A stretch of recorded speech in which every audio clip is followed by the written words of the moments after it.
We are now being live streamed. By all accounts, it is 5:01, Wednesday, January the 12th. And it's our first regular meeting of the new year with the new council. Welcome, everybody. Welcome, people who are watching and listening. Let's begin. I'm calling the meeting to order, but we move quickly to the Pledge of Allegiance led by Councilwoman Varela. Salute to the New Mexico flag led by Councilor Michael Garcia, and then the invocation from Councilor Rivera, followed by any remembrances that people wish to raise their hand and be recognized for. So if we could all rise, let's begin with those pledges. I pledge allegiance to the flag of the United States of America and to the republic for which it stands, one nation, under God, indivisible, with liberty and justice for all. I salute the flag, state of New Mexico, the Zia symbol, perfect friendship amongst united cultures.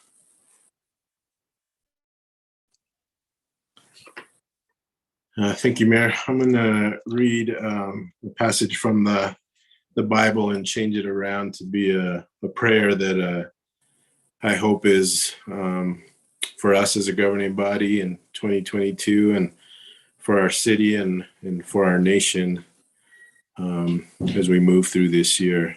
But it's found in Numbers chapter 6, verses 24 through 26. And again, I'm changing it up a little, but may the Lord bless us and keep us. May the Lord make his face to shine upon us and be gracious to us. The Lord turn his face toward us and give us peace. That's my prayer for 2022. And it's okay, Mayor, I'll turn the remembrances over to you. Thank you, Counselor. That's a beautiful prayer. Thank you. If you want to raise a hand, I'll recognize you for a remembrance at this time. Just hold up a hand. I'm sorry, Mayor, if I can go quickly. I wanted us to remember David Soberanis. He was a longtime city employee. Back when my dad worked for the city, and even when I worked for the city, he was a longtime referee for high school football, as well as high school basketball, and left us too early. So to the Soberanis family, I want to wish them well. Thank you, Mayor. Thank you. Anyone else wish to remember someone special in their lives or in their network of friends and family? If not, let's just take a minute of silent prayer for people who are suffering, dealing with COVID or other illnesses, other afflictions in this time. Let's please extend our thoughts and prayers to all of them.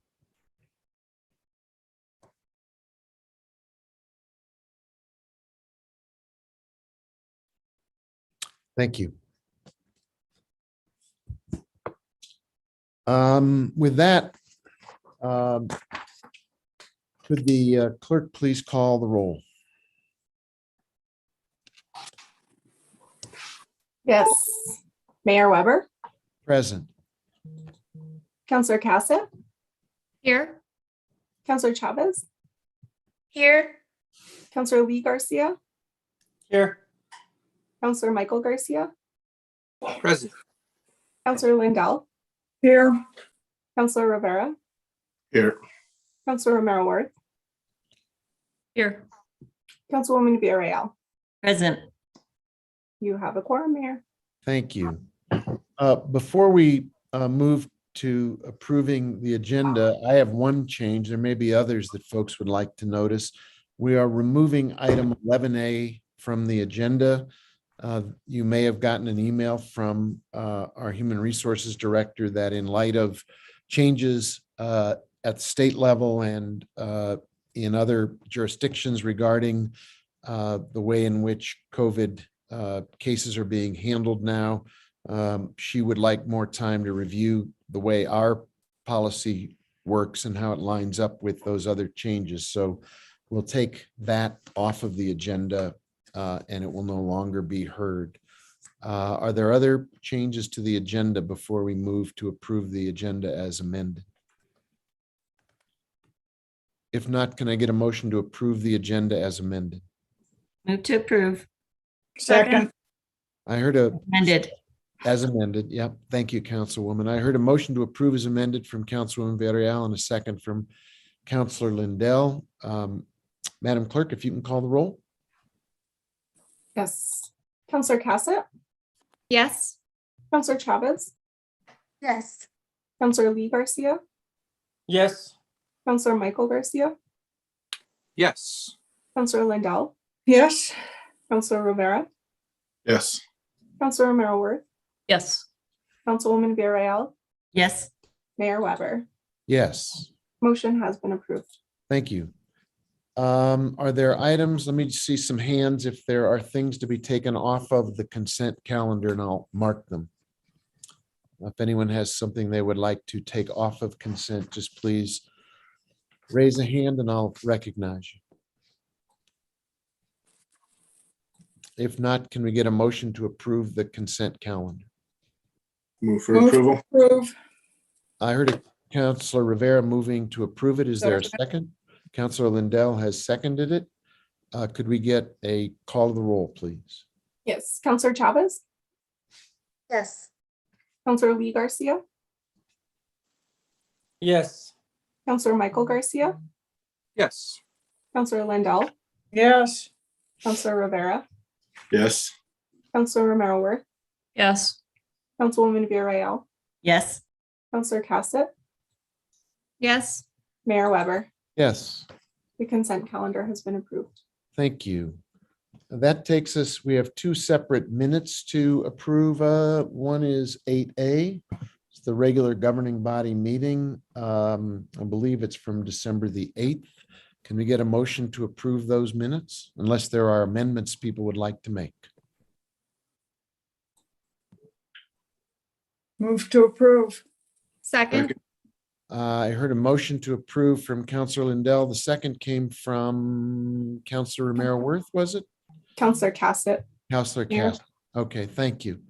Could you call the roll on that motion, please? yes. Counselor Lee Garcia, Yes. Counselor Michael Garcia, Yes. Counselor Lindell, Yes. Counselor Rivera, Yes. Counselor Romero Worth, Yes. Councilwoman Villarreal, Yes. Counselor Cassett, Yes. Counselor Chavez, Yes. Mayor Weber. Yes. Meeting minutes have been approved. And we have a second set of minutes, item 8B on our agenda, which are minutes from the special governing body meeting of December 28th. Are there changes to that, though, or amendments, or can we get a motion to approve, please? Move to approve. Second. Councilor Lindell moved to approve. Councilor Cassett seconded it. Could the clerk please call the roll on that motion? Yes. Counselor Michael Garcia, Yes. Counselor Lindell, Yes. Counselor Rivera, Yes. Counselor Romero Worth, Yes. Councilwoman Villarreal, Yes.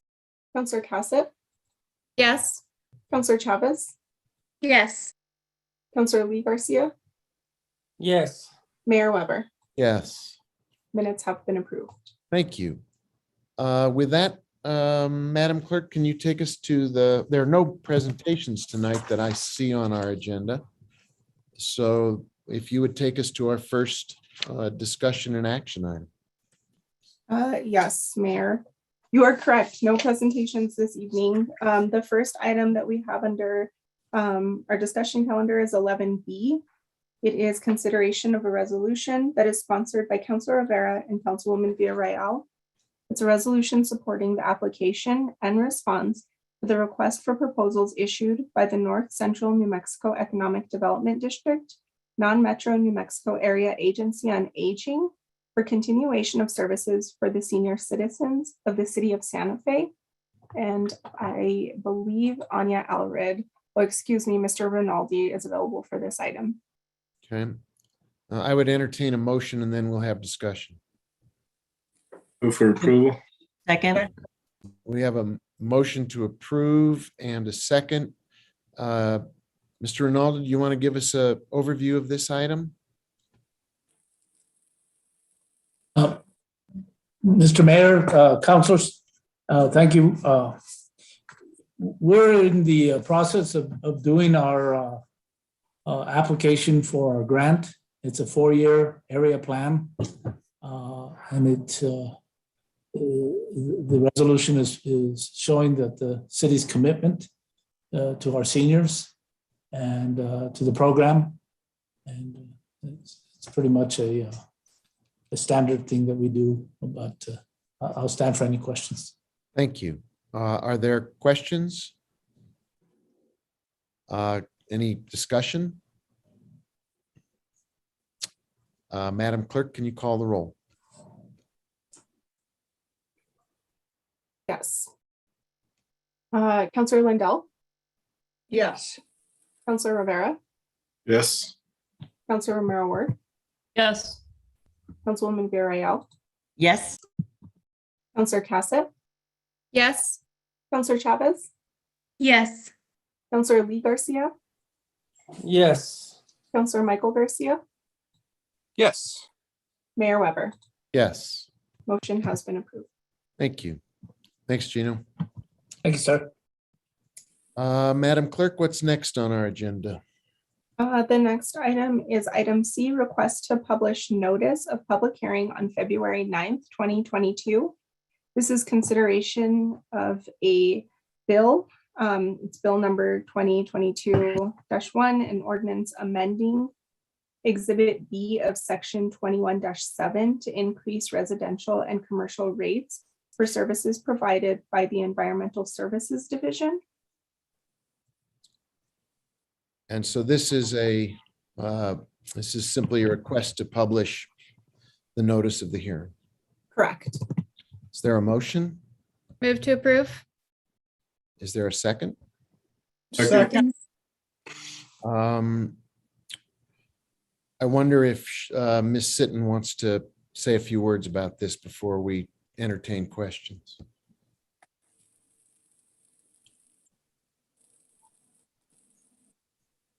Mayor, I don't. She not with us? Oh, you know what? She is. She's in our attendee room. Give me one moment and I'll promote her in.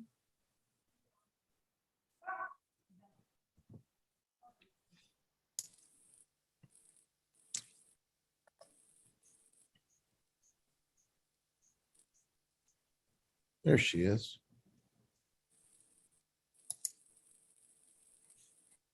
Charlene, you're with us? If you want to unmute and say a few words about this item and see if the council members of the governing body have any questions for you before we entertain a vote.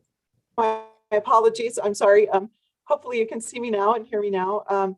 Yes, this is just a request to publish. So I don't have a particular presentation, but this is a request to increase rates for our solid waste and recycling collections based on our cost of service study, and increases to us in rates from the Santa Fe Solid Waste Management Agency for disposal and for recycling. Are there questions for Ms. Sitton? Councilwoman Villarreal, I see your hand up. Just a clarification, because it wasn't in the packet. What was the vote for because this was heard at Public Works. Did this pass through Public Works? Mayor, Councilor Villarreal, yes, it did, and it passed through Public Works Monday night. The only thing, I guess we'll see a presentation in finance.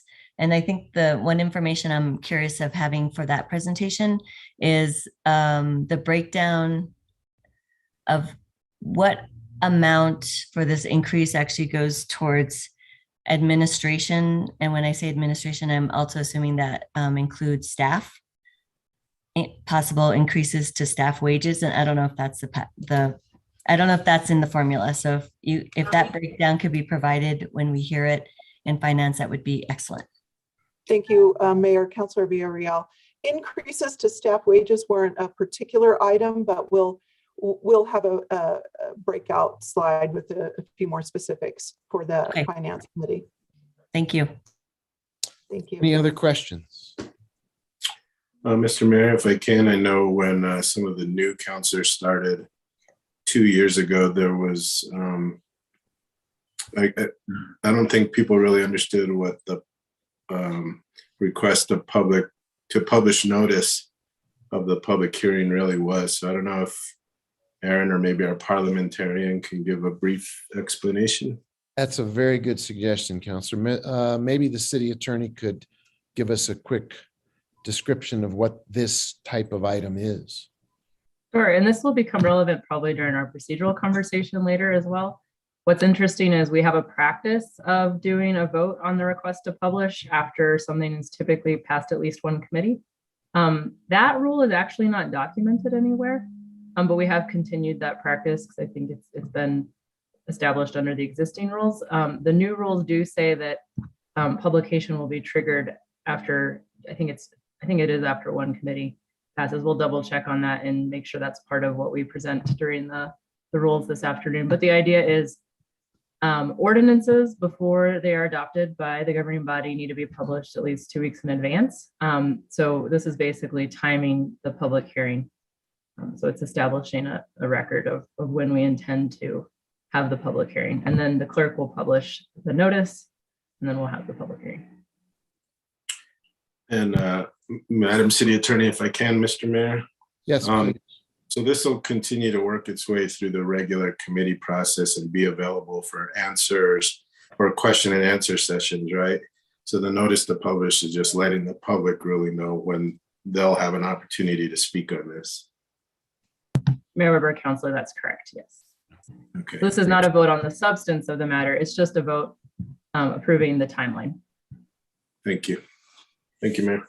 Thanks for clarifying that, Counselor. That's good because it's not always obvious what the process is and why a request to publish is not the same thing as taking up the substance. So very good clarification. Any other questions or comments on this particular item?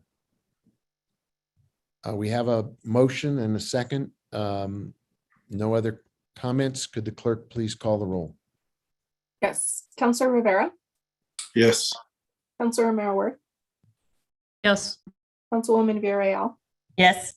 Counselor Casa, Yes. Counselor Chavez, Yes. Counselor Lee Garcia, Yes. Counselor Michael Garcia, Yes. Counselor Lindell, Yes. Mayor Weber. Yes, The request to publish has been approved. thank you. Could you then take us to the next item, please? Yes, the next item is item D on the agenda. It's consent to Mayor Ellen Weber's appointment of John Blair as city manager. Thank you. And Mr. Blair is with us. And let me say a few introductory words, and then I'd like to have Mr. Blair say a few words and then entertain the council's, the governing body's desire. There was just a clarification on what is on the agenda. First of all, you will notice that there is also on the agenda the opportunity to go into an executive session. That is simply an opportunity. It is not required for us to do that as a governing body, but if there is a desire in the course of the conversation about Mr. Blair's appointment, we have the ability to do that should anyone want to make such a motion. However, let me just give a little context and then we'll go to the substance of this appointment. The context is that in the past with, for example, our current city manager, we had a contract in front of us to discuss, and we took the opportunity of the executive session to discuss the contract before coming back and voting on the nomination and the contract. In this case, Mr. Blair has indicated he will simply be an at-will employee and does not feel like a contract is something he needs. It's frequently the case that contracts for the city manager are a way to provide certain assurances that the individual will either have a severance package or the right to revert to a job previously held in city government. And Mr. Blair has indicated that's not something he's interested in. So we will simply not need to discuss provisions of a contract in as much as there isn't a contract. That said, if people would like to go into an executive session and have a discussion, that is perfectly provided for by the agenda. And I believe the city clerk has provided us a link to go into such a meeting. With that said, let me just say a few words about this appointment. Before I say anything about Mr. Blair, I want to say a few words about Jarrell Lepan Hill, who has been such a phenomenal partner for all of us. For me as mayor, an appointment I'm very proud to have made, and very grateful to her for her outstanding service, and to acknowledge just what an outstanding job she's done through these very, very tough years with COVID and all of the things that COVID has brought to our world and to our community. The challenges to budget, to people's health and well-being, to the workforce, to our whole city's delivery of services and the safekeeping of our community. We all owe Jarrell an outstanding debt of gratitude, and I'll say a few more words about that at a later date. Under our charter, the mayor has the authority to name 3 individuals, the city manager, the city attorney, and the city clerk, and then to ask the governing body for their consent. So I'm coming to you tonight to ask for your consent to Mr. Blair's appointment as the city manager. I've known Mr. Blair for quite a few years. Many of us have known him even longer. I know there are members of the governing body with whom Mr. Blair has gone to school as a younger person, to law school at UNM, through his service in the state, through his relationships across the community in a lot of different volunteer capacities. And as a fellow who grew up here and is deeply connected to and deeply committed to the well-being of our city. He has a great record of service. His resume was distributed some time ago. He's, I believe, sat down with each member of the city council to try to answer questions and discuss his view of the job and the values and the capabilities that he brings to this task. It's a very challenging job, and I'm very grateful that Mr. Blair indicated he was available and willing to take on this work. There's nothing harder, I believe, in public service at the local level than being a city manager. You are on call 24/7. You work for the people of the city. You work with the governing body. You work with all of the department heads. And it is a very, very important post, and one that I know Mr. Blair and I both take with great seriousness because of how much the city manager's work figures into the overall creating the overall future of our community. With that said, I would recognize Mr. Blair if he wants to say a few words about himself, and then entertain both a motion and discussion of this appointment. Mr. Blair, I know you're there. Hey, Mr. Mayor, how are you? Yes, sir, I am here. Someone turned off my screen. My hair must not be combed correctly. Here we go. Is your camera not working? No, here we go. there you go, John. You should have. Here we go. I'm here. Hello, nice to see you all. Thank you for your time. I appreciate it. Councilors, nice to see you all. Mr. Mayor, thank you for those kind words. Yeah, if I can just have 5 minutes at the beginning of this, just to sort of make sure we're all on the same page, a little bit about me. And I think you all know, I'm grateful that you all sat down with me one-on-one. Mr. Mayor and I have been in countless meetings now. I've had the great fortune to meet with all the division directors to get a sense of what's working, what's not working, their top priorities. I've met with multiple former Santa Fe city managers to talk with them about what worked in their experience, what didn't work. And I'm very, very excited about this opportunity and to get to work with all of you. Born in Albuquerque, and I grew up here in Santa Fe. I come from public service. My dad spent 31, 32 years at the public education department here in New Mexico. My mom spent 20 some years at the New Mexico Commission for the Blind. And so public service was just sort of, I think, in my blood. I grew up on the south side of Santa Fe. The closest major intersection is Rodeo and Sawmill. I'm so old that back then there was no postos over there. There was no gas stations. It was, my parents' house was the end of Rodeo Road right there until you got to that graveyard.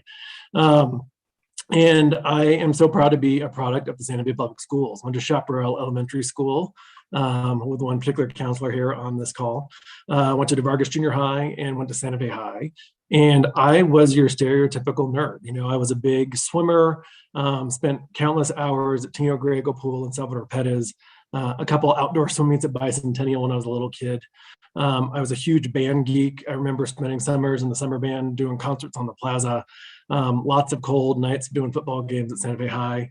I think I told some of you that my actual first job I ever had in Santa Fe in high school was that I was the bugler at the Downs at Santa Fe. I did all the trumpeting and the calls for the races, which is a pretty uncommon job, but was very cool nonetheless. So I left Santa Fe to go to college, went to the University of Kansas, where I got a degree in a double major of political science and communication studies.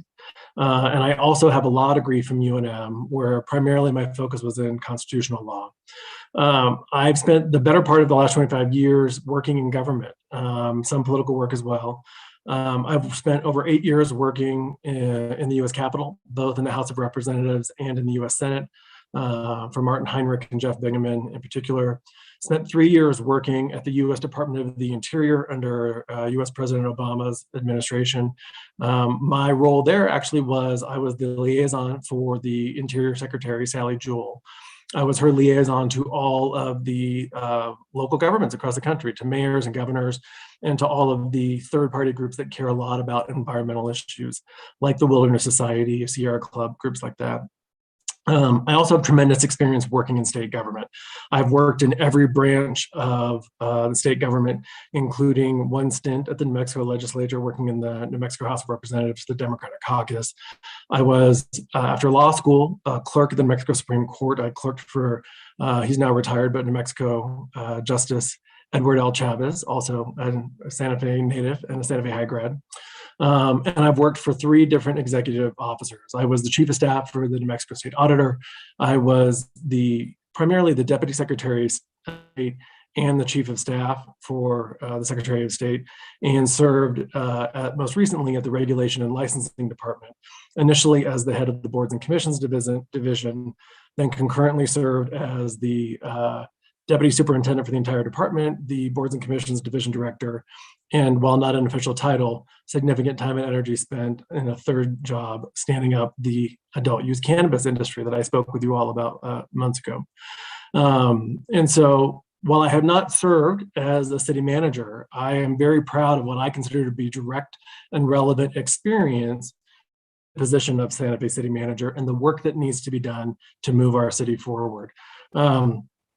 I've done considerable work around managing staffs, working both with senior managers and mid-level managers to ensure accountability of staff, ensure that we are both in a non-negative way, but we're professionalizing and modernizing our government services, that we're improving the way we serve our constituents better, stronger, faster, that we're providing the training necessary for staff at all levels to ensure that every time a customer calls, whether it's because they didn't get their trash picked up, they've unfortunately had a public safety issue, whatever it is, that their concern is being handled swiftly and effectively and efficiently, and they walk away from that experience feeling as though they got really good customer service from the city of Santa Fe. I recognize the role of the job as sort of the CAO of the city government. And my responsibility ultimately for me is really to serve the people of Santa Fe. As a significant part of that is both serving the mayor and serving all of the city councilors in terms of their needs and their agendas and how we collectively can work to move the city forward. And I know that you have a long agenda, so I won't take a whole lot more time, but overarching for me, my view of this opportunity is how do we work together to hold on to the things that we love about Santa Fe? For those of us who grew up here, what's kept us here, what's made us come back here, in my case, our culture, our diversity, our history.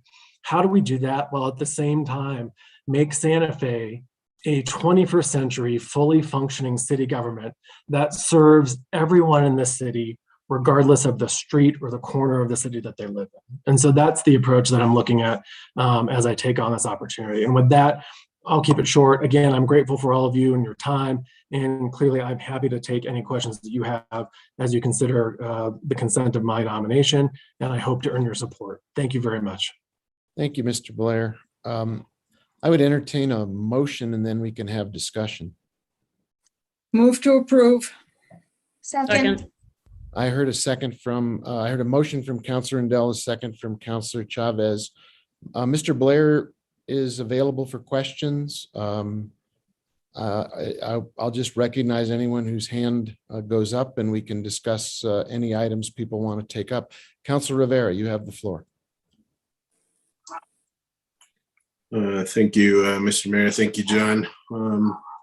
Just quickly, I know we did meet one-on-one, and I told you I went to St. Mike's and you went to Santa Fe High, so you already have strike one against you. I already told you that. So, just kidding. I did want to ask you. So, you're going to be asked to participate in a pretty large budget. What kind of budgeting experience do you have in your other roles, and will this one be bigger, smaller, or how much different than other budgets you've had to do? Thank you, Mr. Mayor, Councilor Rivera. Quick personal point of privilege, if it helps. My driver's ed class actually was at St. Mike's, so maybe we can say I took a class at St. Mike's if that helps a little bit.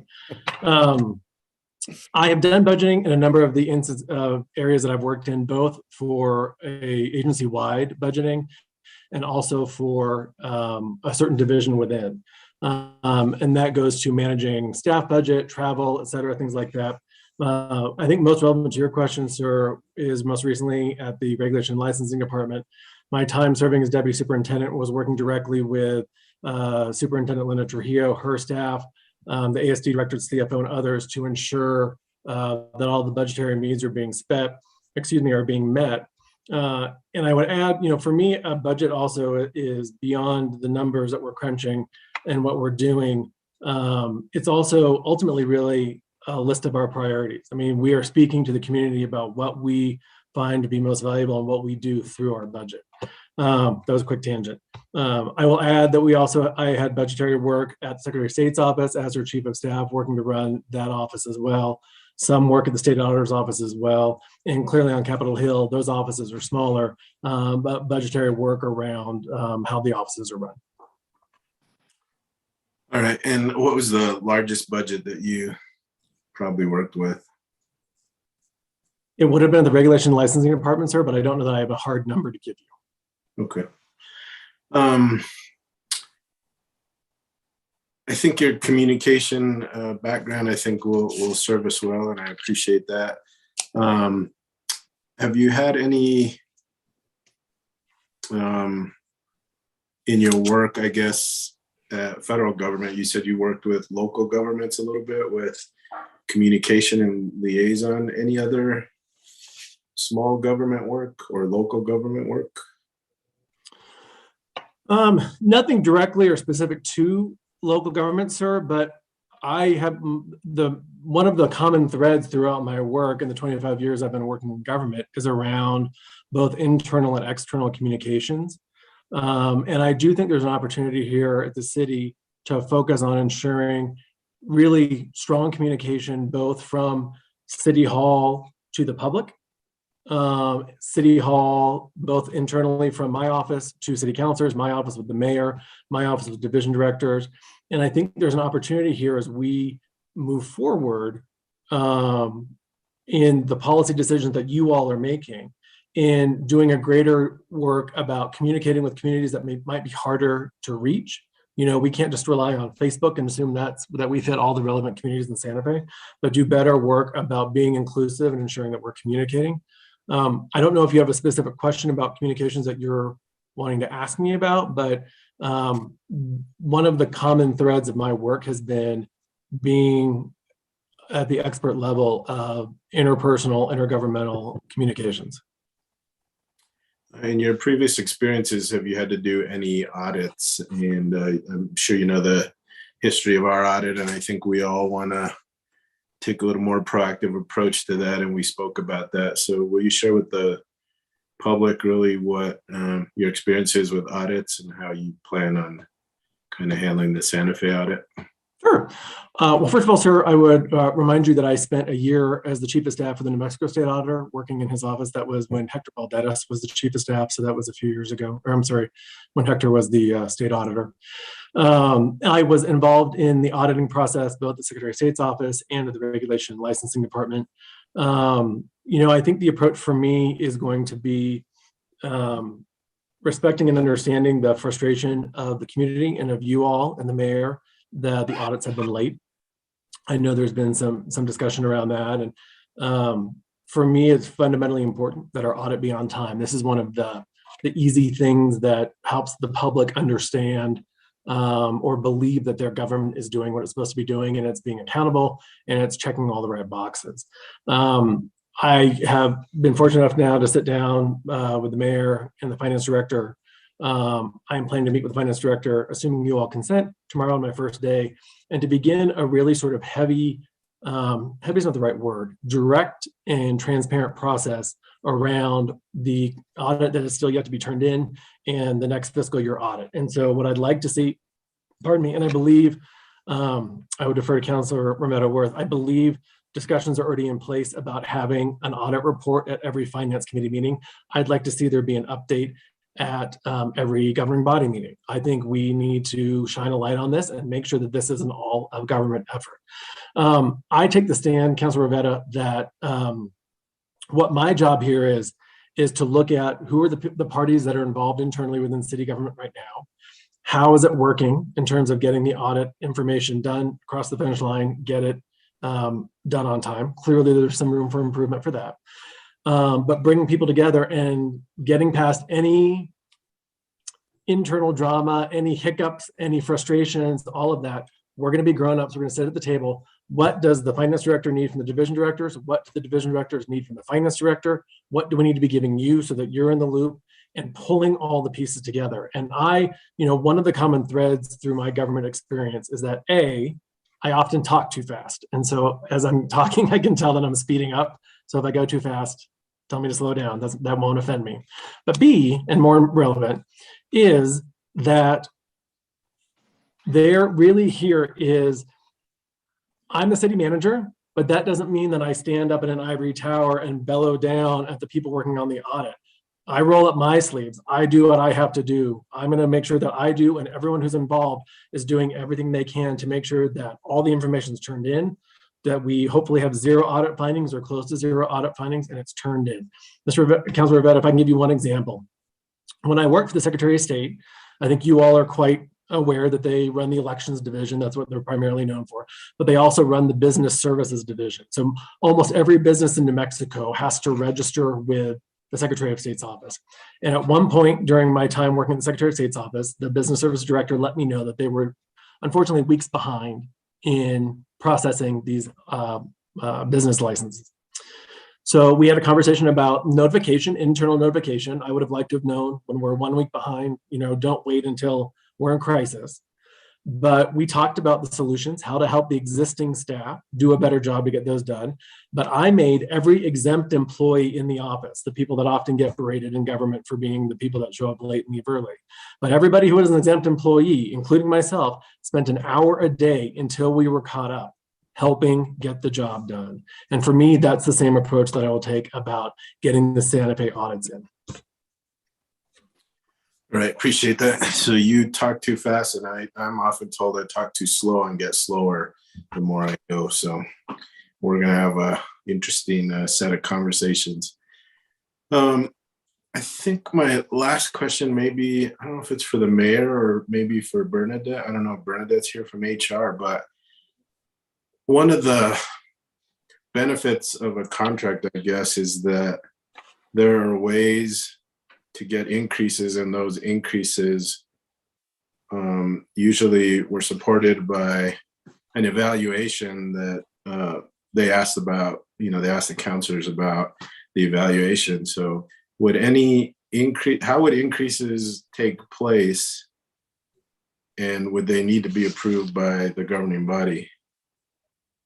And I don't know if that's for the mayor or for Bernadette.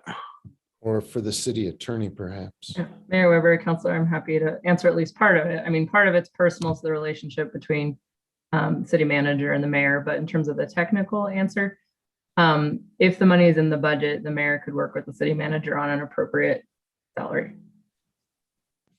Without any oversight from anybody? So Counselor Rivera, Mayor Weber, it would be subject to the same type of employer-employee relationship that any of the other exempt employees have with like the city manager. So if John gets confirmed, he'll have that similar relationship with his direct employees. Their salaries are set with his oversight without any sort of formula or contract. Are those shared with the public? Clearly it's public record, so. Mayor Weber, Counselor, absolutely, yeah. What's the name of the portal where people can look at each individual salary? Mayor Weber, Counselor, I'll get the exact web address for you, but there's a, I'll get it for you. I don't have it on the top of my tongue. Okay. And Mr. Mayor, have you guys discussed the starting salary, I guess? Yeah, thank you for asking, Councilor Rivera. I first of all want to salute John for simply making himself available for this kind of a Q&A. I can't remember the level of transparency and just sort of dialogue that John's engaging in right now as being something that we've done with this degree of candor. And so thank you, John, for just coming forward and saying, I'm happy to take any question in public. I think that's a very good sign of the way in which you intend to execute your duties as city manager, should you be, when you get the consent of the governing body tonight, which we hope you get. The salary that John and I have agreed to is public information, and it is open to everybody's knowledge. It's $172,000, $172,000 and $500,000. 172.5, $172,500. The history of that is interesting. When our current city manager, Jarrell LePan Hill, took her office, she came in at 170. That's where Eric Litzenberg had left.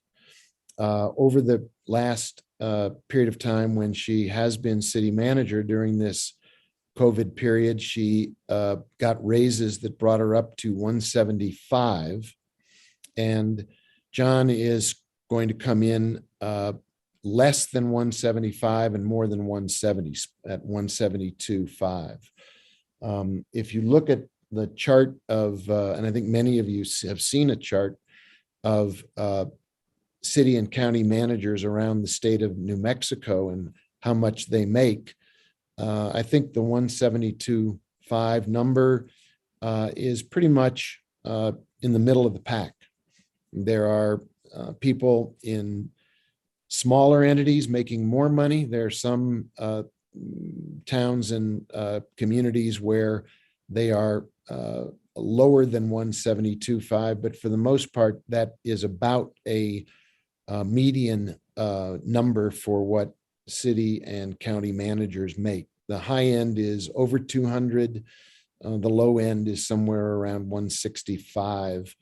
And there are some right around that range. So it seems to be a fairly reasonable market figure, and actually is less than what Jarrell LePan Hill is making as current city manager. So it's a step down from the current pay. And I Mayor think that- Weber, I could just let everyone know the website. It's the transparency site on the City of Santa Fe's website. So the City of Santa Fe just /transparency.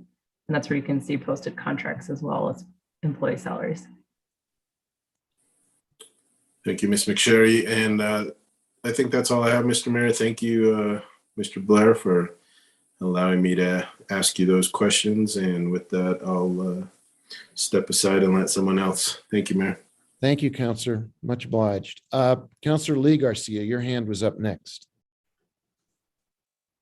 Thank you, Mr. Mayor. And once again, thank you, Mr. Blair, for being here for us and answering questions that we all have, and to come to the best possible decision for the city of Santa Fe.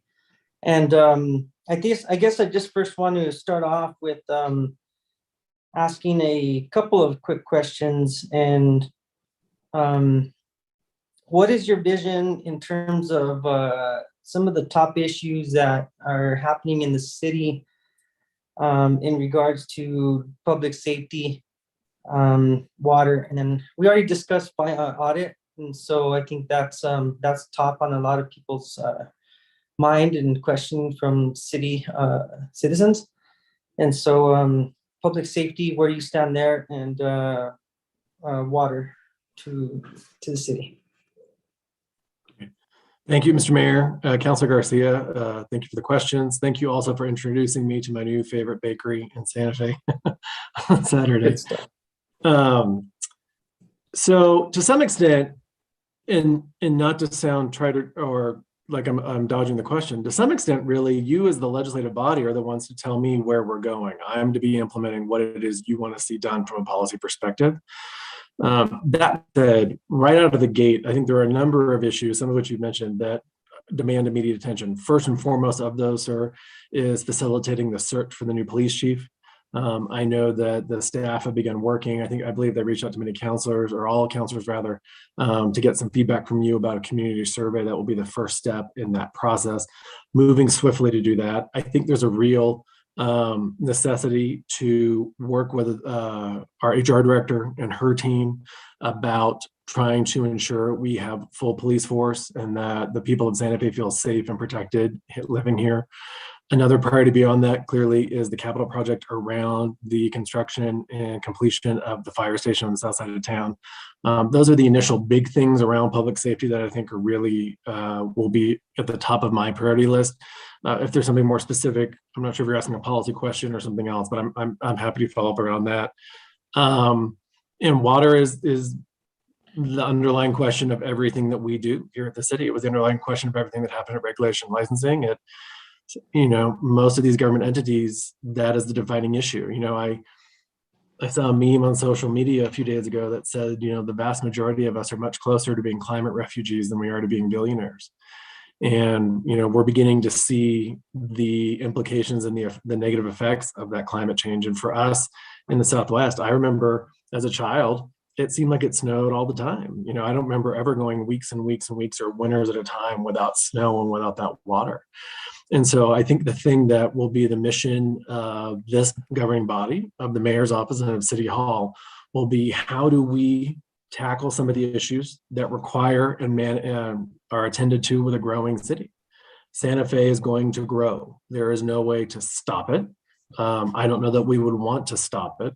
So all we can do is be thoughtful and deliberate and make choices based in science around providing more housing in Santa Fe and preserving our water. And what we have to do is there are things that the city will have to do, the county will have to do. It will require an all of government at the state and federal levels, and frankly, with our international partners. And so if there's something specific about water, you're happy to ask, but I recognize even in my most recent work around cannabis, that concern about our water is at the forefront of everything that we do. So again, sir, I don't know if there's something specific that you want to talk about from a policy perspective, but that's sort of broadly how I look at the priorities coming forward. Thank you for your response there. I'm kind of a little bit more interested in the direction of managerial, because as the city manager, you will be responsible for all the departments that run the city.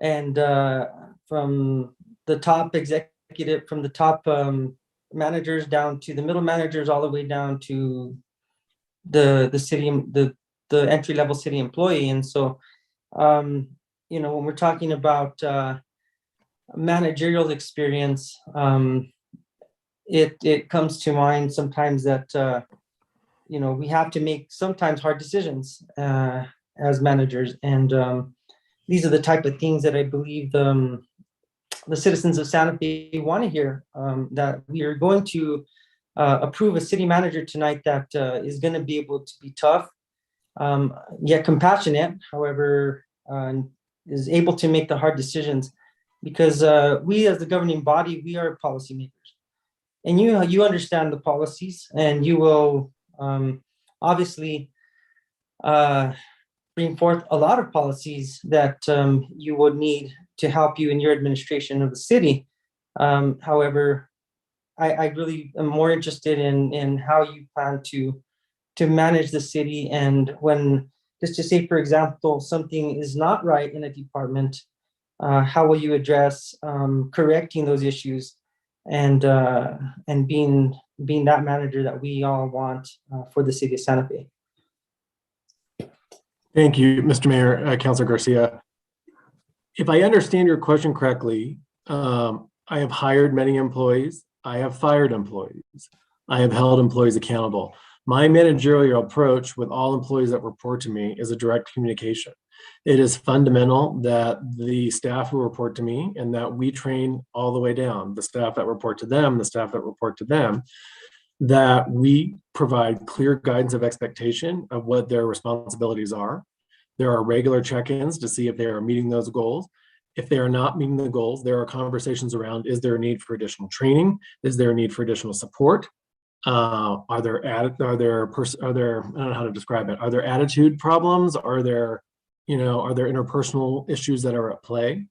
And putting employees on a path to better performance. And ultimately, I call it paperwork and patience.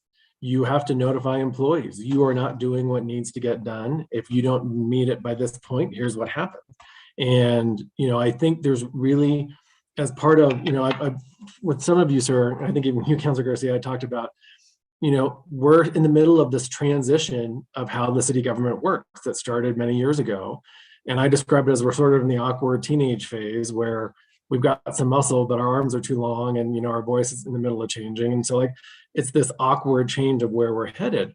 And so there are a number of people in city government right now. I don't know that there's a sense that city government needs to be bigger, but I do think there's a sense that as we modernize and as we move forward, people will need to be reassigned to other jobs. As things move online, there's a less need for people to necessarily be answering a phone or, doing sorts of things. So as we modernize, that will change.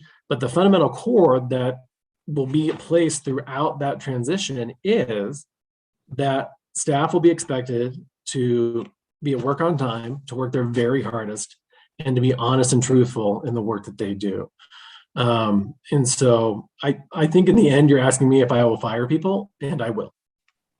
If that's not what you're asking, I'm happy to answer something else. Thank you for your answer there, Mr. Blair. And I guess just the last point of my questioning would be just in terms of a comment in there that again, plan. Growing up in my business and being in my profession, an old timer came in one time and he said, "Hey, plan, organize, direct, and control. And if you keep those true to your roots, you will be a good manager." And I think that holds true to any organization that's out there. So thank you for the questions, and I'll go ahead and let the other counselors ask some questions if they like. Thank you, Councilor. Councilor Cassett, you are next with your hand up. You have the floor. Thank you very much, Mr. Mayor, and thank you, Mr. Blair, so much for being here and for answering our questions today. I really do appreciate it. A lot of some of what I had has been covered. I did want to ask about your approach to gathering information that you're going to need to be able to make informed and educated decisions. The city, as you are already aware and becoming more aware, I'm sure, is a very complex system. You know, there's a lot of pieces, a lot of moving pieces, and I don't think any single person could possibly be an expert in all of the things that we delve in. And so as you are faced with decisions with areas that may be new to you, how are you going to make sure that you are getting the information that you need in order to make the best decision possible? Thank you, Mr. Mayor. Thank you, Councilor Cassett. I appreciate the question. So there's a couple points to that I'll sort of share. One of which is, I will be the first to tell you, I don't know everything. I don't want to scare anybody off, but I don't know everything. My husband will confirm that for you. But I think I'm comfortable saying that I don't know everything. I don't want to waste any of your time or whoever I'm meeting with nodding along and saying, and in my mind thinking, I don't know what's going on. It's not worth my time. It's a waste of your time. And in the day-to-day life of work, it's a waste of everybody's time. And so for me, if it's an area that I don't know something about necessarily, what I'm likely to do would be to reach out to whoever's directly, to the best of my understanding, whoever's directly involved right now, the division director, maybe a department head, maybe whoever, talk to some of the people on the ground. Sometimes in like a policy sphere, let's say it's an issue around homelessness or affordable housing, I might also reach out to a third-party organization that advocates on behalf of people. But I spend a lot of time on my day on the phone talking to people. And it's about, I find that in government, oftentimes, unfortunately, in my experience, people often end up hoarding information because they think information is power. And so if I don't tell you everything, that means you have to come back and get it from me, so I'm important, that sort of thing. And I just don't believe in that. I believe that I'm an over communicator, which you all, knock on wood, are about to unfortunately see. Because I think there's strength when we all know.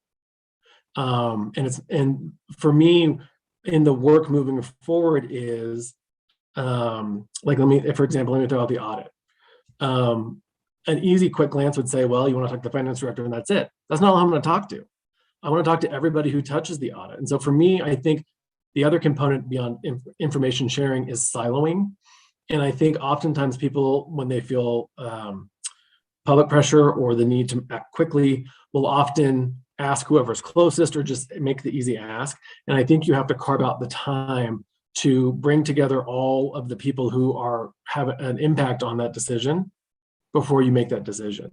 As a caveat with that, I would also say, I think you also, and I think I'm comfortable with this, if we make a decision based on incomplete information and it's wrong, we have to stand up and say, we have new information. We were going in the wrong direction before, and here's why we need to change what we're doing. Doubling down on bad decisions is bad for everybody, and the public deserves more than that. And so I think I answered your question, but if not, I'm happy to say more. You did. Thank you. And I quite appreciate your answer. I think that it actually takes a lot of confidence and bravery to admit that you're not going to know everything. It's something that a lot of times, especially in government, I think that we often are afraid to admit that, whereas it's a little silly because we all still have things to learn, and it is crucial that we continue to all strive to learn new things. So thank you for that response. Part of your response regarding information, I know we already touched on communication, and this is something that you and I spoke about, but this is a piece that I feel is really crucial of how we maximize that information sharing, both internally, from your office to staff, how that information gets from the administration to the governing body, and then most importantly, how we really effectively communicate with the public. And I would love to hear some more details on your thoughts of how, with those three streams of communication, how you would approach those. Mr. Mayor, Councilor, thank you. Let me get going, and if I forget one of the three, you tell me, and I'll finish. First of all, externally, there are a variety of goals ultimately in communicating with the public for City Hall. Part of it is about keeping them abreast of day-to-day activities. making sure they're included in big decisions, making sure they're included in small decisions. There's particularly a necessity for it of being a stable, reassuring force in times of crisis. If there's something bad that's going on, weather event, public safety issue, fill in the blank, there really is an opportunity. And I think, I want to speak about this, I don't want to be disrespectful at all to what's been getting done, because to some extent, I only know a little bit of it, and I don't want to, and I think there's a great team working in the city. I just have a lot of background doing this kind of stuff. So I think there really is an opportunity for us to expand the way in which we're communicating with the public through a variety of methods. I'm a big believer that if you're going to be on a social media platform, you have to use it regularly. But that what I'm wanting to see are some sort of more regular communication that more citizens of Santa Fe are getting directly from City Hall. I spoke with one of the counselors about, as we're in this digital age, I've worked in offices before where in a corner of we could set up a corner in City Hall in my office or someone's office where there's 2 or 3 backgrounds you can choose from in a tripod, and any of the city councilors can walk in and do a quick stand up for 30 seconds saying, hey, I want to talk to constituents of District 3 about fill in the blank. And, and there's an opportunity for the mayor to use it, for me to use it, for division directors to use it, the chief, all these sorts of things. So it's about what you have to tell the public is the truth. They may not like it. They may love it, but they won't appreciate it if you lied to them. And so it's about being as transparent as possible, being public about it. With the communication between my office and the mayor's office and the councilors, I'm just sort of sticking my toe into it. But I think, I know that my impression is that I think Manager LePan Hill was meeting with all the councilors one-on-one for a while. It sounds like those fell off during COVID. I'd like to make that happen again. I, much to my husband's chagrin, carry all my phones with me all the time. And so I'm quick to respond back in text and phone, and I'm always in pretty regular contact. But I think there's things that we can do, even tonight, I will, in full honesty, I already had the agenda, but as we were getting ready, I pulled up the packet of information. That's a lot of information. That's a big PDF of information for you. The example I gave to at least 1 or 2 of you is that when I worked for the Interior Secretary, Sally Jewell, every night when Secretary Jewell would go home, she would take home this big, thick binder of briefing materials for the next day, draft speeches for things down the road, all that sort of stuff. And some of the staff didn't understand that if they gave her a 30-page briefing memo the night before that she'd never seen, it's hard for her her night's over, right? She has to get to the information, she has to do it. And so it took a while, and I did this also with Congressman Heinrich's office as well, to figure out ways in which to get information to the principal, or in our case here, the principals, faster. If we give Secretary Jewell a speech the night before that's 20 pages and she wants to make changes, she's going to be up till 2 a.m, making changes. If we gave it to her 4 days out, she could pick and choose. If she had a free lunch hour, she could get into it and do a little bit of work then and figure out how to work into her schedule. And so saying I'm just putting my toe into it is I'm not clear enough in the legality, and I'm looking forward to a very long meeting with City Attorney McSherry about how can we share information with the governing body in a way that doesn't violate any open meeting laws or any of the transparency laws, but how can we loop you in sooner so that you're included and you have time to consume a study on how to do better recycling when you choose to, versus having to cancel meetings the day before because you just got to get through it. As I mentioned, I'm an over communicator. I'm a big user of the BCC and the CC, and I will send an email to the mayor and CC all of you and say, hey, I just want to make sure everyone's seen this, division directors, you name it. It comes back to information is power. I think there was a third communication, counselor, that you mentioned, and I think I missed it.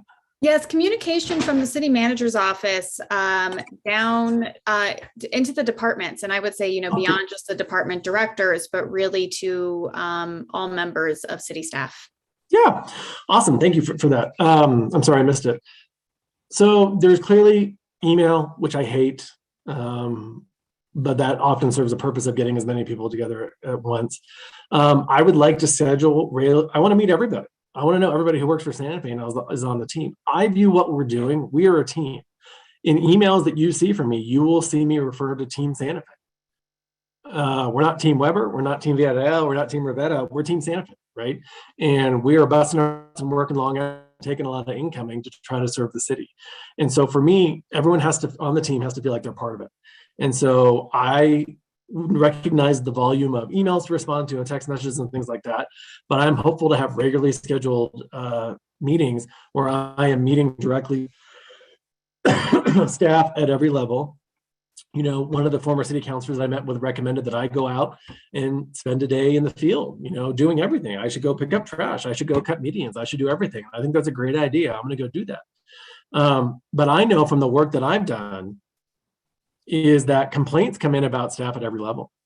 And if staff at every level have not bought into the team mentality that we are in it to win it, to serve the community, then the complaints are going to keep coming in. And so me, again, sort of my point before, me sitting in City Hall and sending off emails telling everybody, hey, it's time to work better, smarter, that only goes so far. And there really is a necessity to get out and work with the whole team. And I have given this example to some folks before, but when I got to the regulation and licensing department, I was the head of the boards and commissions division. There were about, I want to say 50, give or take, employees at the time. And I spent an hour with each employee, whether they were a deputy division director or an inspector, or they were answering the phones full time, whatever they were doing, to find out what was working. And I told them as the meeting started, this is confidential. What you're telling me, if you hate your supervisor, I will not tell them. If you love your supervisor, I will not tell them. So no need to brown nose. But what I want to find out is you're on the front lines. You know what's working and what's not working. And it took me, frankly, a couple months to get through all the meetings and get them scheduled and everything. But it was really valuable. It gave me a really genuine, honest assessment of what was working and was not working. Now, I don't have the time or capacity to meet with every single city employee and do that same thing. But one of the themes of the work I've done as well is about empowering staff to feel that if they tell me or their department director or division director or their supervisor, you know what, if we made this simple switch, we could do this so much better. If we make this change and this change, my daily job experience will be better and I'll be able to do my job better. All that information is valuable. And I know like the silly comment box in the breakout room doesn't necessarily work. Pardon me. And so it's about me keeping my word and the team that work for the city of Santa Fe believing in the work that I'm doing so that they can not manage up, but communicate up to say, here's what we can do better. To that example in the Secretary of State's office, when I spent an hour a day for a month or so processing business licenses, I learned that not only was it a lot of stapling and unstapling in the back, but there was a computer system we used and there were drop-down menus, and me making a simple request of, hey, 95% of the business transactions have this as their new feature. Can that be default versus having to scroll down every time and find that option? Things like that make people's day-to-day or doing the sort of work where there's processing over and over again, taking calls in, taking customer complaints, whatever it is. Let's make jobs better because frankly, we don't want to lose people. So if we can have people who have great ideas about how to improve what we do, the mayor or y'all or your staff or whoever is, I want to know. So that's how I watch that. Thank you. Thank you. I really appreciate that. And that actually just leads into, I believe, what is my last question. As you, I believe, know, we approved a reorg, a year and a few months ago. Everything is a blur. It's all COVID time now. And, one piece of the reorg that we were wanting as we approved it is really this understanding that this was step one and that we wanted to be continuing to explore how the organization of the city is serving the community and how it's best serving, coming in kind of in the middle of a reorg transition.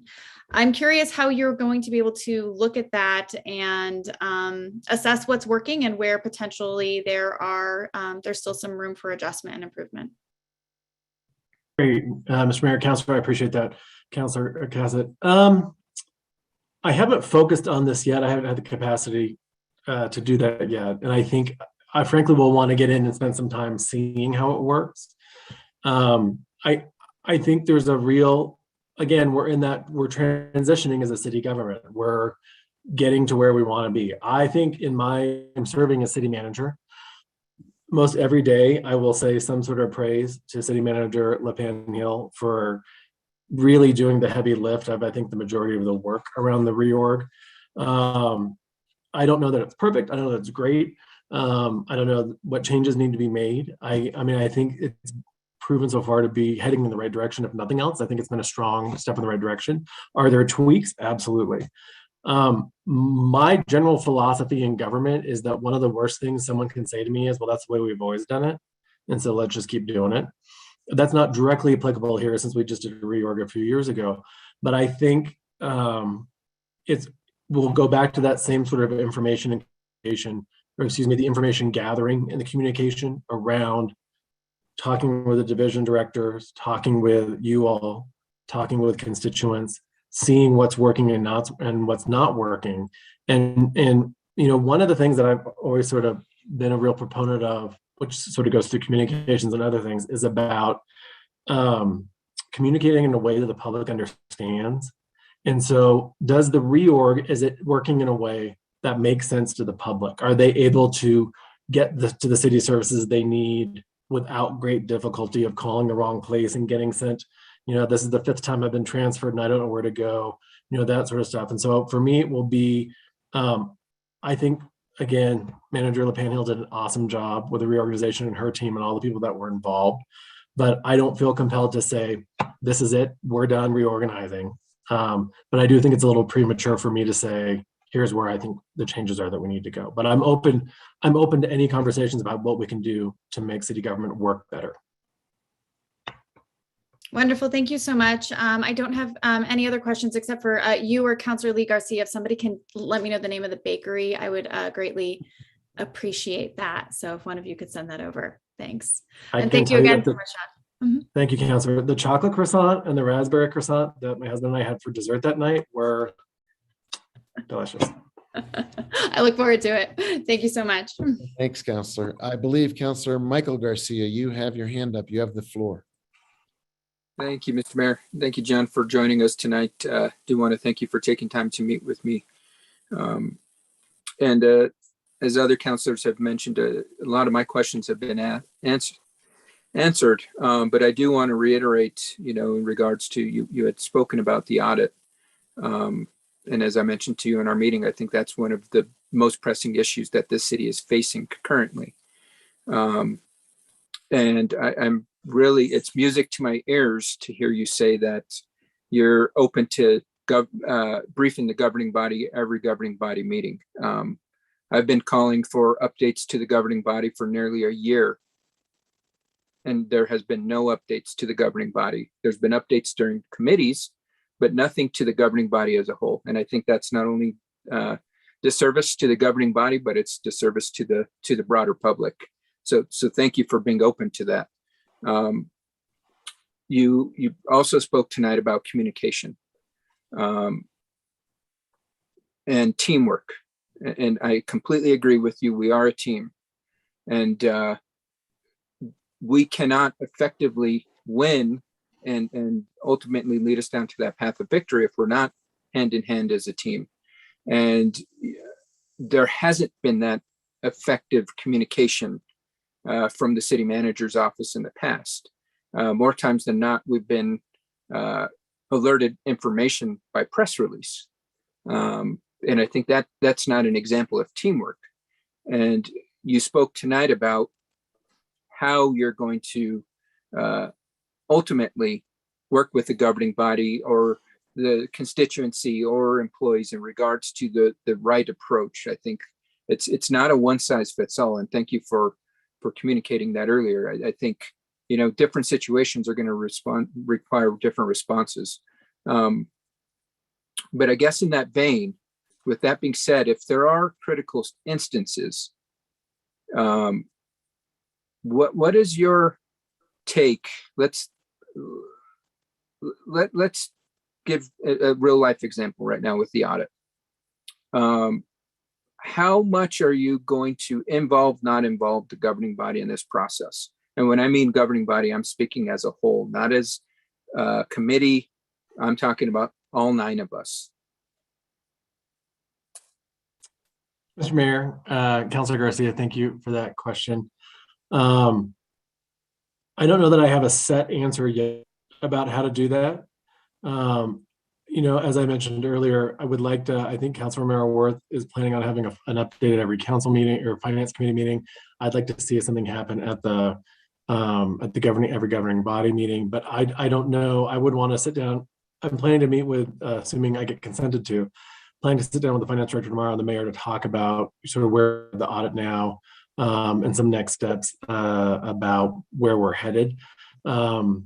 And so for me, again, this falls in the category of, I'm not trying to avoid your question, but I feel like I don't have a good enough sense as to what the general opportunities are for us to do that. I don't know if to, and to some extent, sir, I think you might have more interest than another counselor than another. So I don't know if you're wanting to see about getting invited into meetings that we're having in City Hall, if you're wanting, I'm happy to talk with you about how you can feel that you are on top of what's happening and you know what's happening, but I don't know that there's a particular avenue that's best to do that. But again, I'm open to that conversation about, my goal is to make sure that all the counselors also feel they know what's going on. But still, I'm open to whatever sort of ideas that you have. There's some practice of city government and traditions and things that you all have done that I don't know how it's happened in the past. So let me wrap my head around that. And I'm happy to follow up with you this week after I've met with the finance director to talk more about it. Sure. Thank you so much. And as you mentioned earlier, you've also got the challenge of the Open Meetings Act that we all have to kind of adhere to, and rolling quorum, et cetera, and let you wrap your head around that and how we might be able to work as a team. Because ultimately, I think, we all want success for the city. Not only all 9 of us, but, all 1,000K plus of us that are city employees, plus the 80,000K, members that live in the city. And so I just want to kind of stress that there shouldn't be a priority in regards to certain executive, the executive versus governing body. I would like for us to have that mentality. We're all one and the same. We should all be afforded the same privileged information, whether it be in a direct meeting. And if folks can't all participate, we figure out how folks are able to get critical information in a timely manner. Because I think it definitely caught a lot of folks off guard when we were alerted by press release that we were going to be late on our audit. I know that you are not taking a contract, and that is in the past afforded, the council at least some opportunity to talk about things such benefits, salary, et cetera. I think, for example, I think it was mentioned that we agreed to a current city manager salary at 170 with the stipulation that raises would be given after performance evaluations and consultation with the council. And I don't think we fully met that as a contract. And I think that's where, I know that there's certain, duties designated to the governing body in regards to dismissal for city employees. The city manager, and I don't want to go down that route, but I'd like to be able to have, and I think maybe this is a question, John, how open to you are in regards to like performance evaluation and whether it be formal or informal in that sense, because I think we as employees, we're all learning. These next 6 months, as you probably know, you're going to be with your nose in the books, and you're going to be meeting lots of folks and lots of steep learning curve for you. And I think that was the same for anybody coming into a position such as this, or even this governing body members. And I guess where I'm going with this, I want to help you be successful as a city manager should you be appointed. And so with that being said, what type of avenues are you open to in the sense of how and taking feedback from not only us governing body members, but maybe feedback from city employees, the community, What are your thoughts on that? Sure, Mayor Councilor Garcia, I appreciate that. I would tell you, I'm open to having that conversation. When I have not had a lot of upward reviews done. When I worked for then Congressman Heinrich, in his office, we did have staff do performance evaluations of their managers. It was done through a Survey Monkey thing or something that would allow for, pardon me, for some anonymity in that regard, so that subordinates wouldn't feel that they would be subjected to any punishment if they were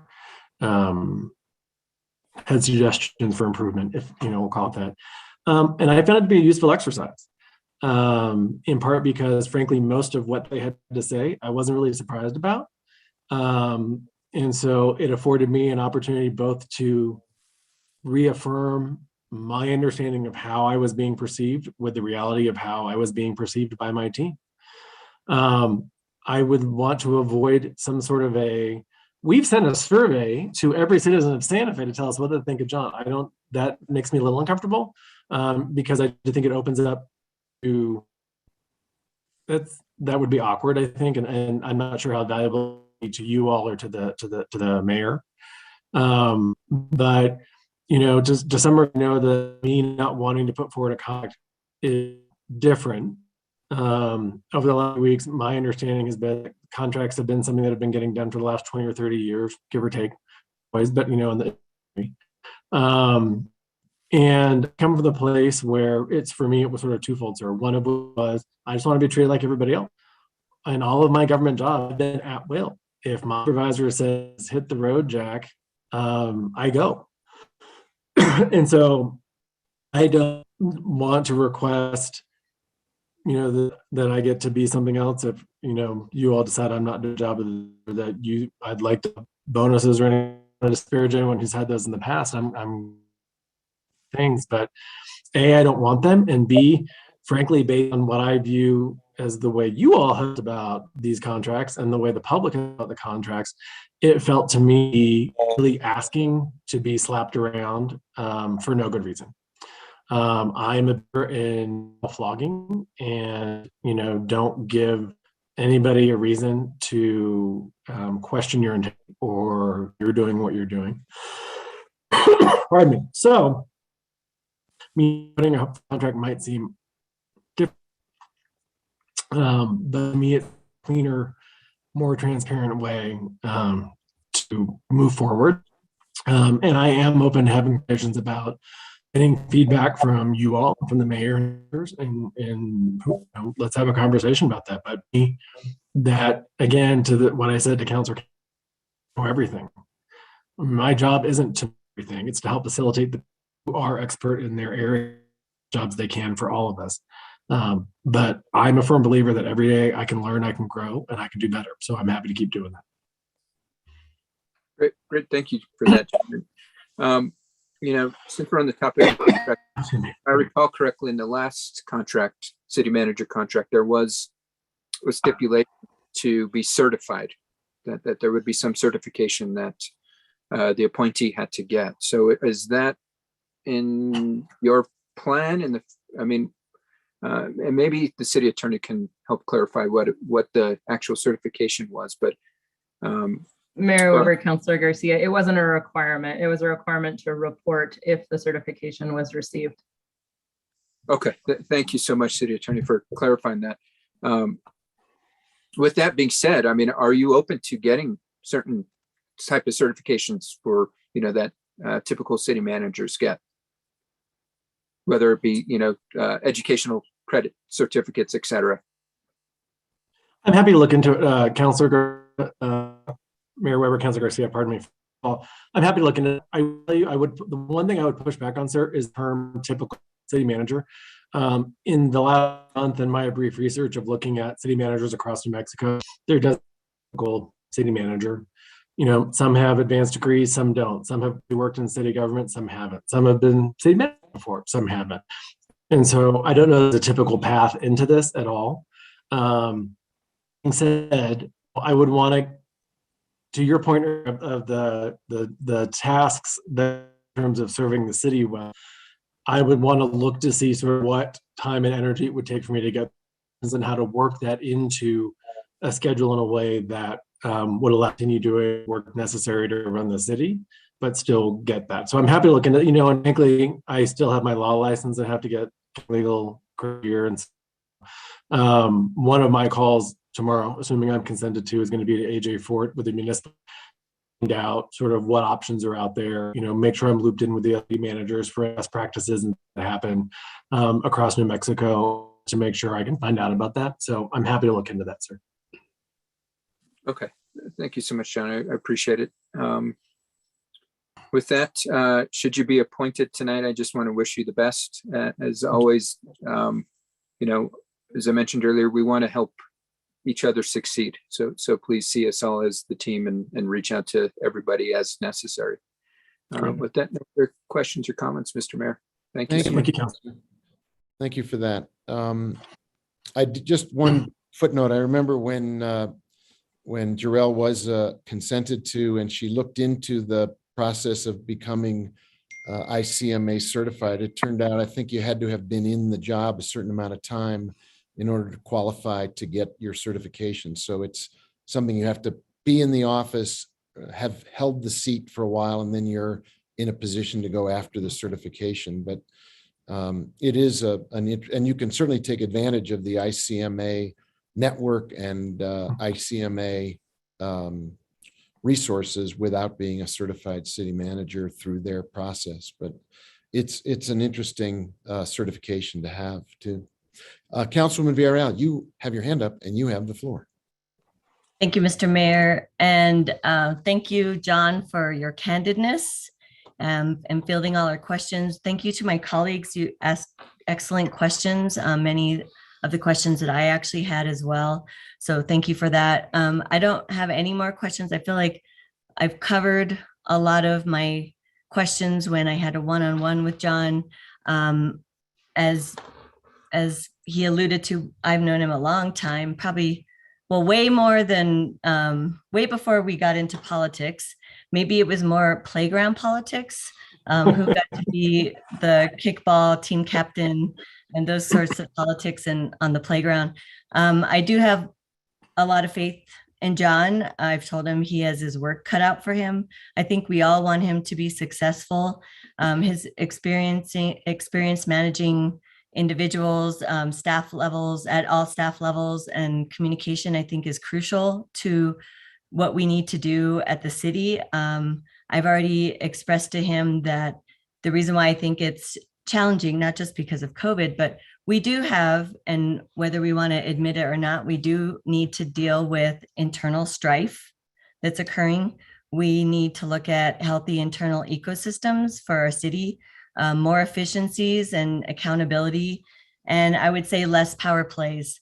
I think the proactive communication will do you well, as I think all of us communicated to you. And I think just not knowing things last minute will be helpful for you and all of us in general. And also just someone that can admit when they are wrong and have a plan as to how we're going to regroup. I think that's extremely important.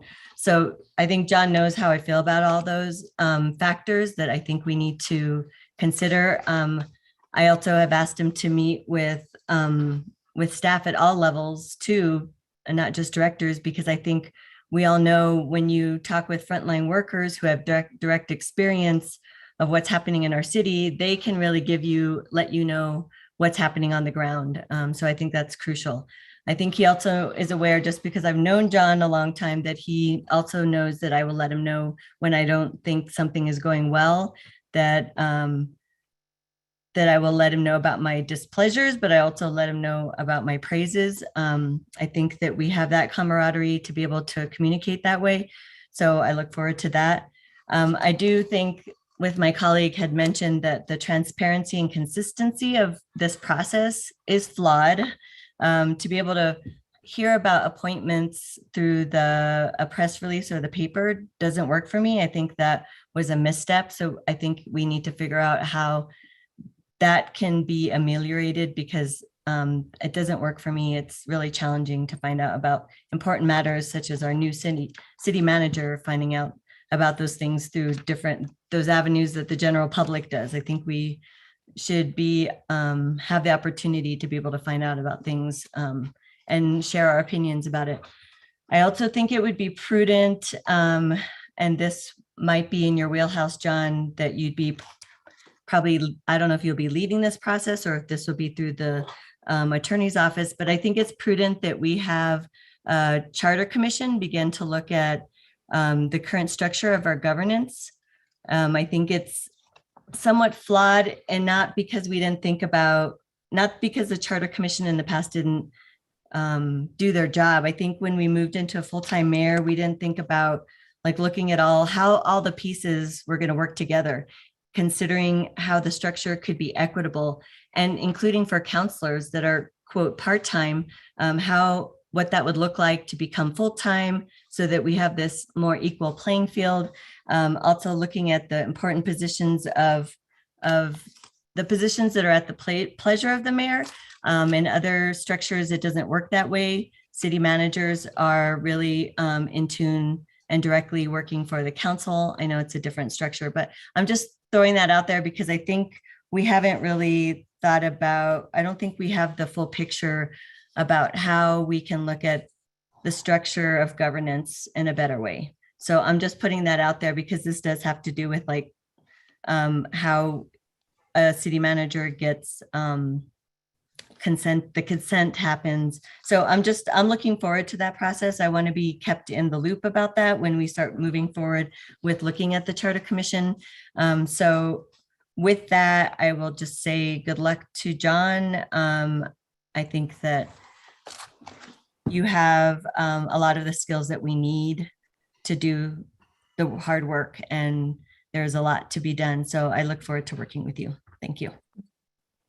Thank you, Counselor. Thank you, Counselor. I believe Counselor Lindell, your hand is up. You have the floor. It is, Mayor. Thank you. So, Mr. Blair, I only have a couple of questions. A lot of questions have been asked of you. Your resume is impressive. You've been a busy man. Your parents must be very proud of you. So my question is, has anyone told you that being the city manager of Santa Fe is probably the hardest job in all of Santa Fe? Anybody tell you that? Mayor Weber, Councilor Lindell, I don't want to say in those exact terms, but there's been lots of people who make faces at me like this when I tell them what I want to do. And so I think many on this meeting and others have shared with me same sentiment for sure. Well, thank you for being so candid in all of your answers. I think that this was probably the most interesting job interview that I've ever witnessed. It was exceptional. It covered a lot of territory. I'm glad you have a very, very stable relationship with your partner. I'm also thankful to your partner because your life is about to change. And we're grateful to you for the consideration of doing this job, which is a very, very hard job.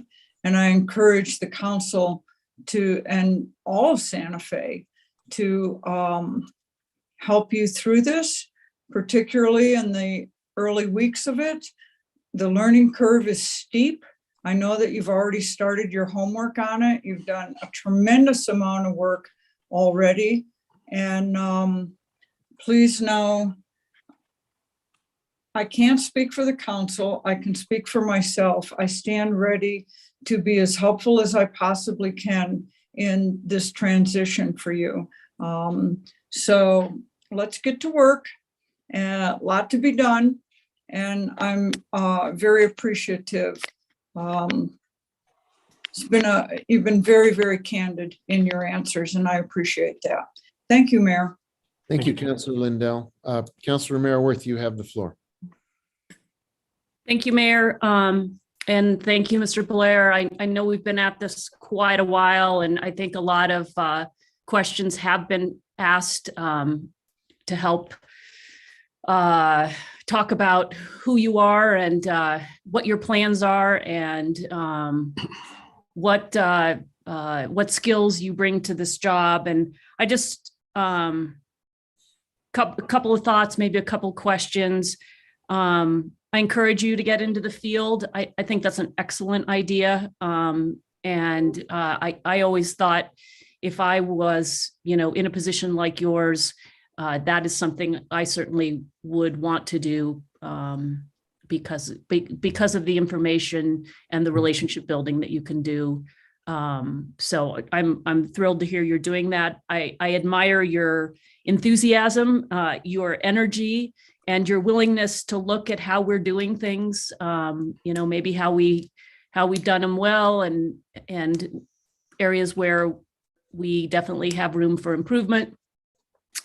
I do think you're going to find that there are certain reasons why certain things have been done certain ways.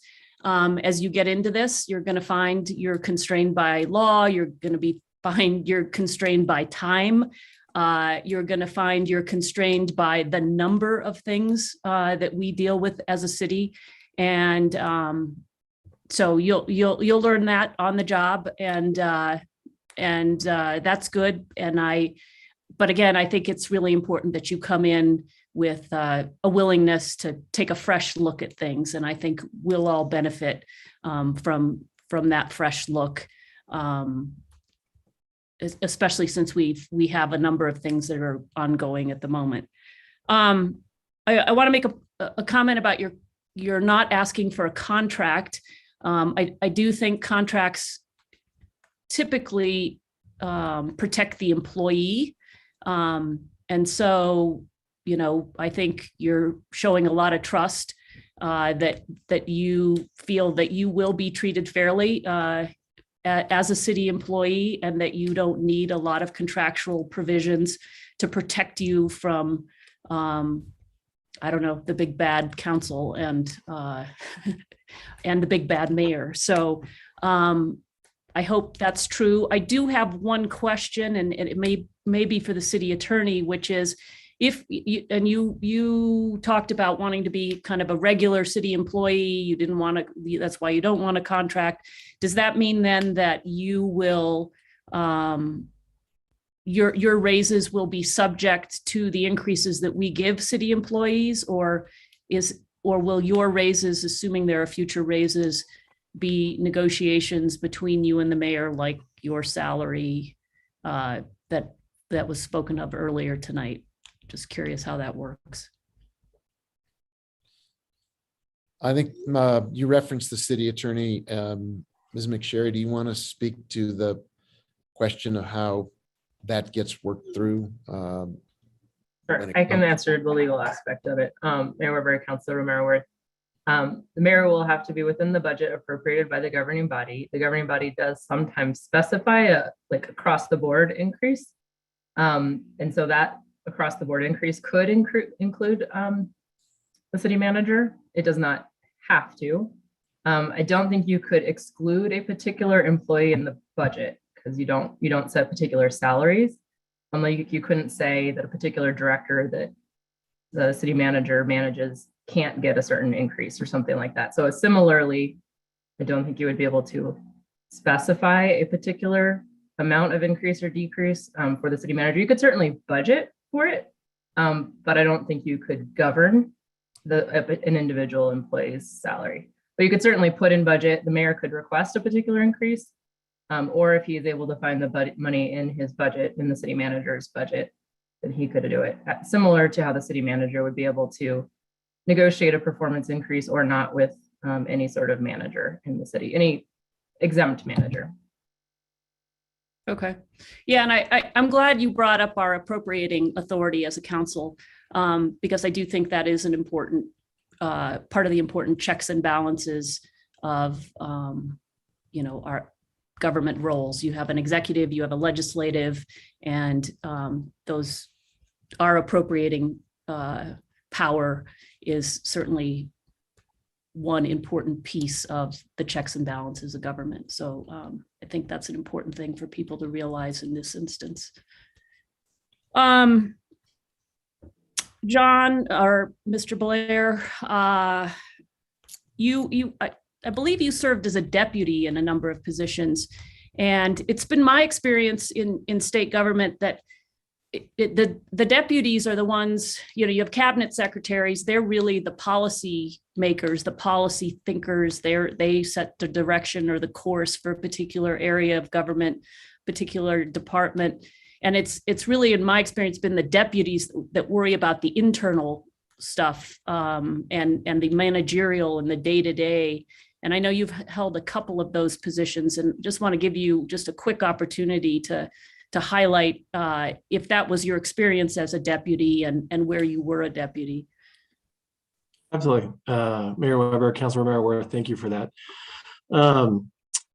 Absolutely. So, I would give you one example, working at the Regulation and Licensing Department and also working with Superintendent Linda Trudeau on implementation of adult use cannabis.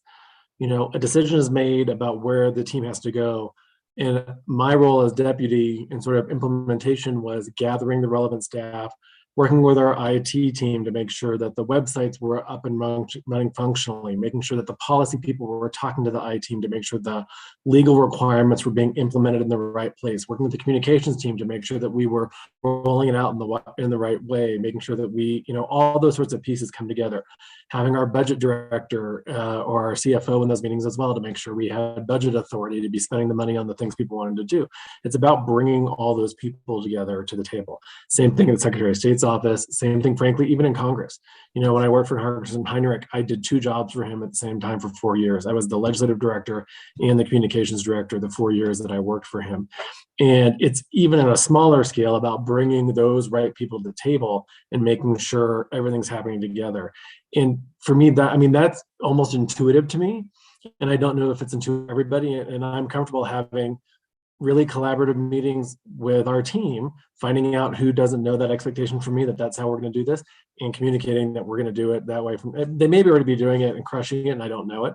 But it's that, it goes back to the same point, Councilor, which is you got to have everybody in the room. The city attorney has to be involved. The finance director has to be involved. The comms team has to be involved. It's a whole, these big decisions and announcements, affordable housing, the teen center, the pool, the downtown restroom, all these things. No one department or division should be pushing it out on their own. And my job as manager is to make sure all the right people to really have the community to believe it is working correctly, to have it work correctly, to have it come in under budget, to have it not violate the law, to make sure y'all know all of that is my responsibility to pull those right people into the room. And one example I gave to some of you was even when I worked at the Department of the Interior, I was lucky enough to be able to be involved in the formation of a number of national monuments that President Obama named during his tenure. And as one example, I will say, if we're going to make a monument in state X, tremendous time and energy goes into making sure when are the senators told, when is the governor told, when are the groups told, when does the police go out? And it's not rocket science, to say the least, but it is fundamentally important to make sure that everybody is included and that we have thought through all the relevant parties. All the relevant parties get told when they need to, they get credit for what they do, and we get the big stuff done. So I love that sort of stuff, so I can waste your evening talking about it, and I won't do that, but that's what this job is for me. Great, and thank you for that answer, because I think it was multi-layered and important. I personally believe a law degree is a good foundation for lots of jobs. I actually went to law school not with the idea of practicing law, but with all the policy opportunities it would lead me to do, and I think or provide opportunities for me. And so I think if you look in government, law degrees are pretty prevalent in lots of backgrounds of folks, and not that you have to have a law degree in order to be in government, but I do think it is a credential that will serve you well in this role and helps make you qualified to do this job. So just mention that. I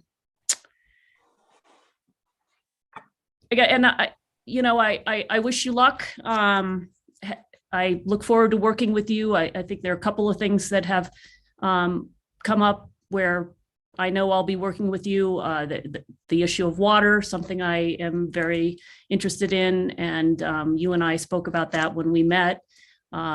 Certainly my new role as finance chair and the audit and our upcoming budget hearings. So I think, I will be working with you closely in both those areas among many, many others. I do want to touch on governance structure. I completely agree that we need to do more there. When we have our new charter review commission at some point this year, there is more thinking that needs to be done there. What was thought about with this beginning change, which we knew we needed an executive with more authority. We couldn't be subject to the whims of 5 votes and not having kind of a coherent vision, agenda, process to move the city forward, to be a 21st century city. We had to have that leadership. There were things I think that we thought about doing that just didn't happen. So I think there is more change that could happen. I think there's more support that can be given to the council. And, in this instance, I see what's happening tonight as part of what was envisioned by the last charter commission, which is that the new full-time mayor would have some key appointments as part of his or her team. And I think the mayor mentioned this earlier. You have the city manager, you have the city attorney, and you have the city clerk, and you might think of them as cabinet secretaries. And we would give the consent, the power to advise and consent, much like the Senate, the US Senate or the state Senate advises and consents to the key appointments to the governor or to the president. And I think that was sort of the vision for what's happening at this level, is that we have a full-time mayor, and the full-time mayor, in order to provide the leadership needed and to give the direction and the vision and start to move in that way, needs a team around him or her to be able to move that work forward. And so the city manager is certainly one of those key positions identified in the charter. And what we are doing tonight is essentially advising and consenting to that very important role, which the mayor has determined you, Mr. Blair, will be the person to for our consideration. So just wanted to give those thoughts. I know we've all received lots of emails. There's been lots of conversation about a number of things that have been touched on tonight, but I just wanted to kind of give my own way of how I think about this and what we're doing here. So thank you. Thank you for being here, for answering all our questions. And I hope it's been illuminating, as illuminating for the public as it has been for all of us to have a chance to get to know you here. And I wish you the best. Thank you, Mayor. Thank you, Councillor. Councillor Rivera, you have the floor. Thank you. I'll be brief because I know we're in danger of being on time. So just, John, one final question. We have 3 strong unions here in Santa Fe that represent most of the employees. Have you had any experience with unions, and can you talk about that? Of course. Mayor Weber, Councilor Rivera, thank you for asking that. Most of my work with unions, frankly, has been in the political sphere, and working with unions on political campaigns. I was endorsed by AFSCME back in 2008 when I ran for the state Senate. And so I have tremendous respect for unions and the work that they do. and for all of working Americans who are in unions, and they have been the backbone of our country. So most of the work isn't necessarily directly related to labor or union negotiations, but I am anxious and excited to jump in. I was speaking with the HR director today. I understand we have a meeting next week with the union leadership, and I look forward to working with them. So not so much special experience working in a governing body, sir, but definitely in the political campaign. Yeah, I guess my only recommendation would be that you have regular meetings with their leadership as well. I think that's important and will lead to less headaches down the road. And as you start to ride along with other departments or even participate with other departments in the work they do, just some word of advice when you do a police ride along, make sure you get a vest. For some reason, they didn't give me a vest. I'm not sure why. They gave other companies a vest. Make sure you get a vest. Do you think it's because you came out of the fire service, former Chief Rivera? I'm not sure. I'm still trying to figure it out. All right. Thank you, Mr. Blair. Thank you, Mayor. Thank you, Thank you, Councilor. Councilor. And if I may real quick, Mr. Mayor, I would like to meet regularly with union leadership. Absolutely. So I appreciate that note. Thank you. Great. Councilor Lee Garcia, you have the floor. Thank you, Mr. Mayor. And that was the question I was going to ask in regards to unions. And have you had any contact with the current unions at all currently? Ask me, firefighters union or the police union. Mayor Weber, Councilor Garcia, I have not reached out to the unions yet, in part because I don't have the job yet, and it sort of seemed a little premature for me, or I didn't want to. I felt reaching out would minimize the importance of getting the vote from the council before I stepped into the job. But I am planning to reach out to union leadership tomorrow on my first day. Thank you for that answer. I see it as something that's very, very important. I mean, you know, a big part of the workforce here, city employees are union, and you know, many times they are the ones who feel they're not listened to, and reasons why they are part of the union. So I appreciate that, and thank you. Thank you, sir, Councilor. Appreciate it. Thank you, Councilor. Any other questions from members of the governing body? I would just second what Councilor Lindell said a few minutes ago. I think this has been a very, very fruitful and in some ways extraordinary public conversation.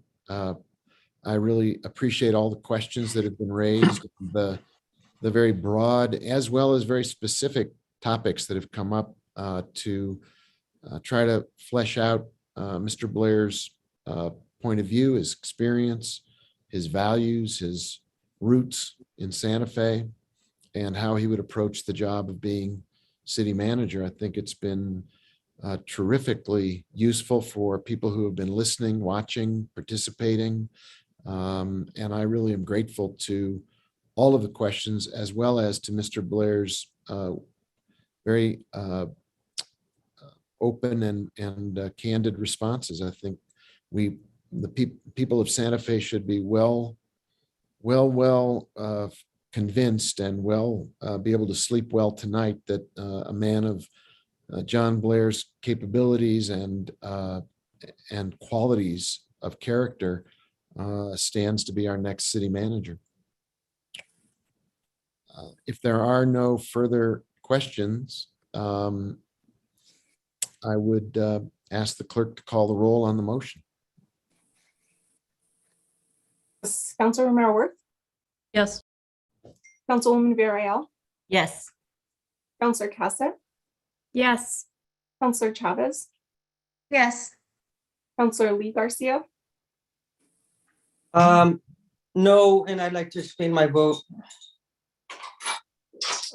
Councilor When Michael it's time. Garcia. Yes, we'll start the short brief after roll call, Councilor Garcia. Councilor Michael Garcia, Yes. Councilor Lindell, Yes. Councilor Rivera, Yes. Mayor Weber. Yes. Motion has been approved. And Councillor Lee Garcia, if you wanted to give a brief statement. Thank you, City Clerk. Basically, I feel that I really needed more contrast between candidates. I felt the process was rather rushed and giving ample time to citizens of the city of Santa Fe and their feedback in regards to the top position of the city. With that being said, I definitely will support you in every way that I can as a city councillor. I think you're qualified in many, many ways. And I feel that we will have a good working relationship. And I thank you for standing here in front of this body of councillors to retrieve our questions and answer them in the most honest way that you can. So thanks again, Mr. Blair, and to the rest of the council. Good. I think at this point, there's some technical issues that the city clerk needs to alert us to. But first, I want to congratulate you, Mr. Blair. Thank you for being with us tonight and for the pre-work you did to meet individually with every member of the city council, to sit down privately and discuss their concerns, and then to spend as much time as you did tonight with every single question, to be just absolutely transparent and candid is a terrific commentary on how you will now go forward to carry on your responsibilities. And I'm very grateful to you for stepping in. I'm very grateful, of course. We'll talk more about Miss LePan Hill and her achievements, but I think the continuity that we're seeing is fantastic. The qualifications are outstanding. The teamwork we've heard talked about tonight is the right spirit. And I'm very, very, very proud to have you as my city manager. Thank you. If I may, real quick, Mr. Mayor, I just want to say I'm grateful to you for your leadership and your support and your appointment. And I'm grateful to all of you for your votes and for the conversation. And I am excited to be working with you. So I will, as I understand it, be getting a laptop and a cell phone tomorrow, and I will ping all of you so that you have my new city email address and my work cell phone as well. I think most of you have my personal cell as well, but I look forward to jumping in and fighting the good fight with you. So I will say, as a quick caveat, I was told that this is my last night of freedom and my official job starts tomorrow, so I may depart to enjoy my last few hours of, I don't want to say freedom, but my last few hours and celebrate with my husband. So thank you all very, very much. I'm grateful for the support. Congratulations and welcome aboard. Madam Clerk, I think you have some information you want to share about technical challenges with the meeting that we need to share with the council members as well as with the public for issues that are still to come up on the agenda, and how people will or will not be able to join into this meeting. So can you brief us on what's going on behind the scenes with technology? Yes, absolutely. Behind the scenes, Mayor Weber and councilors, just as a quick update, we did notice that the link for the meeting is correct. However, there appears to be some issues with Zoom. These have been happening throughout the day, where if you click on it, it'll say there's a meeting ID error. There's a few ways to correct this. So the link is correct. It does require some additional manipulation, and it seems to have to do with browsers on some occasions, direct links. We're working through it, but the ID or the Zoom link is correct. So you can copy and paste it into your URL directly, like into your browser. It should open up for you. You can open Zoom if you have the app on your phone or laptop or device and enter the meeting ID as well as the password. It should let you in. You can also click on the link, I'm told multiple times, and you'll get the error message 3 or 4 times, and then it'll eventually direct and let you in. But lastly, the phone number does work. So if you would like to call in, you can do that as well. And if it's okay with the governing body, I'd be happy to make this announcement periodically, as we have not yet made it to petitions from the floor or to our public hearing items tonight, but I encourage anybody to do that. If there are any residents or constituents that are still having issues, you can absolutely email me directly. My email is kmmihelcic@santafenm.gov, and I'm happy to troubleshoot. I've been doing that most of the meeting with anyone that's called. So those are just a variety. Any counselors that receive this information can also forward their Outlook invite directly. That appears to be working just fine. So as I mentioned, the Zoom link is correct. However, there appears to be an issue that requires, in some cases, in some browsers, additional manipulation. So if anyone has any questions, please let me know. Can you give that again, so that people may not have been tracking it? They can write it down or quickly capture your contact. Yeah, absolutely. Anyone can email me if they have any questions or having any issues. It's Christine Mihelcic. So it's KMMIHELCIC @santafenm.gov. You can also grab the spelling of my last name off of my title ID, which is one of the reasons I popped on with my camera and name for this item. And I believe Councilor Garcia has a question. If you, Councilor Garcia, is there anything I can assist with? Councilor Michael Garcia, Oh, yes, I apologize. I'm still getting used to Councilor Michael Garcia. Thank you, Christine, for the update. Just a quick question, I guess it's for the city attorney. Is this compromise any Open Meetings Act requirements, because it is prohibiting folks from joining the meeting? And Mayor Weber, Councilor Garcia, there is no prohibition for people joining the meeting. So I think if everyone didn't hear, the phone number is correct, the URL is correct. It just might not be the same procedure. People have used the URL before, so it may be surprising if they get an invalid link error message. But I think we're just letting people know that both of those ways still work. It just might be a little bit different than they're used to. So they might need to cut and paste it into a browser. They might need to try to use the Zoom app, but the phone number works in all phones and everyone can access the meeting. So we did talk to HomeWise, who's one of our cases later this evening, to see if they were comfortable with it. And if we were comfortable moving forward, they were. So we troubleshooted it with a bunch of different things. It looks like the URL is correct. So we have listed the correct address to access the meeting in addition to the right phone number. And it's also been streaming on YouTube and on cable and on the radio. But with that being said, let's say if somebody was traditionally trying to join via Zoom and they're getting the error, so they're not able to hear this update, that I guess that's where some concerns jump in. However, Councilor, yeah, I definitely hear that. So the Open Meetings Act actually doesn't require public participation calling in at all, but it does require the posting of access to attend the meeting. So that's why the YouTube and the cable and the radio provide the access that's necessary, even without having the Zoom call and the link and the phone number. However, we do like to, as the city of Santa Fe, provide additional opportunities for public participations, which is why this council has adopted rules that allow for petitions from the floor. So that's over and above what the Open Meetings Act allows for or requires. But our own procedural rules provide for those. And so the phone number works without a glitch. The link may or may not require some extra steps, but it does still work. But my concerns more so relied not around the public comment petitions from the floor, but we do have public hearings scheduled. That's where my concern came in, is that folks wanted to participate in the public hearing, running into technical challenges.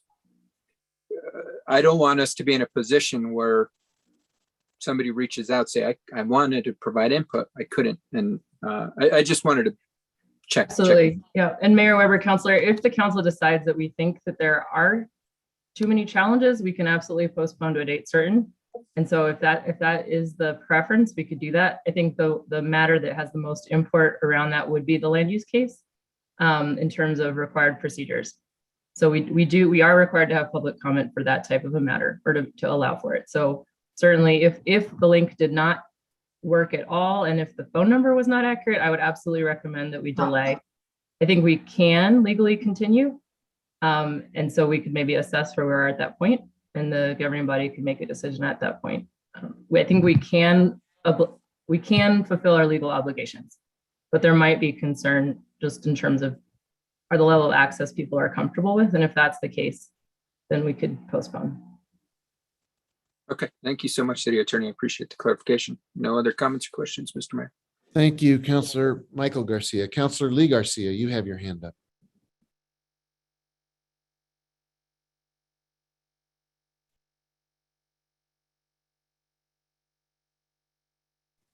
That was an error. I apologize. It was still up from earlier.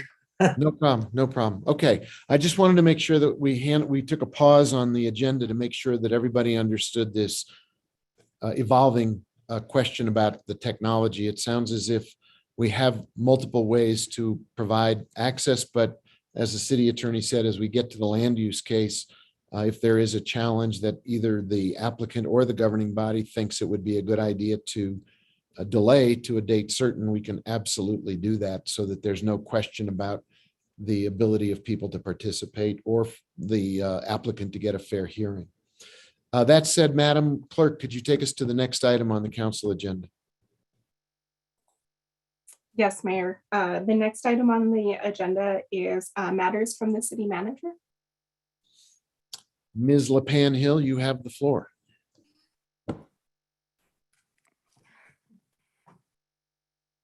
Thank you, Mr. Mayor. Good evening, members of the governing body. You all know I'm not one to hold the mic, but I did want to take a minute to say thank you.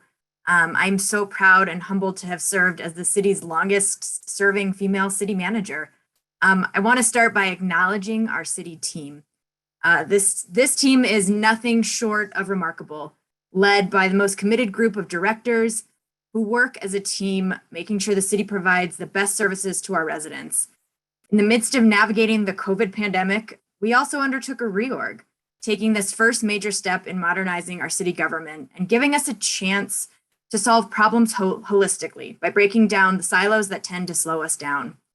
The creation of the Community Health and Safety Department brings fire, PD, community services, and recreation together, giving us a progressive and unified approach to making our communities safe and ensuring opportunities and activities are available for all city residents, regardless of age or what zip code they live in.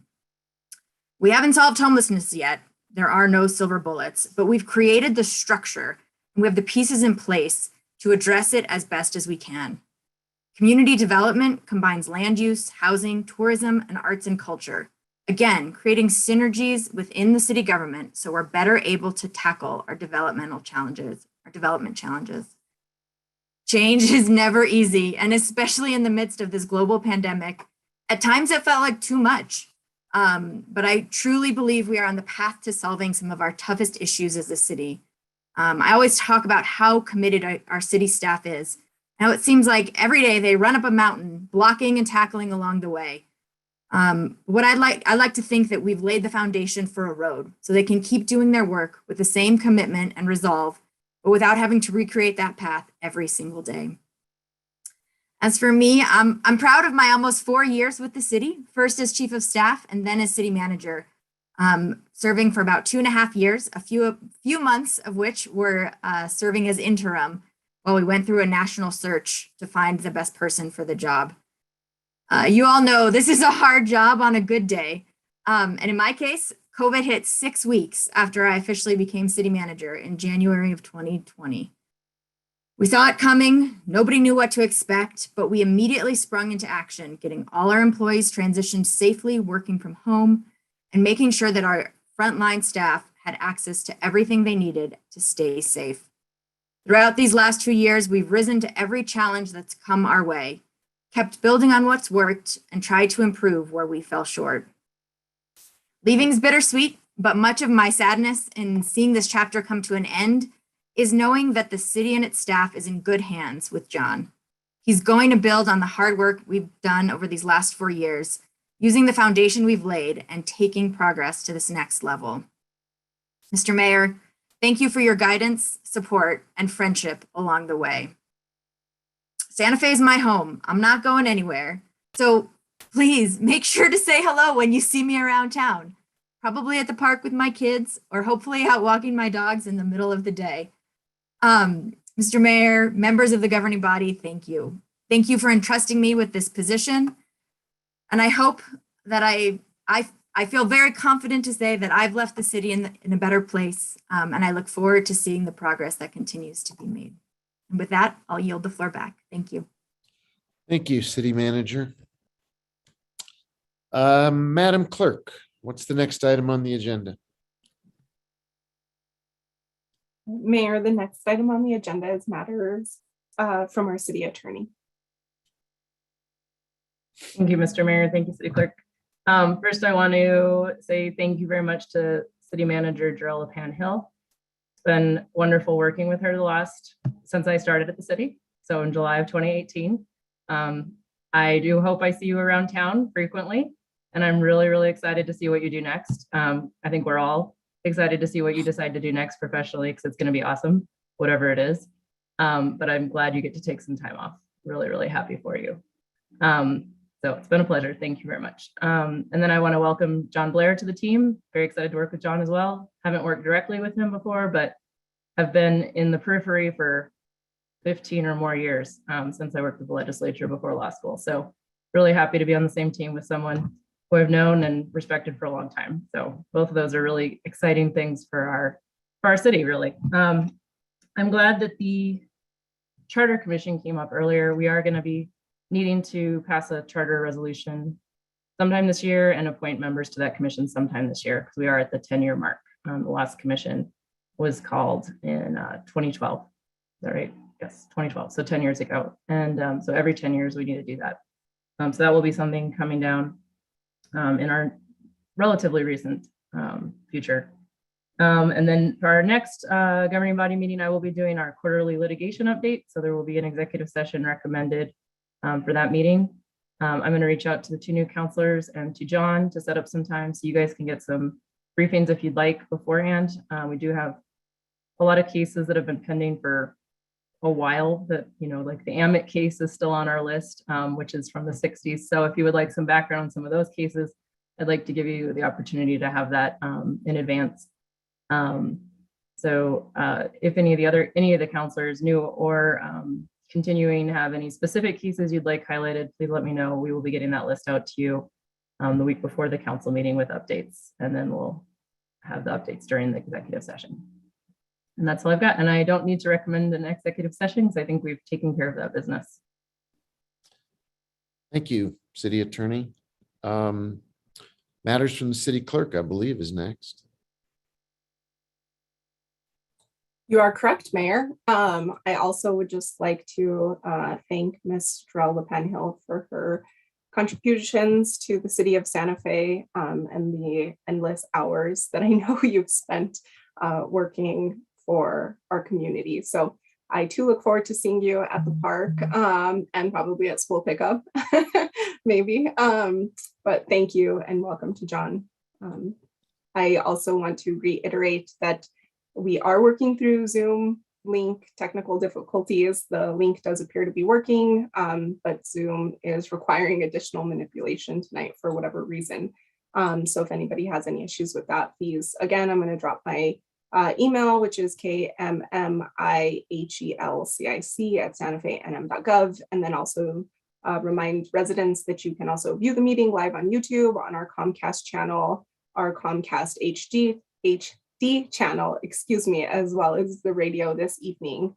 A few other updates. I do want to thank everybody that joined us for the inauguration. That does seem like a long time ago, but it really wasn't that long ago. And welcome to our new counselors. I look forward to continuing to work with you. And also thank you to the Community Engagement and Clerk's Office for their efforts on that event.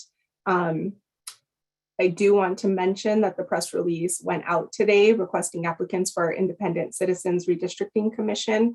So if any of the counselors have residents or constituents in mind, please have them fill out the application and get it back to me. The deadline for that is January 28th, and we look forward to having a presentation to the governing body on our redistricting at the July meeting. So just to give the council kind of a quick timeline, And I have two more quick updates. One is I've mentioned the orientation trainings that we're looking to schedule. We're still trying to nail down the dates on those. So I will be sending out updates and hopefully we can get through that. The idea would be, though, based on what happens tonight for good governance, we would like to have a procedural training before the next governing body meeting. And it appears that the Tuesday, the 25th would be that time. So just again, I will be sending out additional updates. And I do want to note, I think Councilor Rivera mentioned the transparency portal earlier this evening when we were talking about salaries, but an item that I think is very important to me and I'm really proud of is that upon my appointment, the city clerk's office started posting contracts, all of our city contracts to the city transparency portal. So we've been at it about a year now and have uploaded almost 500 contracts. So just something that I'm very proud of my team for doing. And I think it is a contribution that we are really proud of. So anyways, that's what I have for this evening. And thank you all for your time. Thank you, Madam Clerk. We have communications from the governing body. I will note it's already 7:16, and I think we're all going to want to take a brief break before we take the evening agenda, which promises to be also extensive. So let's start going around the Hollywood Squares boxes, just in the order in which faces appear on the screen. Councilor Lee Garcia, you have the floor.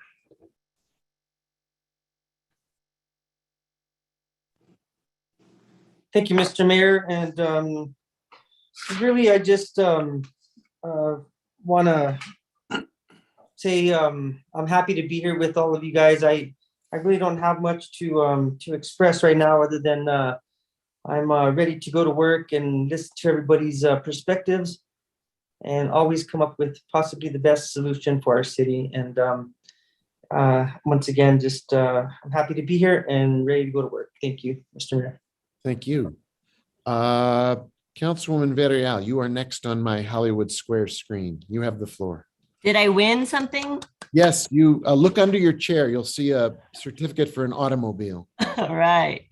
I just wanted to welcome my new colleagues, Councilwoman Chavez and Councilwoman, sorry, Lee, Councilor Garcia. I'm just happy to see you all. I'm hoping in the future, near future, that we all can be able to have our meetings together in person. That's still my goal and hope. Also wanted to thank City Manager Jarrell LaPan-Hill and just thank you for all your work and your service to the city. And I'm really appreciative of how you've handled the pandemic. You've handled it with grace. There's just a lot of pieces and things that we didn't know. And I just appreciate how you navigated that. So thank you and look forward to celebrating your tenure with us on Friday. I also wanted to mention that I am interested to see how the Charter Commission and the Redistricting Commission are going to be working together, because there is some synergy and they inform each other. So I want to understand that connection and how those two bodies will be working together. So if we could maybe get some clarity on that, I'm not sure from who, maybe from the attorney's office to get more information. And then I just heard, I'm not quite sure when our orientation, the governing body orientation training was occurring. I had it on my calendar for January 20th and 21st in the afternoon. And I just heard the 25th was a change date that we didn't get. So if you can let us know for those of us that have other jobs, that we can fit that into our schedule if it's changed. And last, I would like to co-sponsor legislation that, let's see, Councilor Cassett is introducing tonight, that Councilor Garcia is introducing tonight, and that Councilor Rivera is introducing tonight, and I'll let them read that into the record. Thank you. Thank you. Councilor Chavez, welcome aboard. It's your turn. You have the floor. Thank you, Mr. Mayor. I wanted to say, for being the first governing body meeting that I have the privilege of being part of. I love hearing words like transparency and collaboration and communication. And I've seen it already. I've felt comfortable myself to reach out and to learn from everybody. So I just wanted to thank everyone that has received lots of questions from me. I feel supported. I feel that team that I've heard so many of you mention as a priority as we work towards making Santa Fe as wonderful as it can be for our constituents. And although I didn't get to work with our city manager, Darrell, I want to wish you the best of luck. I know we spoke in person briefly at the inauguration, and you were already trying to give me lots of support just standing there. So it's unfortunate that I didn't get to work with you, but believe me, I will reach out just like you offered. And Mr. Blair, our conversation that we had was amazing. I think that as I heard questions come up and I heard things that were important from our counselors today, I remembered specific moments within our conversation that your beliefs and your work ethic align to those things. So I welcome you, I'm excited for you, and I wish you the best of luck. And I do want to add myself as a co-sponsor to some legislation that Councilor Rivera will be discussing and introducing today. So thank you. Thank you very much. Councilor Michael Garcia, you have the floor. Thank you, Mr. Mayor. First, congratulations, Darrell, for everything that you've done for our great city. Thank you for the 4 years too as city chief of staff, then city manager, and good luck on whatever comes next. Please do take some time to spend some time with the kiddos and the pups and soak it all in, because I know that you're going to be doing some exciting stuff in the future. And then welcome aboard new counselors, Councilwoman Chavez, the other Garcia. We're going to have to figure out how we're going to distinguish the Garcias, maybe G1, G2. I don't know. We'll figure it out. I do got a resolution I want to read in. Resolution amending resolution number 20-14 to change the location of the banners commemorating hometown heroes along the Cerrillos Road corridor between I-25 and Rodeo Road to between I-25 and the intersection of St. Michael's Drive and Osage Avenue. One thing I do want to, I would like to get an update on. I thought we were going to get an update on the audit tonight. It was mentioned during the finance committee that we were. Those counselors that were not able to attend the finance committee, I did mention that we have a letter from the state auditor requiring that we as the governing body respond to the timeline that we had proposed back in, I think it was early December. And our deadline is coming up quick. I think it's January 20th when we have to respond to him as, and I'd like to figure out when we as a governing body are going to get our heads together to figure out a response. The short, a week away roughly. And then lastly, I just want to thank folks. There was a tree ceremony that I attended on Sunday over at Rose Park. For some folks that don't know, there's a huge giant cottonwood that we're going to unfortunately have to disperse and get rid of due to safety issues. But it was a great event. I want to thank Parks Director, our acting Parks Director, Melissa McDonald. I know it was a tough decision for her to make to move forward with that, but it's all in the interest of public safety, and we will be getting 2 new trees in that space. So I'm thankful for that. Want to thank Bobby Bissold for leading that ceremony. And as well, there is an arborist who is going to be taking the wood from the tree, and the public has the opportunity to take it and make crafts out of it, whatever it is. So please do, if you're interested in obtaining wood from this tree to make crafts. Athena Bashir is, please contact her. Her email address is plants at SOWSFE.com. plants@SOWSFE.com. With that, no other comments. Again, farewell, Darrell, welcome, John, and welcome to our new counselors. Thank you, Mr. Mayor. Thank you, Counselor. Counselor Rivera, you have the floor. Thank you, Mayor. First, I want to introduce a resolution proclaiming severe or extreme drought conditions exist in the city of Santa Fe, imposing fire restrictions from January 27th, 2022 to February 24th, 2022, restricting the sale or use of fireworks within the city of Santa Fe and prohibiting other fire hazard activities. This is the earliest we've ever had to do this, but I think very important. So thank you, Councilor Chavez and Councilor Villarreal for signing on as well. I would also like to sign on to Councilor Garcia's legislation that he just introduced, Councilor Michael Garcia. I want to welcome Councilors Chavez and Councilors Lee Garcia. Look forward to many years taking care of this city and dealing with city business. I do want to also thank Jarrell for your many years of service. It's been great working with you. Some things we've worked on for a long time, some things were done fairly quickly, but you've always been responsive, and appreciate your efforts and everything you've done. It's a really thankless job, especially working with me, but you managed to get through it, and appreciate you and hope you enjoy some time off before you jump into anything else. I also want to congratulate Mario Rizzo with the fire department, who was selected to compete in the 2022 World's Strongest Firefighter Competition. Wow. And it's a 4-day festival that hosts 22,000 athletes from over 80 nations. And athletes compete in more than 80 different events.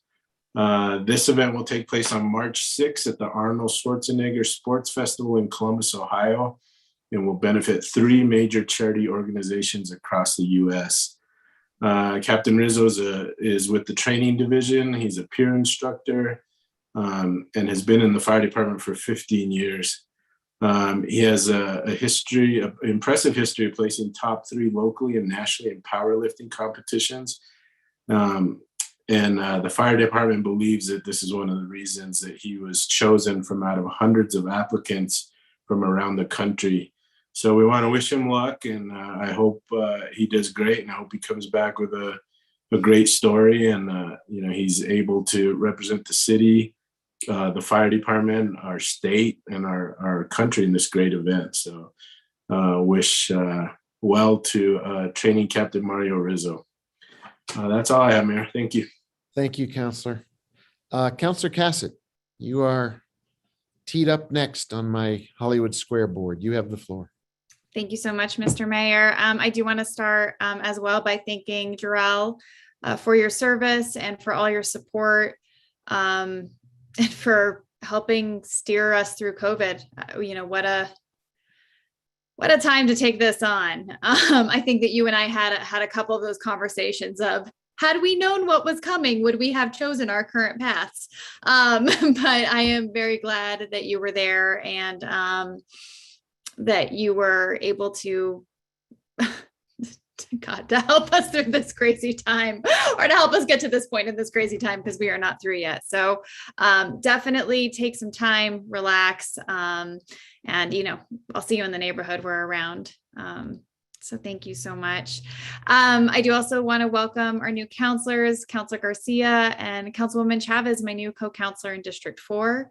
I'm very much looking forward to working with both of you, and Counselor Chavez, you and I will be working together very closely for the district, and I'm really excited. Counselor Chavez and I have known each other since high school. So having the opportunity to reconnect in this capacity has really been really exciting and really special. So I want to introduce some legislation. It is a resolution in support of the appropriation of funds by the New Mexico legislature for New Mexico grown fresh fruits and vegetables for school and senior meal programs and related education programs for schools and farmers. And then I'd also like to sign on as a co-sponsor with Councilor Garcia's resolution as well as Councilor Rivera's resolutions. And I did want to give a special thanks to Jesse Guillen. I've kind of pelted him with a lot of stuff in the last couple of days, and he's done a really great job of responding very quickly and writing up some drafts for me. So Jesse, I really appreciate that. I know that there were some quick turnaround times, and did want to give you that recognition, as it definitely was a lot in the last 24 hours, I believe. And I think that is it. I will yield the floor. Thank you. Councillor Lindell, you have the floor. Thank you, Mayor. Jarrell, you can check the box for having done the hardest job in Santa Fe. Big check mark. You did it. Congratulations, right? Hardest job under good times. You did it under bad times. We'll get through it, but it wasn't easy. Thank you. Welcome to the new council members. I think that, again, I don't speak for the council, but I speak for myself, that I am always available to be helpful. Third, when Councilor Rivera talked about fire trainer Mario, it took me back to a couple of years ago when Mayor Weber and I went to Albuquerque and did the fire ops day. We needed a nap to get back to Santa Fe. It's an astounding thing that firemen go through. I mean, oof. It's an amazing thing, and that's a tremendous honor for him to be invited to that. Just amazing. So everyone, continue to wear your masks, please. Cloth masks don't count anymore. You got to have an N95 or an KN95. COVID's rampant here.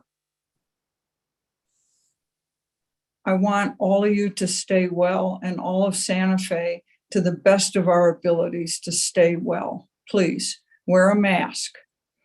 Thank you, Mayor. Thank you, Councillor. And Councillor Mayor Worth, you have the floor. Thank you, Mayor. Welcome to our new counselors. I look forward to working with you. I've chatted with both of you a bit and look forward to collaborating as we move forward. Jarrell, I remember distinctly the day you came on board, and you were as optimistic and energetic and enthusiastic as our newly anointed city manager was tonight. And little did you know, as you said, that 6 weeks later, you'd be in absolutely incredibly challenging times. So thank you for persevering and helping move the city in really difficult times, making some really tough choices. And I think we're getting through this. We're not quite through it yet, but your role in getting us where we are today has been really important. So thank you. And as has been said, enjoy and take some time. You've definitely deserved it. I want to thank Councilor Garcia for bringing up the tree in Rose Park, and I want to thank Bobby Bizold for the ceremony, and I want to thank Melissa McDonald for her work in helping that neighborhood and the community understand and the nature of that tree, the reasoning for why it needs to come down, and for honoring it. I am excited that the new trees that are coming are being made possible by Tree Smart Santa Fe. You all remember that as a council, we approved a resolution for this public-private partnership that's helping us plant trees, be really thoughtful and strategic in improving our tree canopy across the city, particularly in the newer developed areas and more challenging climate areas of the city, which happen to be on the south side. So really important work, and we're seeing it bear fruit, pun intended, I guess. In this particular tree needing to come down and being able and having the funds to put up new trees. So again, a public-private partnership. This council, the council, the governing body has made that happen through a resolution, and it's a great example of some of the work we'll need to be doing. And I think that's all I have tonight. Thanks, Mayor. Thank you. I have a few items. One is a resolution establishing additional legislative funding priorities based on the potential availability of additional funding. This grew out of our legislative breakfast, which I wanted to mention and thank everybody for participating in and for the great work done by our team, all parts of the city, all department heads. Director Wheeler put together an outstanding booklet. Mark Duran guided us through it with the skill of his expertise. And I think we're looking forward to a productive and fruitful and hopefully a very positive outcome from the upcoming legislative session. We've got a great delegation and a great relationship with the legislature and the governor. So very hopeful that as they build their budget and build their capital outlay, we will be well served by all of those positive relationships. I do want to second what Councilor Lindell said about COVID. I think it's important for everybody to take a moment and look the problem in the eye. This is a different variant. It spreads more easily. The good news may be that it is not as severe in its impact if you are vaccinated and boosted. And so it's time for people who have neither vaccinations nor boosters to get both, and to be very mindful that when you have both, while you may not be bulletproof, you will be less severely affected, as will be your family, your friends, your colleagues at work. It's an important time to double down on our precautions, to wear up our game with masks, up our game and awareness of close proximity, particularly indoors.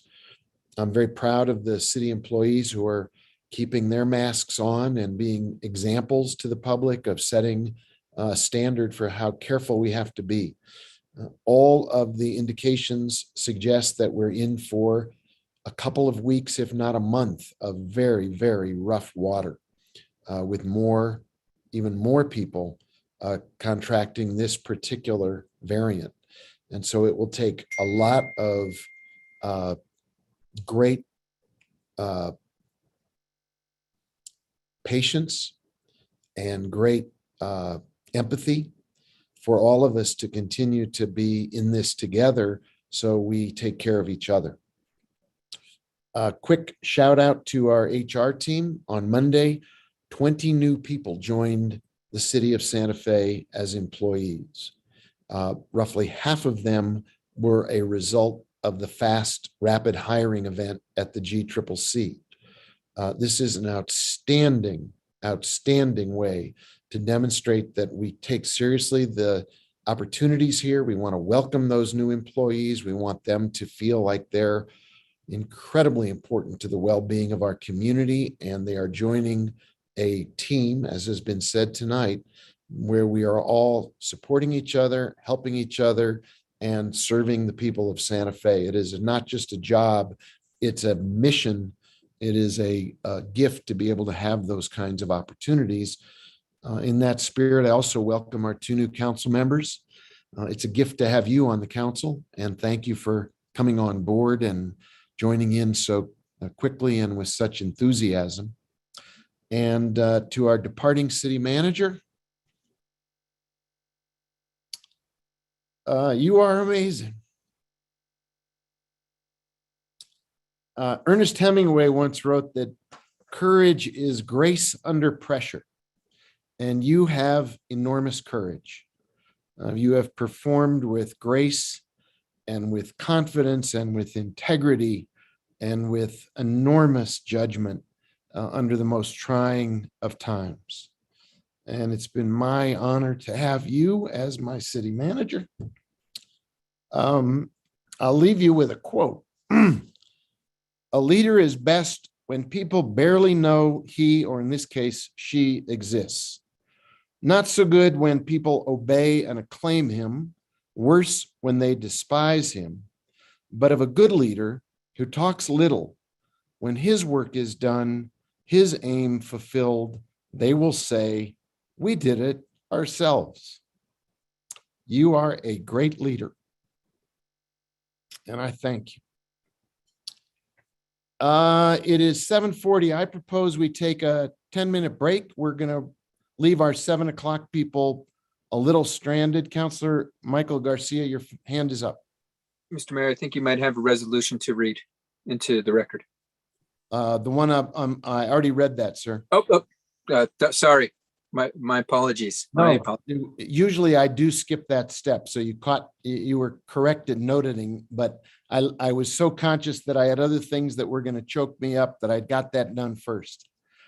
I propose it's 7:41. Why don't we adjourn or take a break for, I know it's unfair to our attendees in the attendee room, but we'll come back in 10 minutes. Maybe folks can take a bio break and have a quick bite to eat. I will try to take a break as well, and we'll see you here at 7:51, if that's okay with everybody. Thanks, everybody.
Well, it is 7:52, and I know 10 minutes isn't a lot of time to get a quick, fresh cup of coffee or a bite to eat, but we are 50 minutes behind the promised time for our attendees in the waiting room who want to speak to us. And so if people can resume as quickly as they are able, we will get back to the business of the people. And I'm seeing cameras turned back on and people coming back into the Zoom room. And as soon as we get everybody back together, we will resume our business. Renee, Councilwoman Viral, do you have a little bite to eat? Were you able to find a little dinner? No? Not enough. 10 I could minutes. have another meal right now. 10 minutes does not qualify as a chance for a significant, successful dinner break, but. True.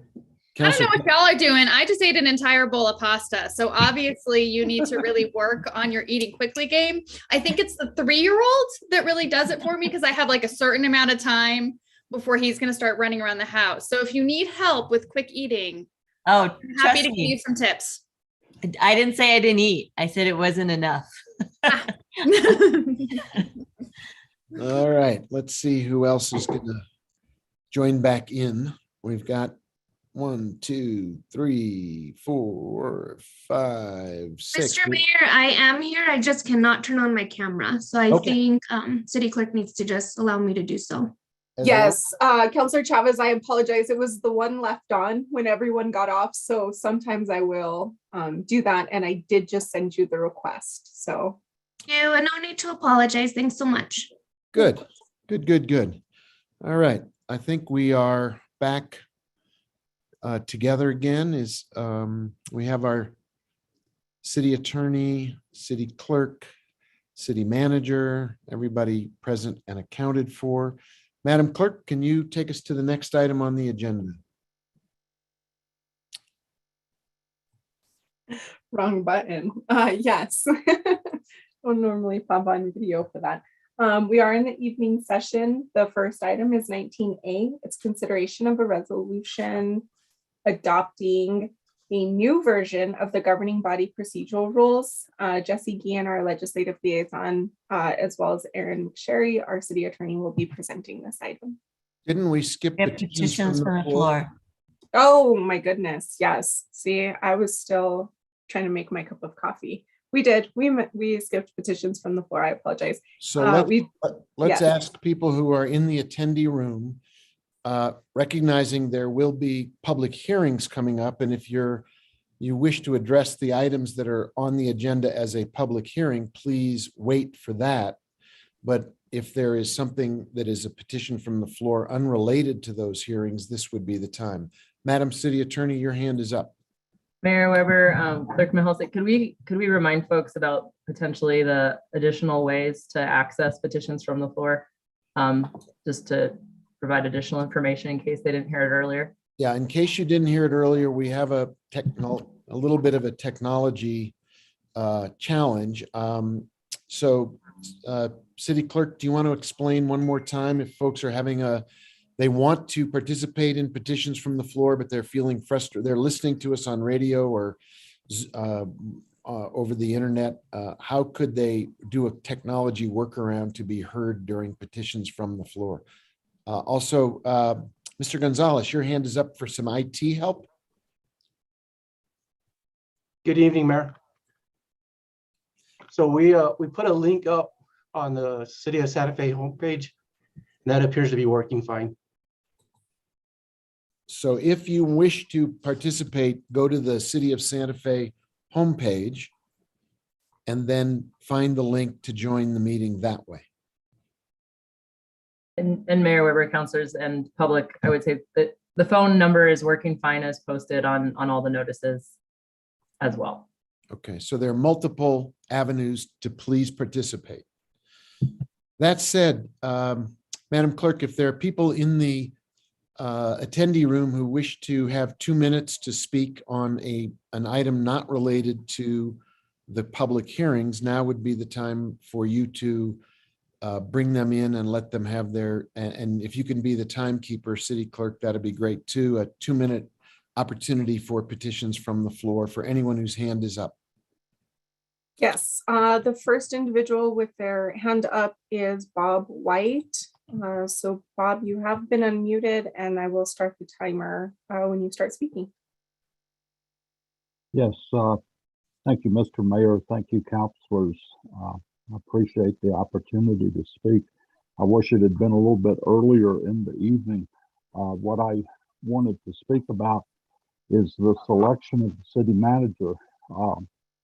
I was very impressed with his presentation tonight, and he has very impressive credentials in the areas of government in which he had worked, but we will never know how he might have stacked up against a national search for a city manager, which for a city of 90,000 people with the problems of a much larger city hitting us on a daily basis, it would be nice to know that we had the best candidate out there. I heard a couple of councilors tonight kind of allude to the fact the suddenness of this and the way it happened right after the election was bothersome to me. But I just think that all the councilors who voted for this need to go on the record with their constituents to let them know why they chose to vote this particular way, to not go for a national search. And that's all I have to ask. Thank you. The next item, or the next individual is Diane. Diane, you've been asked to unmute, so if you want to. Good evening. Can you hear me? Yes, we can. Thank you. Right. Thank you, Mayor Weber and councilors, and welcome to our new councilors and the new city manager. I enjoyed listening to his presentation. I'd like to also thank the city clerk for offering a workaround to tonight's Zoom problems, which I experienced. I was able to hear what the access was by using my phone, and I was able to pass that information on to people. So thank you very much. That was great. But this actually speaks to an issue which concerns me. Every single time I go to the website, it's so difficult to get through things, and things are very, very slow. And you can't find, you go to what the subject that you want to get to, but it doesn't take you there. And every time I'm constantly calling people to navigate the website. And I'm wondering if there could be a more streamlined website worked on so that people have access to information on all levels, not just city council, but every single thing. It's very, very difficult. So that's my comment, and I appreciate your work, and I don't envy any of you because you don't even get to go to the, get dinner or anything. So thank you. Thank you. All right, Miss Stephanie Beninato. Hi, good evening, Stephanie Beninato. Where'd Whoa. she go? I'm not sure. We lost her somehow. She just started Oh. speaking. There she is again. Try again. There she is. Hi. Stephanie? Can you hear me now? Yes, we can. Okay, I'm sorry. I think I lowered my hand and that made a difference. I just wanted to say that I too had a problem getting in. I had to go to Zoom, log in and put in passcodes and all that to get in. But I was also happy to hear there's 20 new hires, but I went on the HR webpage and I only saw 17 listings, which I thought there were a lot more openings needed to be filled at the city than that. So I just kind of raised that as an issue as to like where is the complete listing. And then on chart, not the charter, which charter commission, which I also think is really important, but chart, I do really wonder, when it was first formed, my understanding was that ultimately, if you attended enough meetings, you would be making recommendations on monuments and names of parks and all that. And that has totally gotten lost, and it's being, kind of openly acknowledged that it's morphed into something different. So my question is who's going to make those decisions? And isn't it ultimately then going to be kind of political if this process doesn't actually address that? And then the last thing is we really need permanent heads at rec and parks. Rec, Chavez was closed yesterday because somebody didn't show up, even though this was just the pool, even though there were 3 people sitting there at the pool area, 3 employees, which should have been enough to run it for at least some time. The Perez that we spent $2.5 million on is only open from 9 a.m. to 4 p.m. because the city didn't have the foresight to get another supervisor trained. So when the supervisor left for paternity leave, which is quite expected, they were not prepared a couple of weeks ahead of time. And it's always Perez, the huérfano, the orphan, that gets the short shift. And I mean, really, if it doesn't open early, I don't understand, most people, I won't say most people, there's a whole segment of people that it does not serve. And these are just some of the problems that we're experiencing there. And I know there's some shortage of people, but I really think it's also just poor management. And it's time to get permanent heads of these departments who are actually hired to do the work in the department, and also think creatively, like hiring people for 10 hours a day, hiring students to just work, say, on a Saturday. So some of these pools could open Saturdays so kids could actually go swimming. Again, waivers for people, to swim from 7 to 9. If you die in the pool, it's okay. No one gets sued. Ms. Benenato, your 2 minutes is up. Okay, thank you very much. Thank you. Thank you. If there's anybody else in the attendee room who has a petition from the floor unrelated to the hearings that will be coming up, this is another chance to raise your hand. Otherwise, that will complete the petitions from the floor. Mayor, I do just want to know, I have 2 individuals that are on phones. I'm going to go ahead and ask them each to unmute just to verify that they're not wanting to speak for petitions from the floor, given the Zoom issue tonight. Yeah, let's make sure we're not accidentally shutting anybody out. Perfect. So if there's an individual with the last 4 digits of their number are 8985, I am asking you to unmute, and if you would like to speak from petitions from the floor, please go ahead and do so. Hello. Hi. I already spoke from the computer because I was on the phone first, and then was able to get on the computer because of the city clerk's directions. But I'm going between rooms, so I'm keeping them both on. Perfect. No worries. I just wanted to make sure that we were able to hear anything. So I'll be speaking later. Okay, perfect. Thank you. And then if they're the individual with the last 4 digits, 5382, I also want to verify. Hello? Hi, I would like to speak with regard to issue 19A. Okay, perfect. There'll be a time later in the meeting for that. I just wanted to make sure there was nothing from petitions from the floor. So thank you so much for that. Thank you. Very good. So I think anyone else who is in the attendee room now is, I'm going to assume, here to speak to one of the hearings that is in front of us next in the public hearing agenda. So with that, Madam Clerk, why don't you take us to 19A? Again, for the second time this evening, we'll go to item 19A, which is a public hearing. It's consideration of a resolution. It's sponsored by Councilor Romero-Worth and Councilor Cassett. It's a resolution adopting a new version of the governing body procedural rules. It is presented by Jesse Guillen, our legislative liaison, and Aaron McSherry, our city attorney. Thank you. So I think what we'll do is start with a brief staff presentation by Mr. Guillen, and then go to public comment and then come back to the governing body for consideration of the main body of the proposal. And then there are numerous amendments that we'll work our way through. We'll hear from the sponsors before we go to the governing body at large. But let's start. Jesse, do you want to take a few minutes and set the stage for what is in front of us, please?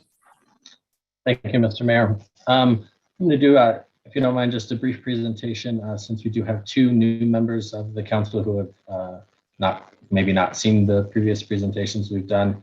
I will keep it minimal because I know it's getting late, and then I can answer questions after the public hearing. So give me 1 sec.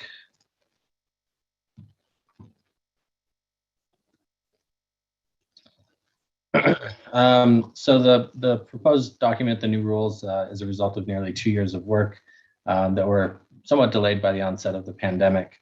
The proposed document is designed to clarify certain processes, increase opportunities for the public to participate in discussion of legislation, and establish new sections such as those on decorum and recusals. The resolution itself was introduced at the November 10th governing body meeting, was the subject of a study session on November 17th, and then was heard by all 3 city council standing committees prior to the hearing this evening. The current rules for the governing body state that amendments to the procedural rules are not an appropriate item to be adopted as part of the consent calendar, but should be part of the discussion calendar. The sponsors, however, wanted to allow an additional opportunity for the public to weigh in. So that's why the item is on the agenda this evening as a public hearing. So the goals of the new document are to clarify certain processes, provide the public with an opportunity for earlier and hopefully more meaningful comment. It updates the order of business, increases specificity for motions, and establishes a defined committee process.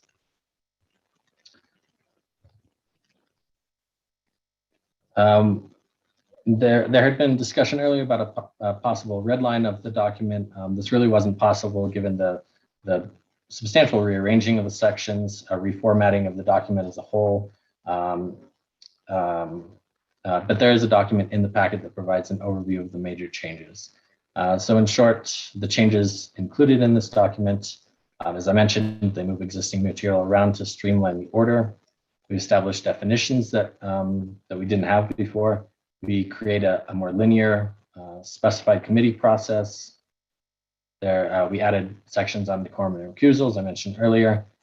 We established a study session as an official meeting type. We revised the meeting order for regular governing body meetings, which we'll see at the next meeting in a couple of weeks. We expanded and clarified main motions, subsidiary motions, and how debate is handled.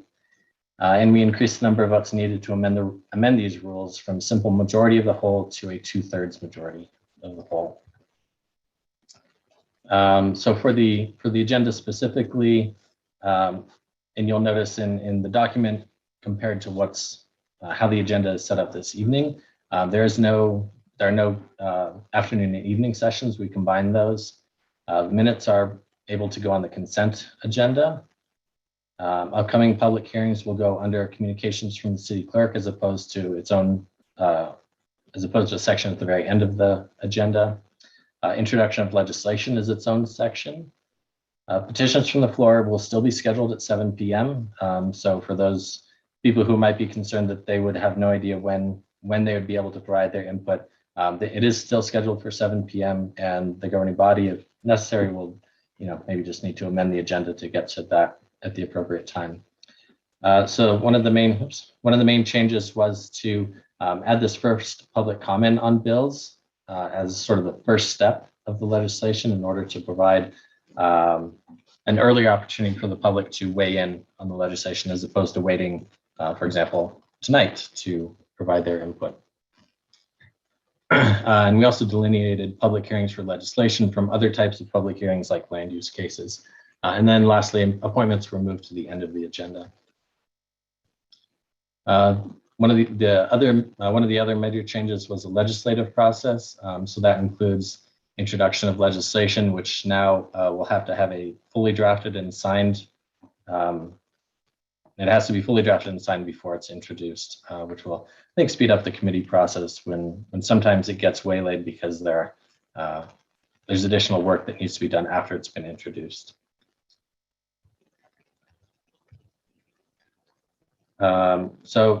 Legislation has to be approved by at least one committee. At that point, once it's been approved by at least one committee, that's when it gets scheduled for the public hearing.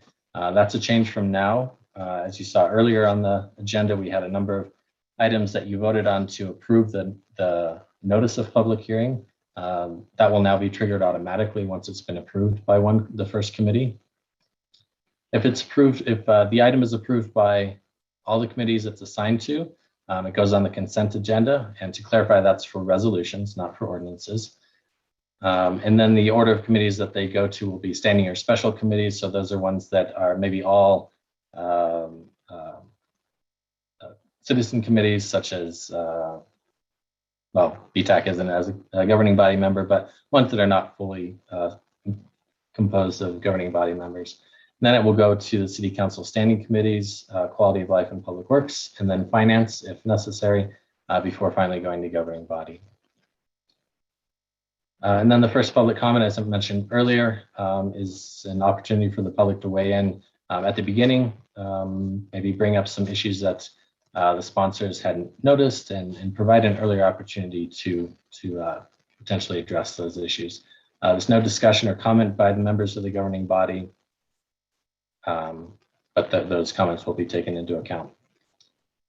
And then lastly on the agenda, you'll notice that we split the public hearings into two different sections, which I mentioned. One is for legislation and one is for other items, including land use cases, which may have a legislative component to it. Lastly, we sort of clarified and sort of delineated the possible motions that could be made: approve, deny, no recommendation are the main motions. There's also the unanimous denial at a committee, which would essentially stop the legislation from moving forward at that point. And if the sponsor wanted to make changes and propose that again, it could be reintroduced at another governing body meeting. We also talk about the subsidiary motions to amend, refer to another committee, postpone to a date certain, which would, at the committee level, would only be until the next regularly scheduled meeting. We can also lay it on the table, which is not a new motion, but that's to sort of postpone it until later in the meeting in case there's staff needs to join the meeting or there's some other information that's needed that can be obtained during that meeting. And that is all I have. Hopefully that was short enough. And I will wait until after the public hearing. Thank you, Jesse. Very nice Prezi utilization of the Prezi technology, an improvement over some other presentation styles. Congratulations. I think what we should do now is go to we will have obvious ample room for council or governing body consideration, but let's go to the folks in the attendee room who want to address the procedural rules item and see hands that might come up and ask for folks to give us their comments about this public hearing segment on the changes to governing body procedural rules. And we'll ask people to speak for 2 minutes to the best of their ability. Madam Clerk. Yes, the first individual is has a phone number ending in 5382. And I've asked them to unmute. There we go. Good evening, Mr. Mayor and councilors. My name is Joni Arend. I live in District 1. My comments go to the fact that I couldn't find the resolution, and I spent about 10 minutes trying to find it. And on the Prime Gov, it was confusing because I couldn't find the latest version. I asked Mr.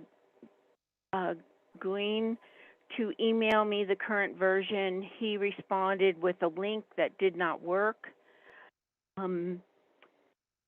I am concerned that I recognize that a lot of work's been done on this, but I respectfully request that the proposed resolution be pulled from the agenda. I couldn't find the way that the changes were made. I saw the light blue rectangle on the PrimeGov version, but it was nearly impossible to find those changes. There were brief summaries, but I wanted to see the actual language. And it takes time during the continuing pandemic when people have health and safety priorities other than looking at changes to the procedures. Importantly, there was not a red line strikeout version to indicate the changes for the public to review and provide informed comments to their counselors and the mayor in writing or orally during the public hearing. And that was my goal, to look at the changes and then make comments to my counselors. It appears that this is a lack of transparency with the proposed resolution. Further, the city needs to up its transparency by using the available electronic tools to ensure everyone is on the same page. For example, using red line strikeout with the proposed changes. Thank you so much for your careful consideration of my comments. Thank you.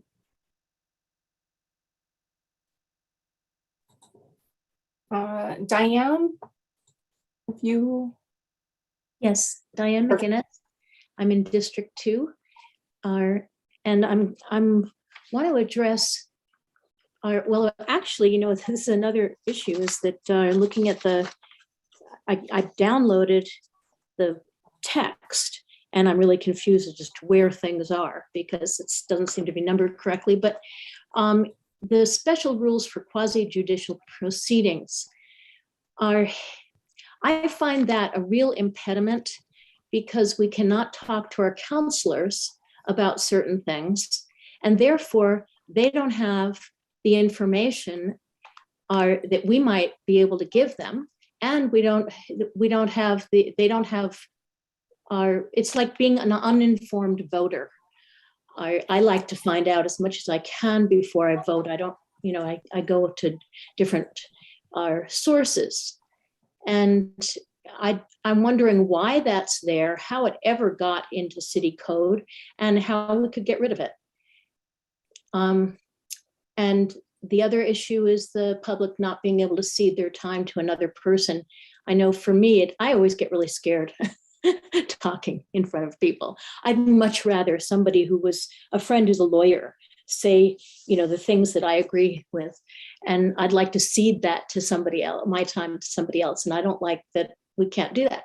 So those are my two comments. I'm really concerned about the quasi-judicial proceedings. I think that limits your ability to do what you need to do to represent your constituents. Thank you. Thank you. All right, Miss Stephanie Beninaku.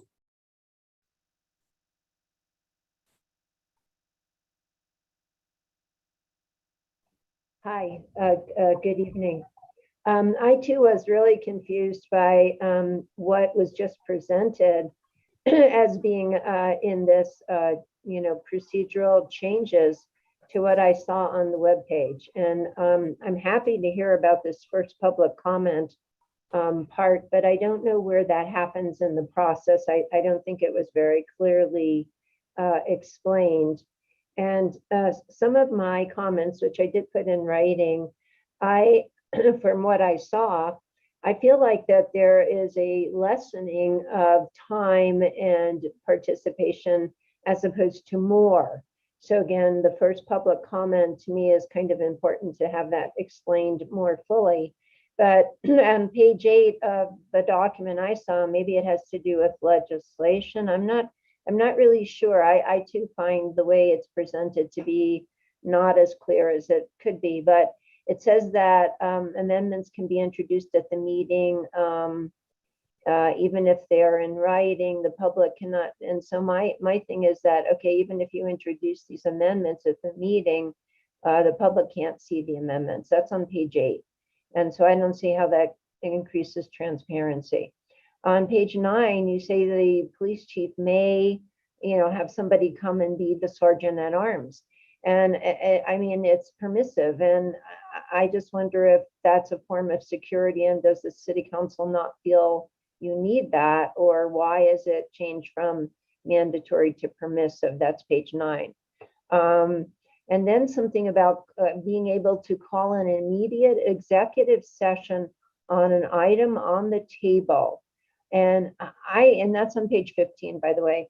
And I don't understand how anybody would be prepared to really be able to talk about that item if it was on the table and then suddenly you could just say, okay, let's have an executive session on that. So again, I don't even know that I saw the right document, but the document I did see, these are my comments. And again, I am more about, let's have more transparency, let's have more time. Oh, there was something about introducing notices of meetings with only 72 hours notice for the meeting. That was a big concern to me as well. So again, these are some of my things: to have more time, more transparency, not less. Thank you.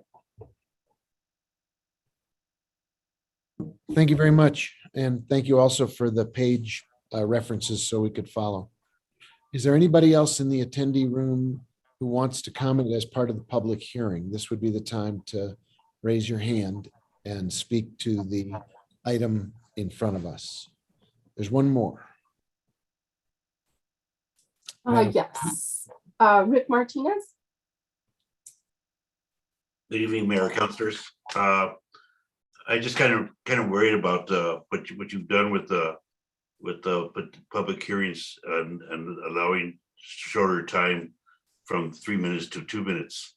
It's just like you all get paid to hear from us, the taxpayers, to listen to your constituents by telling, but by what you are doing is telling us that extra minute is not worth your time. It says less about us, about giving your constituents, that you don't really care of what we have to say for that extra minute. So give us that extra minute back. Don't take that extra minute away. It's important for the public to really express what they want to say. Sometimes you just don't have the time for just 2 minutes. So sometimes it takes 3 minutes. So, a lot of times you're not even prepared. Sometimes you give us 1 minute and you say, that's it, gotta go. So I also want to add to it that it's been 2 years or more that we have not figured out how to put a face on the who's speaking. I mean, I would like to be in this Hollywood square box with you guys, to say what I'm saying, but apparently you guys haven't figured that out yet. And I know you can. It gives us more transparency, so you see who's really talking to you. So I hope in the future you would just figure out a way. There's technology is there to let the public be in that Hollywood square with you guys. So where someone is speaking, you can do it. Because I don't know how long this pandemic is going to last, and how long this Zoom meeting is going to last, and how long before we have a public hearing. But in the meantime, figure out a way to put us in the box. I like to be that run the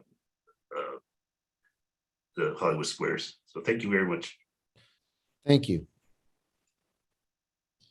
Anyone else at this time who is here not for one of the subsequent hearings, but for this one, this would be the time to raise your hand so we can let you speak to the issue in front of us.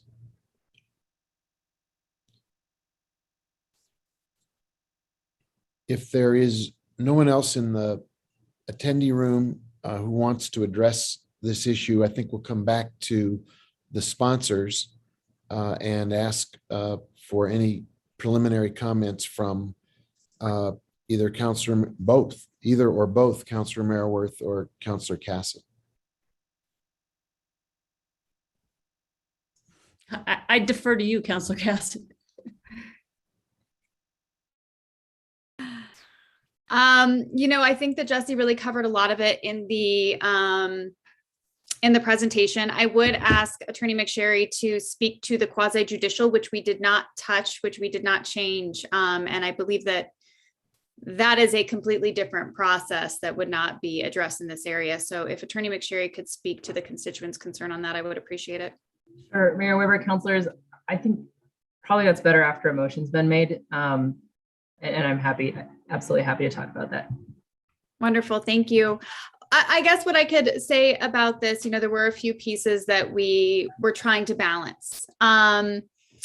One is looking at efficiency. We know that sometimes our meetings can go very long with the governing body, and sometimes we are working through a lot of details in governing body that we felt should be really looked at the committee level, because it provides a lot more time for us to see how changes to legislation will actually impact it. So if things are proposed, then we are able to defer back to staff to really be thinking about things, and that by spending so much time kind of recrafting legislation in the governing body, it doesn't really lead to good policy. So that is ultimately what the goal is how do we really get to the best policy possible.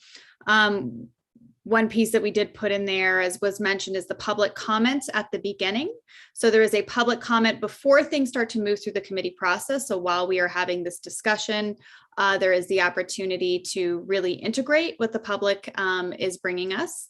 And then again, that first public comment is not instead of a public hearing. So we are adding additional opportunities for the public to speak to something.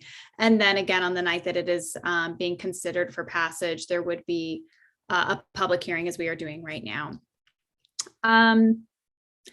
The other piece that I know I was really excited about was the legislation being fully drafted before you can introduce it.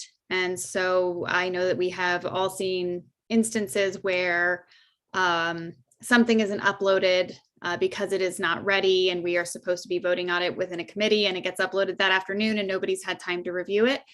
That will solve that problem and really give us all the opportunity, as well as the public, to have a longer time to really consider some things. I imagine we should just jump into questions, because I know that there's a lot here and most people have seen it, and I will hand over to Councilor Mara Worth. Thank you, Councilor, and thank you, Mayor. I would just say that I want to acknowledge Councilor Roman Tiger Abeyta. He was he worked with both Councilor Cassett and I and the staff on these proposed changes. They are something that we have been working on, as I think Jesse stated, for a couple of years prior to the pandemic, as part of looking at good governance and how do we improve our processes and come up with a more coherent structure where the public can see what we're doing, can understand how it's moving, and can have opportunity to comment when there's a chance of actually being able to address those problems. And so, as Councilor Cassett mentioned, we did put in a public comment period or time ahead. So the bill's introduced, and then I believe it's at the next meeting, we take comment, and a bill can't be introduced unless it's fully drafted. In our current process, you can introduce a bill with just a caption, and that doesn't tell the public what the bill does. It also doesn't tell counselors what the bill does enough so that you know whether it's something that you want to be a part of as it's moving through the process. So we're asking that the legislation be fully drafted in order to be introduced. We are providing for public comment at the front end as well as at the back end to give more opportunity for people to weigh in and talk about how they see it impacting, being able to answer questions or make changes to the legislation. We also made for a linear process so that the legislation, as it moves from one committee to the next, the amendments attach to the bill as the different committees work on it, so that when it arrives at governing body, you have fully drafted legislation with changes that have been made in the committee process to improve the bill. Doesn't mean we can't make further changes at the governing body meeting, but it does mean that we are honoring the time of the governing body meeting by not doing that work at this level. The changes do encourage us to do the work of drafting and shaping legislation at the committee level, so that when we get to this night, you know, the public knows what's in front of them, the council knows what's in front of them. And if we need to make more changes at that moment, we certainly can do that. There were also a public hearing at final passage. So if we miss something and the public identifies it, we can still make changes. But again, I think I just want to acknowledge that this is part of some good governance work that was identified when we had Jennifer Fabian. There were a number of things that were identified as things that we can do to improve how we run city government and make better use of our time and our processes. This was one big lift of that. Councilor Ramon Tiger-Abeyta was a critical piece of that. And I just want to acknowledge that he is not here tonight, but he participated in these meetings. We had standing meetings every week for quite a long time to really shape and think about this.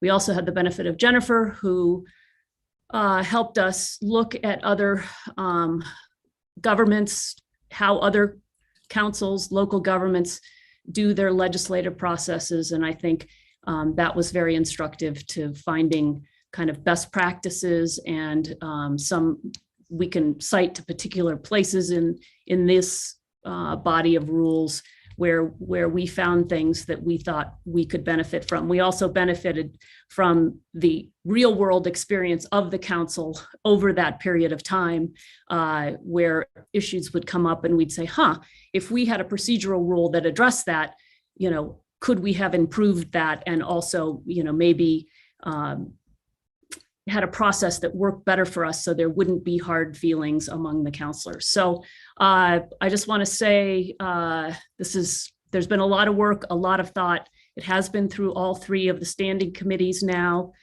We did do a study session on it. There are quite a few amendments tonight, and I look forward to talking about them and voting them up or down. So thank you, Mayor. And if it's appropriate, can we put a motion down?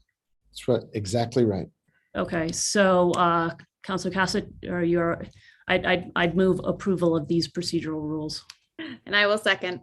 So we have a motion, we have a second, which sets up the opportunity for us to take up the amendments. There are pages and pages of amendments. They each deserve consideration. It's 8:35. We should move immediately and as quickly as we can to take them up and take up debate about the overall measure. City Attorney, you have your hand up. Mayor Weber, I just wanted to follow up on the earlier question. For the quasi judicial proceedings, I believe the same paragraph is included in the existing rules as in the prior rules. And then there's also a reference to land use proceedings, which are governed by a very specific resolution for land use appeals. So the specific terminology that's in this, or the specific provision that's in the proposed rules, is the special rules for quasi judicial hearings. And in the new rules, this is on the bottom of page 16. It says special rules for quasi judicial proceedings. Any member of the governing body who has received communications outside of quasi judicial proceeding concerning the merits or substance of the matter being heard in that proceeding shall disclose the substance of the communications on the record at the commencement of the proceeding, and the members shall recuse themselves if they cannot be fair and impartial in hearing the matter. So really, it's just about the recusal and the disclosure of communications. That's the only very specific term regarding quasi-judicial proceedings that is in both the old version of the rules and the new one. The new one, we also put in that cross-reference to land use appeals cases rules, which are in a particular resolution that is also cited on that page, which is resolution 2011-24. So the council may want to look at those as well. The choice whether to have a quasi-judicial hearing for the matters that we hold, it really is not in the hands of the city. The New Mexico Supreme Court has issued a number of cases, most recently a case called the Albuquerque Commons case, which came out about a decade ago, a little bit more. And that is one of a series of cases that goes into the obligations of this type of body in land use proceedings to be in their quasi-judicial role. And that is a constitutional protection of the landowners who are bringing that case. So there are constitutional protections for certain parties who are not the landowners as well. They vary in strength based on what the property interest they have is in that area. So it actually could be a sliding scale of interests.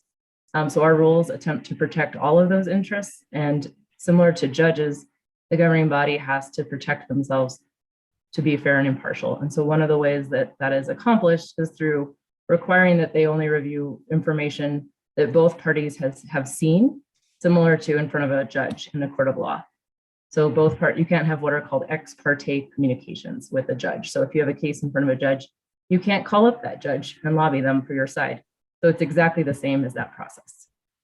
We could talk for probably hours on this subject, but the good news is that mostly that's not on the agenda tonight. It's mostly potentially a conversation for the future.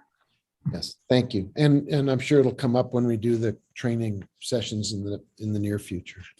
I think with that, I would like to start entertaining the amendments that are in front of us. Just march through the bill one at a time and take them up as they occur on the page, on a page by page basis, so we can move through the bill and vote the amendment or hear the amendments and vote on them.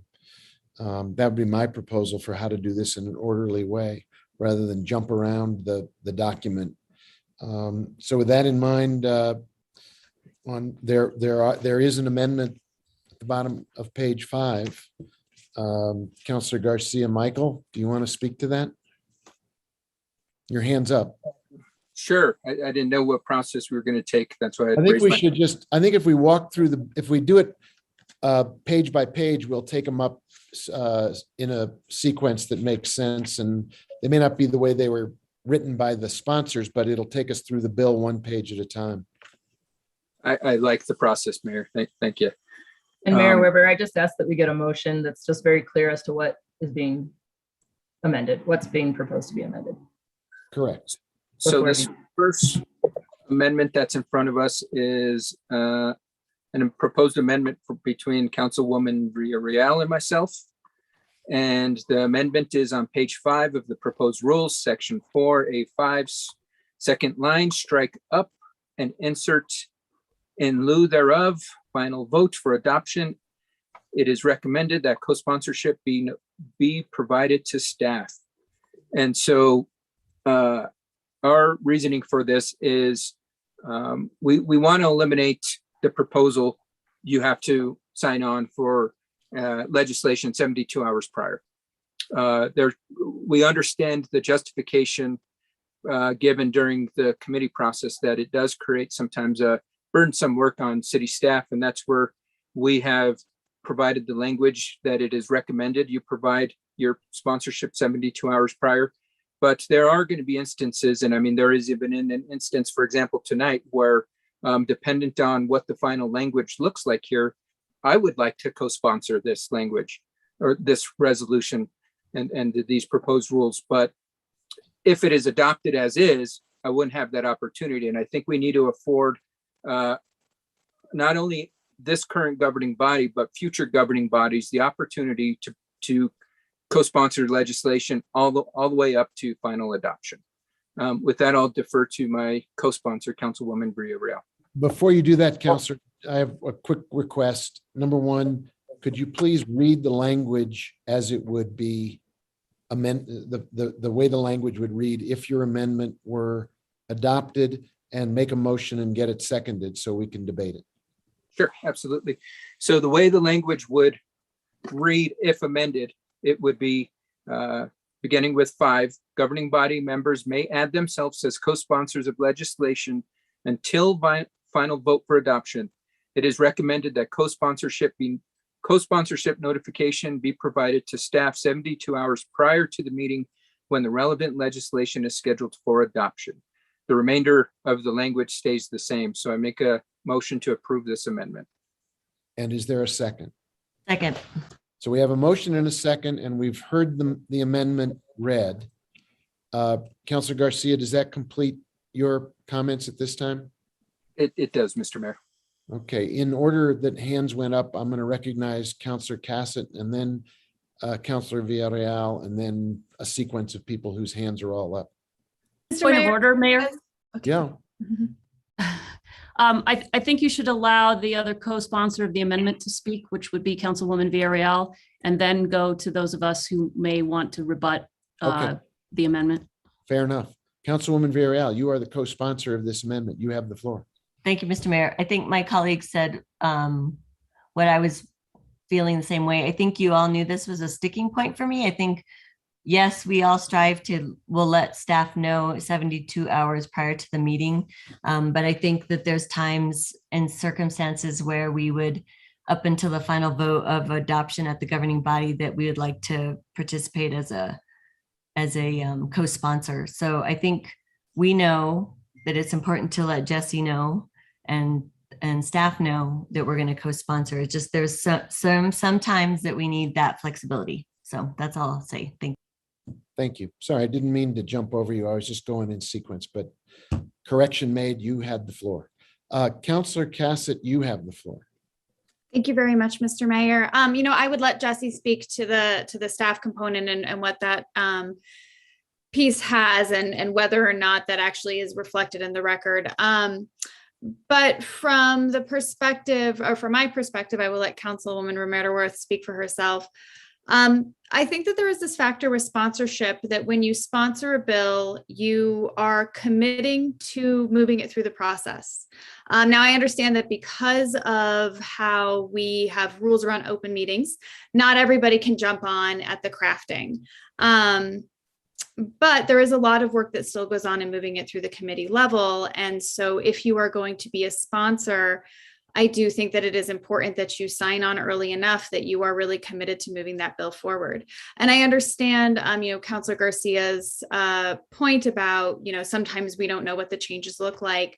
And some of the other changes that we have made in these procedural rules actually help to mitigate that. So again, by the time it gets to governing body, we should all have a much better idea of what this looks like, what the amendments that are going to pass are going to look like as it has made it through the committee process.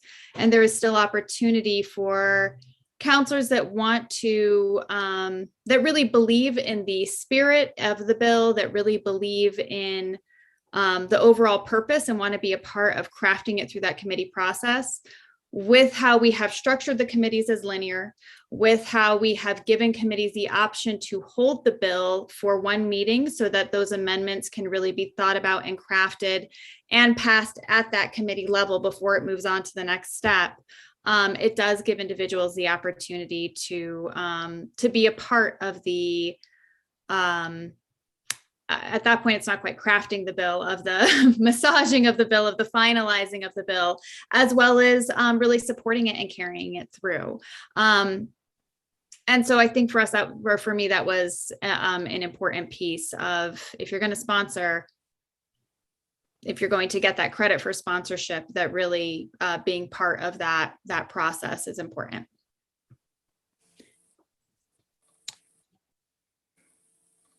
Does that complete your remarks? Yeah, sorry, I muted for the thank you, but thank you. I didn't want to cut you off. Councilor Romero-Worth and then Councilor Lindell. Thank you. And so I'll just pick up where Councilor Cassett left off. So I guess a couple of things. First, I want to, for people listening who may not have the bill in front of them, what we're saying is you have to, if you want to co-sponsor a bill, the way the procedural rules are currently written, you would have to let staff know that you wanted to be a co-sponsor 72 hours prior to the governing body meeting where the bill is on final passage. And so I do know this has been a sticking point, Councilwoman Villarreal. And I guess I would echo the comments of Councilor Cassett that there is a difference between supporting a bill by voting for it and sponsoring a bill, which is working to shape it. And also, I don't know that you have to wait until you see the final thing to know that you generally support it. And therefore want to sponsor it. And the best example I have for this is the bill last year where we raised city employee hourly rate to $15 an hour. We brought that floor up, and everybody signed on just about the minute that that thing was introduced, because we all knew that that was something we wanted to see happen and we wanted to sponsor. But that bill had problems up until the very last minute. And we all worked to figure that out. And so I think there is a difference between sponsoring and just supporting, and you don't have to be a sponsor in order to demonstrate that you support a particular bill. And so I would like to leave this the way it is. I would also like to have Jesse Guillen, our legislative liaison, speak briefly about why, if you don't let staff know in advance of final passage, the fact that you signed on as a sponsor, you're not going to get credit for that, because it's not reflected in any of the agenda material or even on the bill itself, saying that you were a co-sponsor, because you haven't done so early enough to get your name on the actual bill. So Jesse, if you could just speak briefly to that. Thank you, Mr. Mayor. Councilor Marworth. Yeah, that's correct. If someone were to add their name on as a co-sponsor at the time of adoption, there's really no historical record in PrimeGov, for example, which is a system we're using now, that you wanted to be added as a co-sponsor, because the agenda has already been published, everything's already been published. You're not going to show up on that. And so that's, a lot of this is about ensuring that if you are interested in co-sponsoring it, you are a supporter of whatever legislation it is, you let staff know, whoever it is, they add your name, and then that's going to show in the historical record. Otherwise, if you wait until the moment it's adopted, a lot of that's going to be lost. Thank you. So I do not support this amendment. Thank you, Mayor. That's all I have. Thank you. Councillor Michael Garcia, your hand's up again. Thank you, Mr. Mayor. And I guess I got a question, because Jesse's comments raised a very, very interesting issue for me, because what happens in the instance, and what has happened in the instance in the past, where there have been amendments proposed during a meeting that were not part of the packet, that ultimately got adopted and became law. So, for example, so you're saying those amendments that weren't part of a packet in the past weren't included and ultimately weren't part of a package. I'm a little concerned with that. So what happens in that instance, Jesse? I guess if I wanted to bring up an amendment tonight that is not part of this whole gamut, and the governing body approves it, does that not get adopted into the final packet or the final legislation? Mr. Mayor, Councilor Garcia, I want to make sure that we're differentiating between sponsorship and amendments, because those are two separate things. So amendments affect the final outcome of the legislation, it affects the language. Sponsorship does not. So that doesn't really affect the final outcome. If it is a resolution, for example, if you added your name to this one tonight, it would show up on the final document, but it wouldn't show up on the documents that you have in the packet right now, because those have already been published. Amendments are, as you know, done on an amendment sheet. And then when the final document is prepared after it's been adopted, those amendments are incorporated. The amendment sheet is added and shown that it's been adopted. And that's included in the final packet. So that is, and then all of those are posted on the city clerk's webpage. So that is, amendments are included in historical documents that are housed by the city clerk's office. But that's a different process from sponsorship.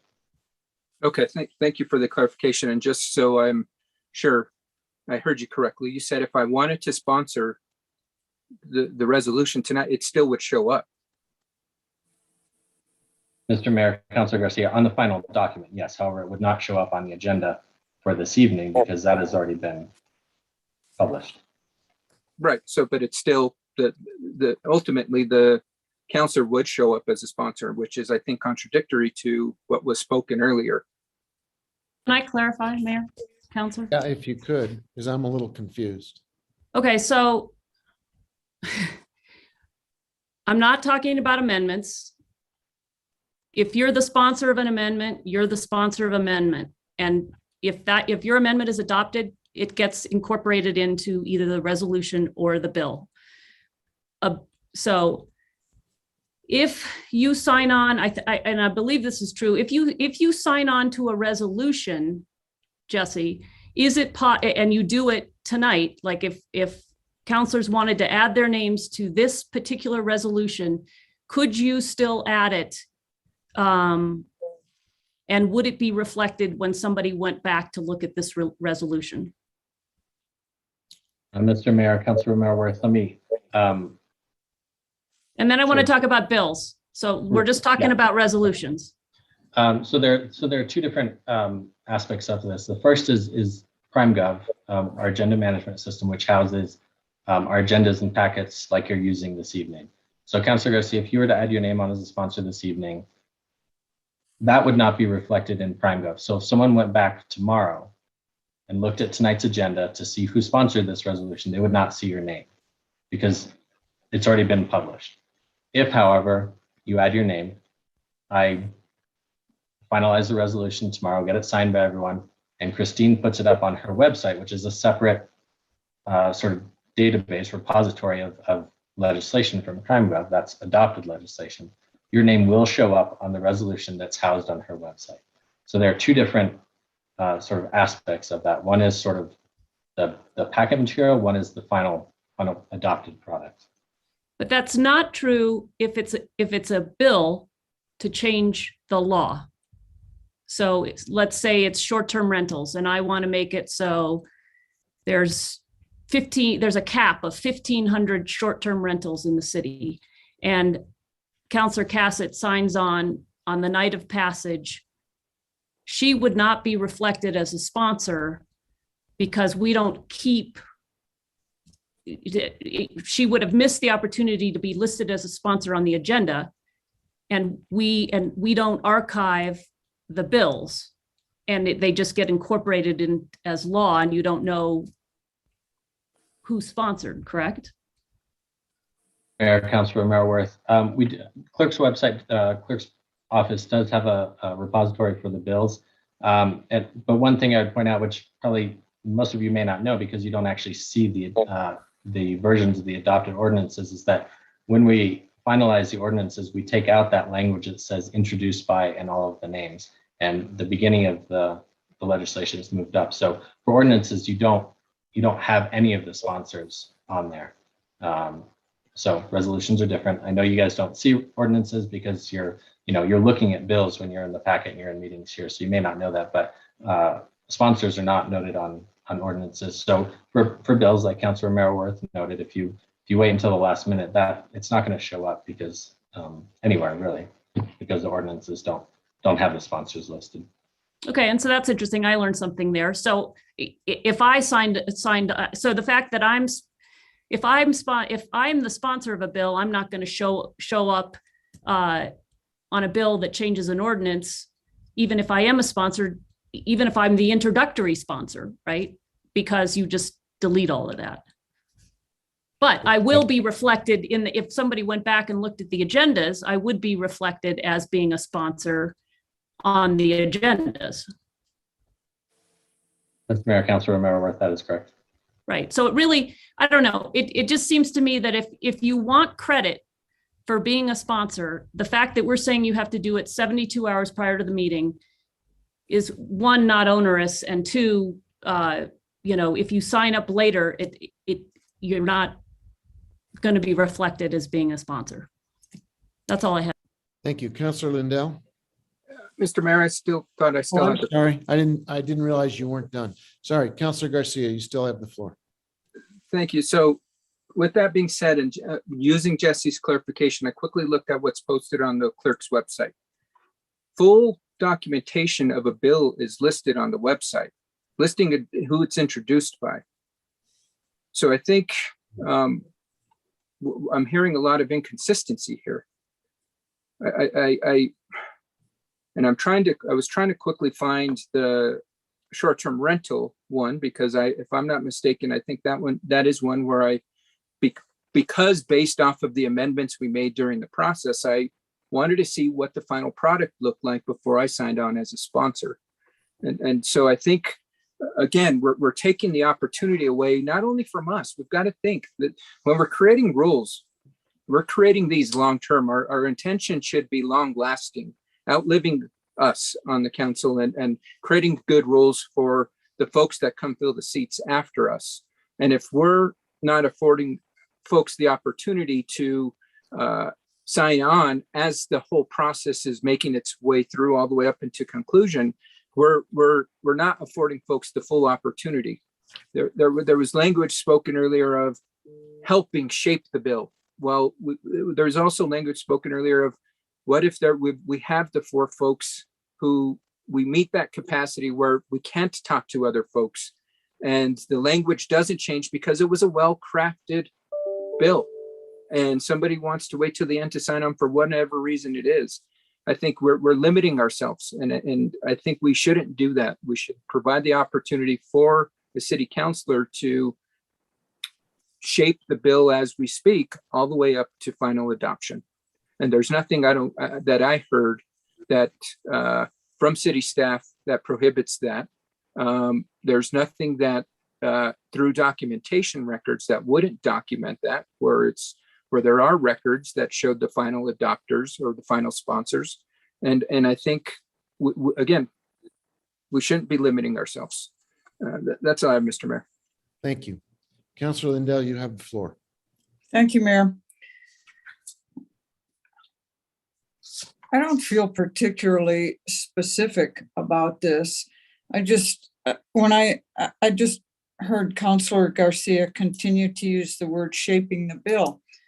I feel respectful of that.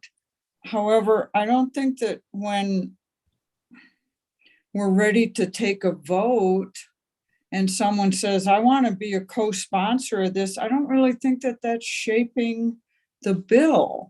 I think that for me, it's more of a philosophical of what is the purpose of co-sponsorship? What are you doing when you co-sponsor a bill? Is it to get your name on the bill or get your name on the resolution? Or is it that you sign on early and you want to be at the ready to help? And as Counselor Garcia said, to shape the bill, to work on that process. Otherwise, I think that your vote shows support of the bill. Being like with our reading tonight of legislative items, people said, I want to be a co-sponsor of that. That indicates to me that they have a philosophical support of what is being proposed. And they could be called upon to help with that legislation. Otherwise, I think your vote shows support. So I think that for me, it's not about it's more of a philosophical of what really is a co-sponsorship and what is its purpose. So that's all I have to say on it, Mayor. Thank you. Thank you. Counselor Romero-Worth, you have your hand up. Thank you, Mayor.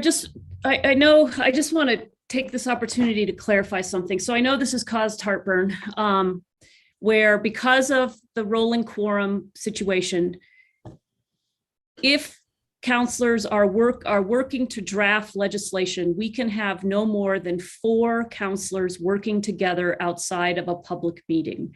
And so, for instance, on the short-term rental legislation, there were 4 counselors who met kind of like we did on these procedural rules on a regular basis, trying to come up with a draft of something to bring forward. And there were, when the bill was introduced, there were 4 initial sponsors.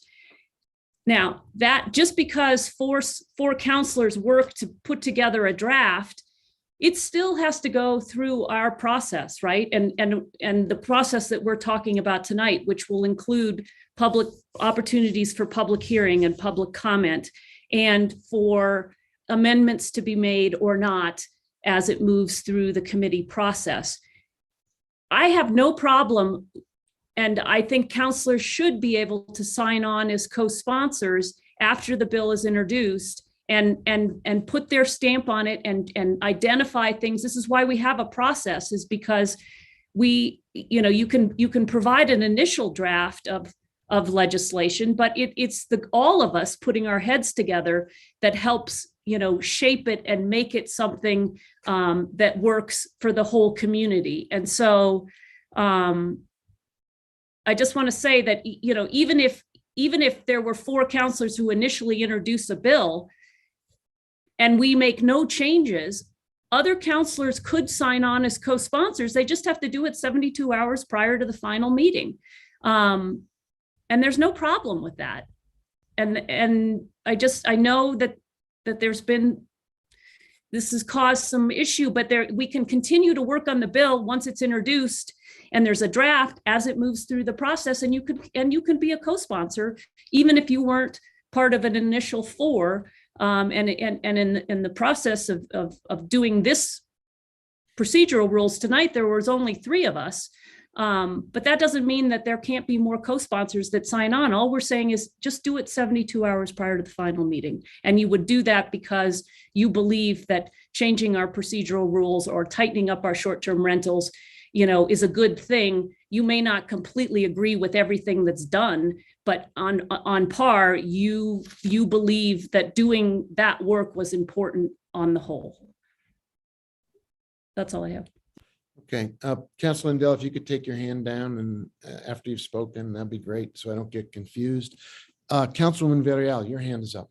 Thank you, Mr. Mayor. Just one thing to add. We're not saying that 72 hours is not important. That's why we included language that's saying we're still recommending that co-sponsorship notification be provided to staff 72 hours.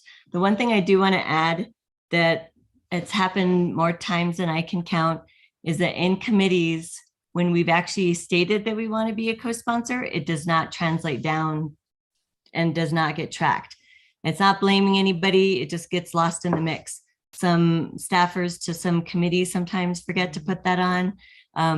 We all make mistakes. Sometimes Jesse doesn't hear us. So there's times that there's a few of us have said, I want to support or co-sponsor a bill or legislation, and it's not tracked and it doesn't get recorded and it's not on the record and it's not reflected in the agenda.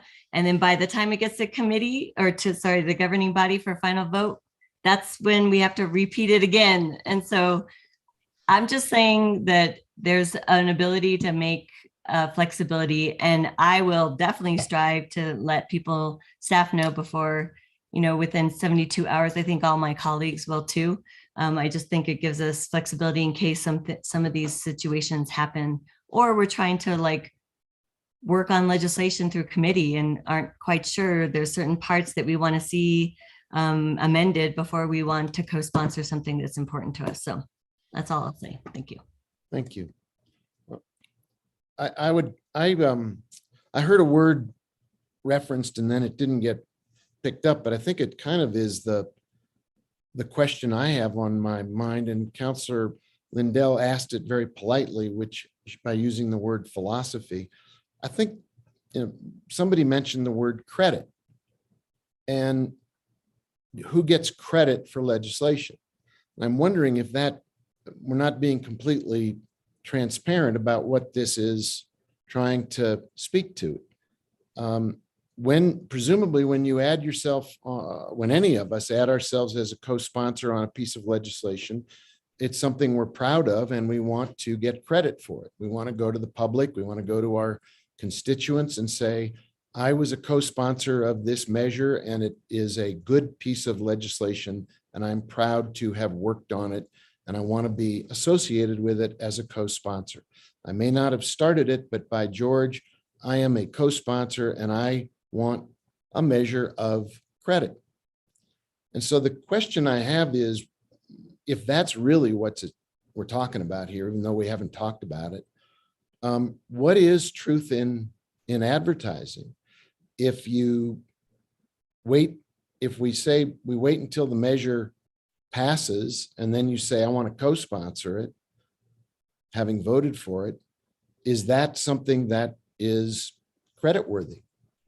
Or is that a kind of a head fake to the public saying, I'm going to go tell my constituents I co-sponsored a measure, but I really didn't put my shoulder to the wheel. And I think the subtext here, and I'm going to just put it out there, I think the subtext here is, if you're going to take credit for a piece of legislation or take the blame if people don't like it, if you're willing to take the blame for it, put your shoulder to the wheel and participate in shaping it and being a partner in its development. And if you want to be honest with the voters, be honest with the voters and say, I actually stood on the side of developing this measure because I care about it and I'm a co-sponsor. And if you believe in it, that's a good way to indicate your willingness to both take credit or blame, depending on how voters assess the measure. Maybe I'm missing the point, but it seems to me that we're kind of dancing around the bottom line here, which is, what is creditworthy when it comes to building a legislative record? Councillor Romero Worth, you have the floor. Yeah, and I just want to add on to that, Mayor. I do thank you for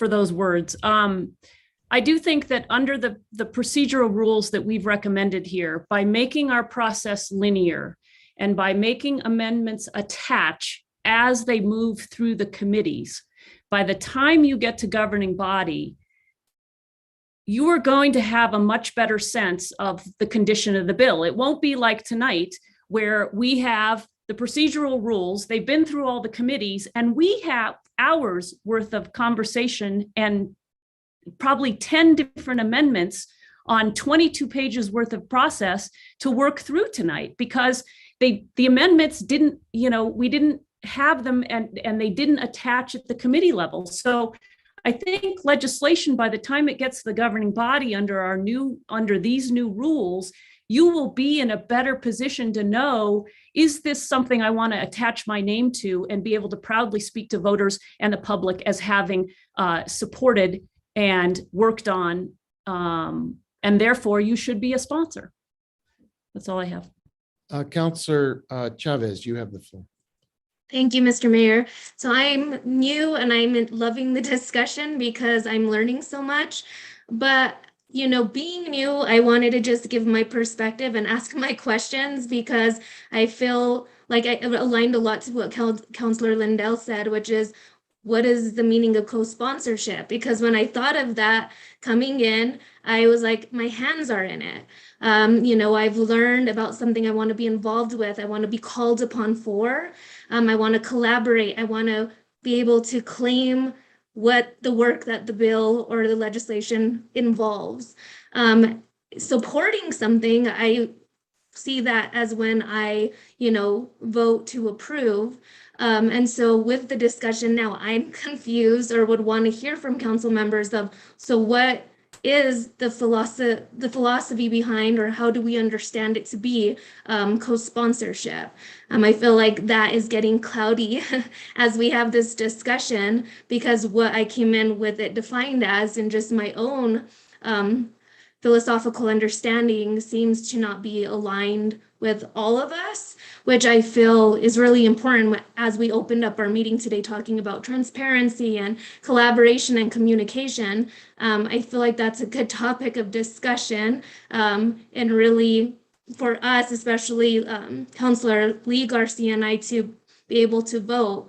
How do we define and understand co-sponsorship? Thank you.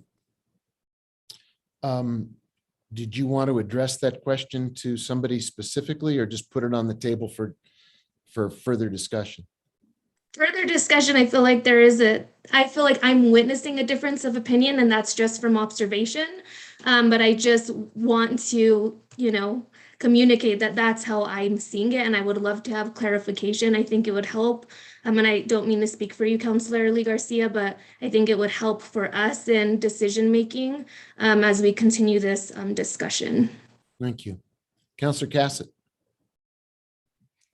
Thank you very much, Mr. Mayor. And I think Councillor Chavez, that's actually probably the crux of the discussion around this amendment is that idea of what does sponsorship mean, and so at what point in the process should it happen?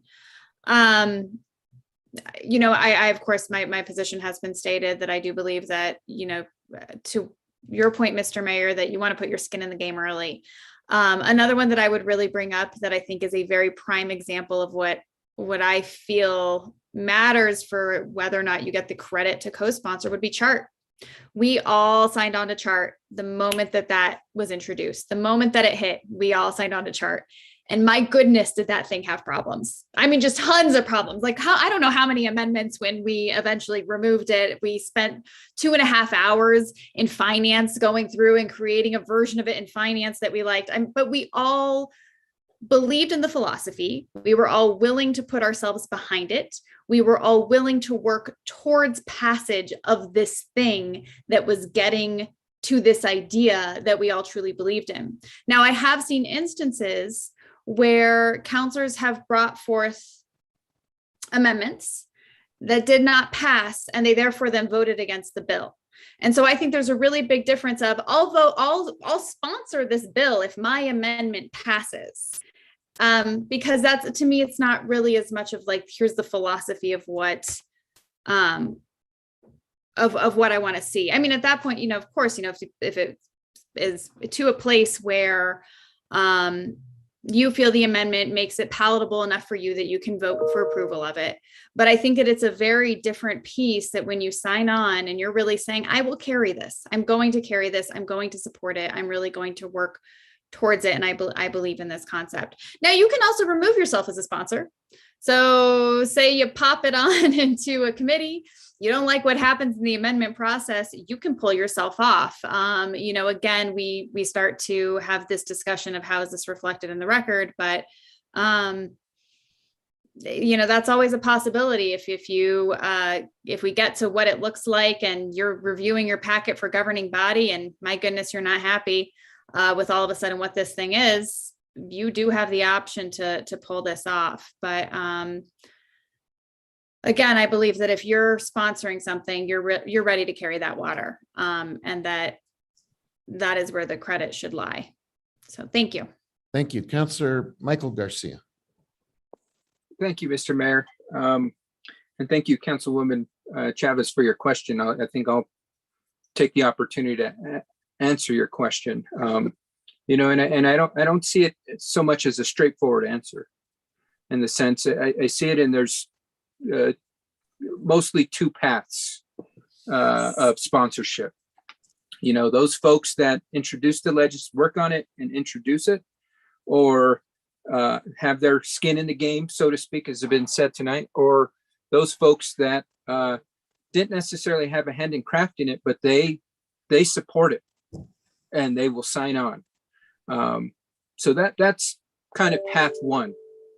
Path two is folks that ultimately then get their hands and skin in the game during the process, and ultimately feel like if they did have enough skin in the game to change it to where they want to sponsor it.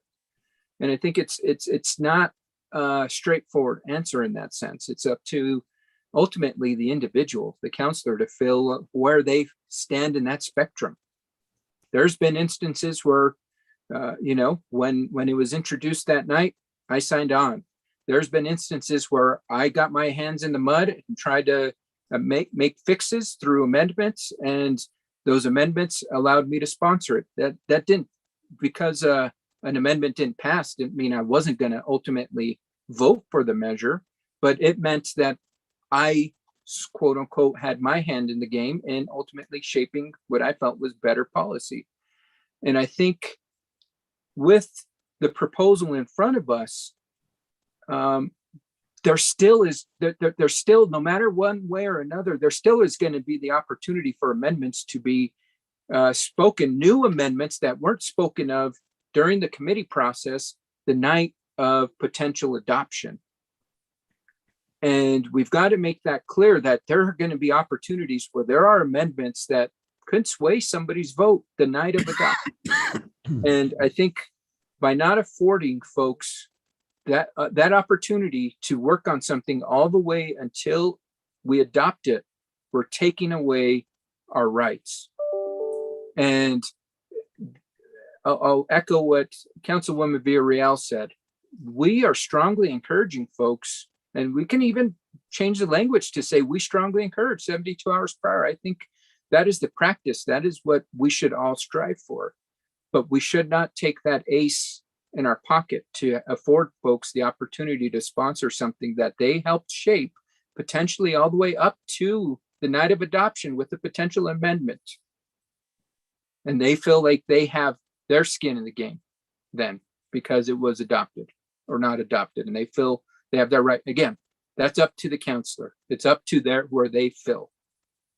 And so I know that was a long-winded response, Councilor Chavez, to your question, but unfortunately, it's not a quick, easy answer. It's one of those folks will jump on for one reason or another at the beginning.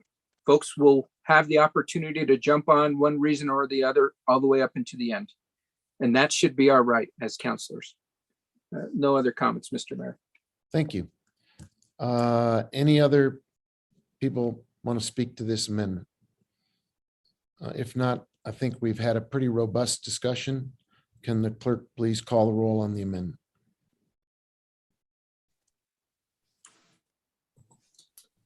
Yes, for this amendment, Counselor Cassett, No. Counselor Chavez,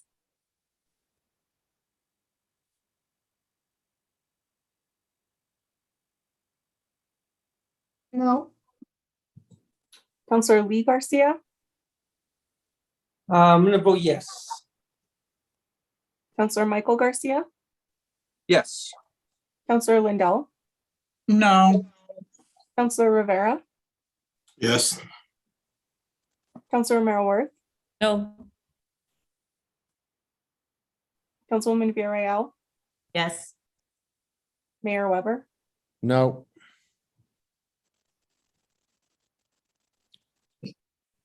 Amendment did not pass. Very well. Let's go to the next item that I see on my marked up sheet is on page 7 at the top. And it is also Councilor Garcia. I think you and Councilwoman Villarreal brought this amendment to the item, to this draft. Do you want to speak to it and introduce it, please? Sure, I'll defer to Councilwoman Villarreal and then follow up. Or do you want me to go? Either one. I'm sorry, I just chose him because he had done it first time, Councilwoman Villarreal. If you want to do it, please take the floor. Go ahead, Councilor Garcia. Okay, thank you, Councilwoman. So I'll make a motion to, let me find, that way we can talk on this one. Motion to approve on our packet amendment number 2, which is on page 7 of the proposed rules, section 4C, first line strike, but non-unanimous. And then the second part of the amendment is item 3 on page 7 of the proposed rules, 4C, strike the second paragraph in its entirety. And so the new language would read, deny with a majority vote of denial that legislation moves to the subsequently scheduled committee or governing body. The intention of this amendment is we speak so frequently of getting the work done in the committees. What this ultimately does is it denies our work to be done in committees. It is going to be a process that could ultimately lead to more staff time and more work by staff. I can't speak for Councilwoman Villarreal, but I feel that when a committee denies proposed legislation, that should then afford the sponsors the opportunity to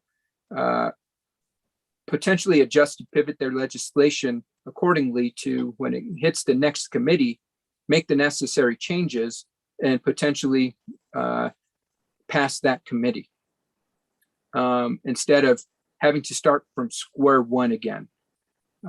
We should not be killing legislation in the committee process. We should be working on legislation in the committee process. And so that is why we ultimately propose this amendment. I'll defer to Councilwoman Villarreal for any additional comments. Councilwoman Villarreal, you have the floor. Mr. Mayor. Yeah, I think the whole intention of having an ability to work on legislation based on committee input and from our colleagues. If there is a motion to deny, typically it will go on to the next committee to be able to have consideration. And at that time, the sponsors can still make adjustments. In this case, with this new language, it denies it. If it's denied, then it doesn't move on to for committee consideration. So that's ultimately why I support this change. Thank you. Point of clarification, Councilman Villarreal, am I reading this correct? If it is voted to deny, but the vote is not unanimous, it moves forward. Is that correct? Yes, Mayor, you are correct that if it is not a unanimous vote of no by all 5 members of the committee, then it still moves forward to its next stop. So there is a difference between 4-1 vote of denial will move on, a unanimous 5, all members voting no, and no members abstaining. If a member abstains, it'll keep moving on, but you need 5 stated no's, and that is what would stop it from moving forward at this time in its current form. Thank you for asking clarification. City Attorney, your hand is up. Mayor Weber, councilors, I think the last clause in its current form. So in the amended form, a unanimous vote would still move a bill forward, as would any other negative vote. Under Right. the proposed form, a unanimous vote would stop the bill from moving forward. But if it's not I just want to make I want to make sure I get it. So let's say there's a committee of 5 and it's a 3-2 vote against it. It moves forward. That's correct, as well as a 4-1, as well as a 5-0, under the amendment. Yes, but under the way it Just was under the drafted, amendment. the only Yes. thing that doesn't move forward, if I read the original draft, not under the amendment, but I just want to clarify the distinction here. It can still, a bill will move forward even if there's a majority vote against it, as long as it's not a unanimous majority vote. Have I got that right? Mayor Weber, you're correct. Under the proposed version, yes, that's right. Yep. And the amendment says, regardless of the vote, if it's a negative vote, it can still move forward. Correct. Yep. Just, I want to get it straight. I believe there are 2 hands up, one from Councilor Romero Worth and one from Councilor Cassidy. Thank you, Mayor, for clarifying. So I just want to talk a little bit about what we're trying to do with this, because I think we've been misunderstood. If a committee unanimously, all 5 counselors are present and all 5 counselors vote against a bill, it cannot move on to the next committee. That's what we are saying should happen. And the thinking is, if there are 5 votes against a bill at the committee level, I think Councillor Abeta at the end of last year said this best. Why would we move it on to governing body if we want the work to be done in committee when we know those 5 votes are likely to hold up at the governing body? And if you're the sponsor of that legislation, you know you have a problem with your bill. You should, I would recommend that you don't get to that point. If you realize your bill's going to go down on a 5-0, pull your bill back, table it till the next meeting and work on it, get it to a place where you can get the support you need in order to move it forward. And it does move forward. If it's 4-1, it moves forward. If it's 5-0, it doesn't move forward, because why would we waste the governing body's time on a bill that has 5 votes against it at the committee level? Now, I know that there's been some talk about, all right, and when you're in a linear process, there's some thinking that, okay, I can fix it at the next committee. Well, maybe you can, but you still got 5 votes on the committee below. Maybe those votes will change, maybe they won't, but maybe it would be better to pull the bill back and not waste the time of the governing body and try to work on getting more support for your bill. And I think Councillor Abeta said this best the end of last year. You should know that your bill doesn't have the support it needs to get passed at the governing body. So why would, and again, I think we have worked on how do we make better use of our time in these meetings. They go very long. We spend an awful lot of time doing things that maybe we could do prior to this moment of getting here. We did some things during the pandemic, like start earlier, 4 o'clock instead of 5, to see if we could shorten up our meetings, and all we did was lengthen them. This I think would be one way to make better use of our time at governing body. Let's do the work. If the bill doesn't have the support at the committee level, let's not bring it forward to the governing body level. And don't let your bill get a 5-0 vote at a committee. If you realize it's in trouble, pull it back. You can always use a subsidiary motion to table it and work on it so that you don't find yourself in that trouble.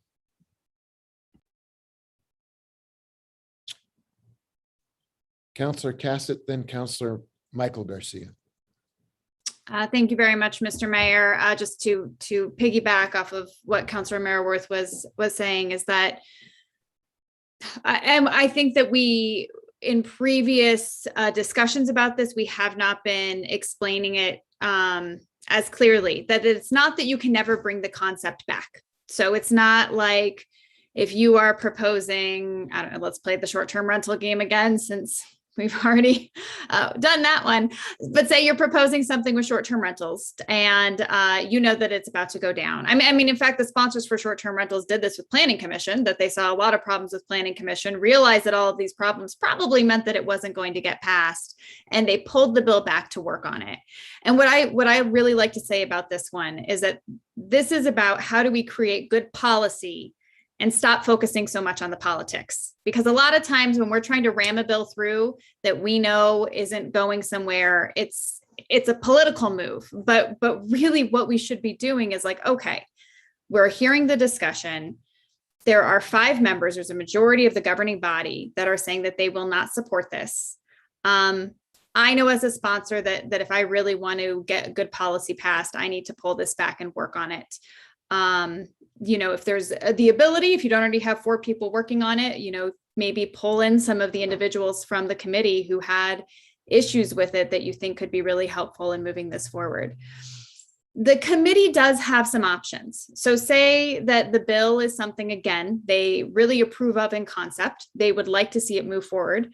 The committee has the option to hold it and work on it for 1 committee meeting. So that buys the committee 2 weeks to say, we can't pass it in its current form, but we think that the work that has to be done on it isn't so substantial that if this committee holds it for 1 meeting, we can make some tweaks to it to the point that we find it acceptable and we can move it forward. And so that possibility is there. This would really be for a bill that the entire committee is saying the work that needs to be done on this, or the concept itself, is something that we are we don't want to debate. There could be something that maybe philosophically you're very much against, and why bring up the time and governing body of moving it forward when we know that it's not something that could be supported in any form, or if it needs a lot of work, and the sponsor could pull it back and do some work on it and then bring it back in another form when it is more ready to go. So really it is about how do we best utilize our time to create good policy. I always mention that there's, kind of some escape routes with this. One, I already mentioned that the committee can hold it if they feel that there's a little bit of work. But as I said, if it's a 4 no's and 1 abstain, if you're that person that says, I'm not ready to vote for it, but I don't necessarily want to stop it from moving forward at this point, you can abstain and it will move to the next committee. Now, if it has not passed a committee, it will not go to governing body as our current rules stand. But you do have the option if you are in the situation where you don't feel the ability to support it, but you don't necessarily want to stop it, you can abstain. Although I would argue, why move forward a bill that you can't support when you do have the option to hold it in the committee and do that work on it for the next 2 weeks. I will yield the floor for the moment. Thank you. Councillor Michael Garcia, you have the floor. Thank you, Mr. Mayor. And I guess I'm going to pose a question to the council. And I guess it's just the council, not our new members, unfortunately. Take a moment to reflect on a time when there was legislation in front of you. There was something you didn't agree with in it. And in a committee, you voted against it. And then that sponsor came back in front of a different committee that you were sitting on, and there were changes made to it. And voila, you now voted for it. What this amendment does is it allows for that voila moment. It allows for the sponsors to be able to continue to work and craft their legislation to which ultimately is going to lead to good policy. I think that's what we're all here, our intentions are. And I think we should not be setting up an opportunity to kill legislation, to kill that voila moment. We're here to get the work done, not kill legislation. We're here to ultimately craft the best policy possible. With that, no other comments, Mr. Mayor. Thank you. Well, let's see. Councillor Romero Worth and Councillor Cassett and Councilwoman Villarreal, hands are all up. There are people who haven't spoken on this measure yet. I wonder if any of the people who haven't spoken yet would like to get into the conversation at this time to make sure their questions or voices are heard as well. Just give everybody an opportunity to weigh in. If not, I'm not going to. Oh, Councillor Rivera, is that your hand going up, sir? Yeah, I just wanted to ask a question of Councilwoman Cassett.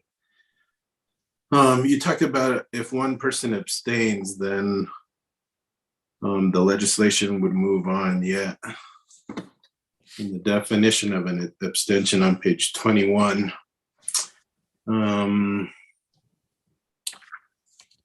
the action being voted on is other than the passage of an ordinance or resolution, then abstentions shall be counted as acquiescence with the majority. So if it's an ordinance or a resolution, an abstention would count as a no, but anything else would count as a yes. Is that what that says? Or with the majority? I will defer to City Attorney McSherry because I did ask her this exact question because of this piece, and she will explain it much more eloquently than I possibly could. Mayor Weber, Council, I will try. So the abstention rules are regarding the governing bodies voting. So those would not necessarily apply to or they do not apply to the committee. So in the committee rules, we would defer to those on the committee votes. I'm trying to remember if we looked at those, so I might be disappointing Councillor Cassett here. Did we look at the committee voting rules on that? I don't think there is one on that issue, but I can double check. There isn't, and I believe with our Yeah. conversation, we were stating that this is what we are laying down in our procedural rules, and so we do differ from Robert's rules when our rules speak to something different. And so that was part of our conversation there as well. Right. Well, and in this case, there's 3 levels of rules. Mayor Weber, Councilor Cassett, we've got governing body rules, committee rules, and Robert's rules when neither of those applies. But in this case, this would be, even if there were a conflicting committee rule, this would take precedent given that it's the newer resolution. So in the case that's been talked about tonight, if Finance Committee voted to deny a bill and one person abstained, then that would be counted as acquiescence with the majority and the bill would have moved forward. Mayor Weber, Councilor Rivera, the abstention rules apply to votes here at the governing body. So we're not, those relate to the governing body votes, not at the committee necessarily. What would it be counted at a committee meeting? The committee, we would look at that committee voting options that are laid out in that section about the options for motions in the committee. And we would look at the result there. So there it says the unanimous vote would stop. And let me pull the wording up in front of me, but the wording about the vote in the committee would be what we would look to for the vote specific in the committee. Okay, so all members would have to vote no. That's right. Not to move forward. So, Madam City Attorney, I'm not quite sure I understand. An abstention at the committee level is counted as an abstention. Mayor Weber, yes. It is not counted as going with the majority, or it is allowed at the committee level to be recorded as the vote it is. At the governing body, there's a different. Well, Mayor Weber, it would just not be a unanimous vote in support. So it would be it would not count as a no vote. Right. Okay.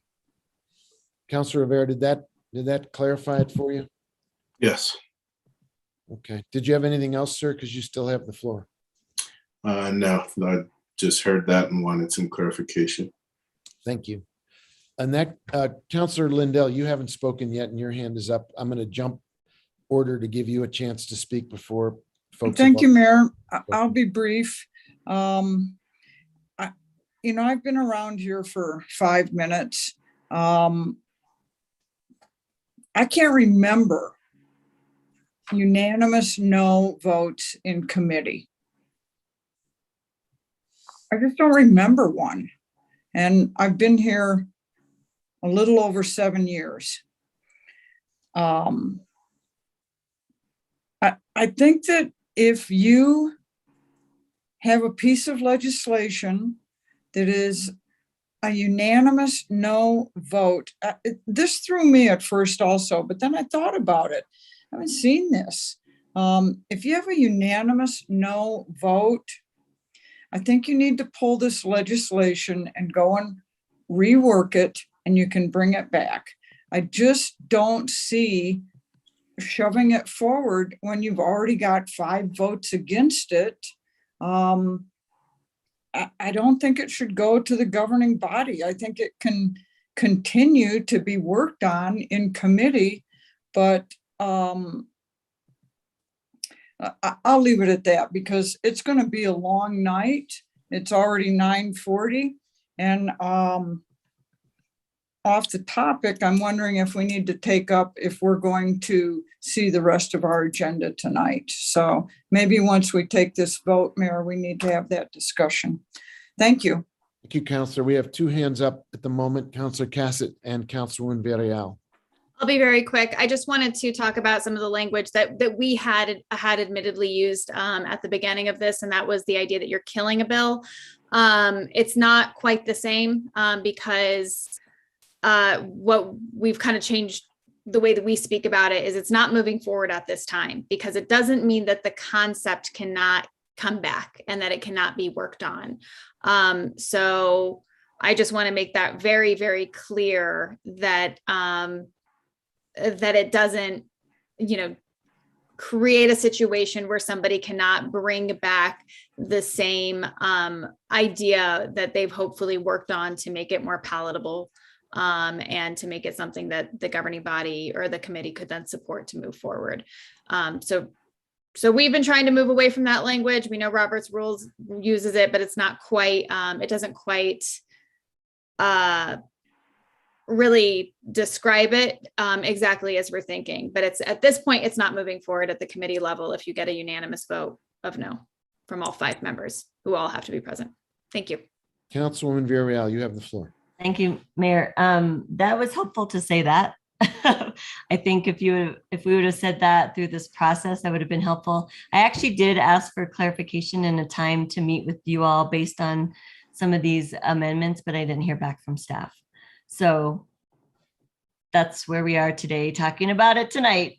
And I think the way you're describing it, I would not support the striking off of non-unanimous now that you've explained that further.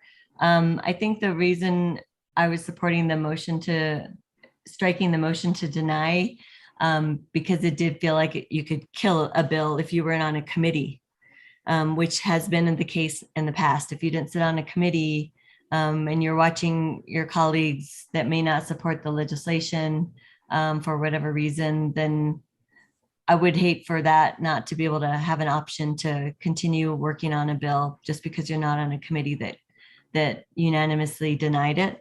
So I guess I would defer to my colleague after the explanation that helps me understand better that we're not,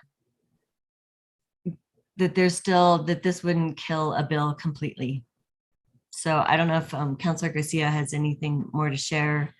After the discussion, I feel like I wouldn't support this now, knowing what I know now. So Thank you.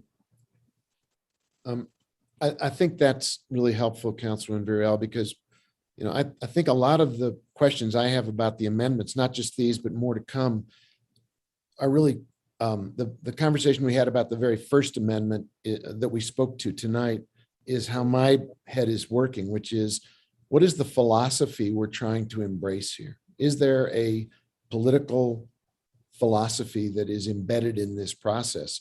And I think the philosophy here is just what you said. If it's non-unanimous, it moves forward. You can still work on it. 4-1 or even 4 with an abstention, you work on it. However, if there is such a strong unanimous 5-0 vote against something, but you wouldn't let it go to that vote. You would say, I want to lay it on the table and do some more work. We're not trying to prevent things from happening. We're trying to use the sense of the governing or the committee structure to shape and provide better outcomes. So, point of clarification though, if it's denied and you have more work to do you have to reintroduce that? If the measure is voted at that's a fair question. So you hit a 5-0 vote in a committee. At that point, do you need to rewrite the bill and reintroduce it as a new bill from scratch? However, councilors, I think it would really depend on the nature of the changes. If the caption needed to be updated, then I think a reintroduction would absolutely need to happen. But if it's something that's still consistent with the caption, we might want something that's not specifically discussed in this legislation as substitute legislation, whether or not that would be appropriate. So I think it would really depend on the degree. So if it's substantial and the caption has to change, I'd say absolutely. And then there's probably some gradation after that. Yeah, I think if it was a caption change, that's a whole nother kind of bill. And that doesn't make sense to me. I mean, that makes sense. You'd have to reintroduce if it was completely different. If it's a substitute, that to me means we do not have to introduce it, even if it's denied in committee. Is that correct? Aaron, is that your understanding? Mayor Weber, Councilor, like I said, but there's not really discussion of substitute legislation in our existing rules or these proposed ones.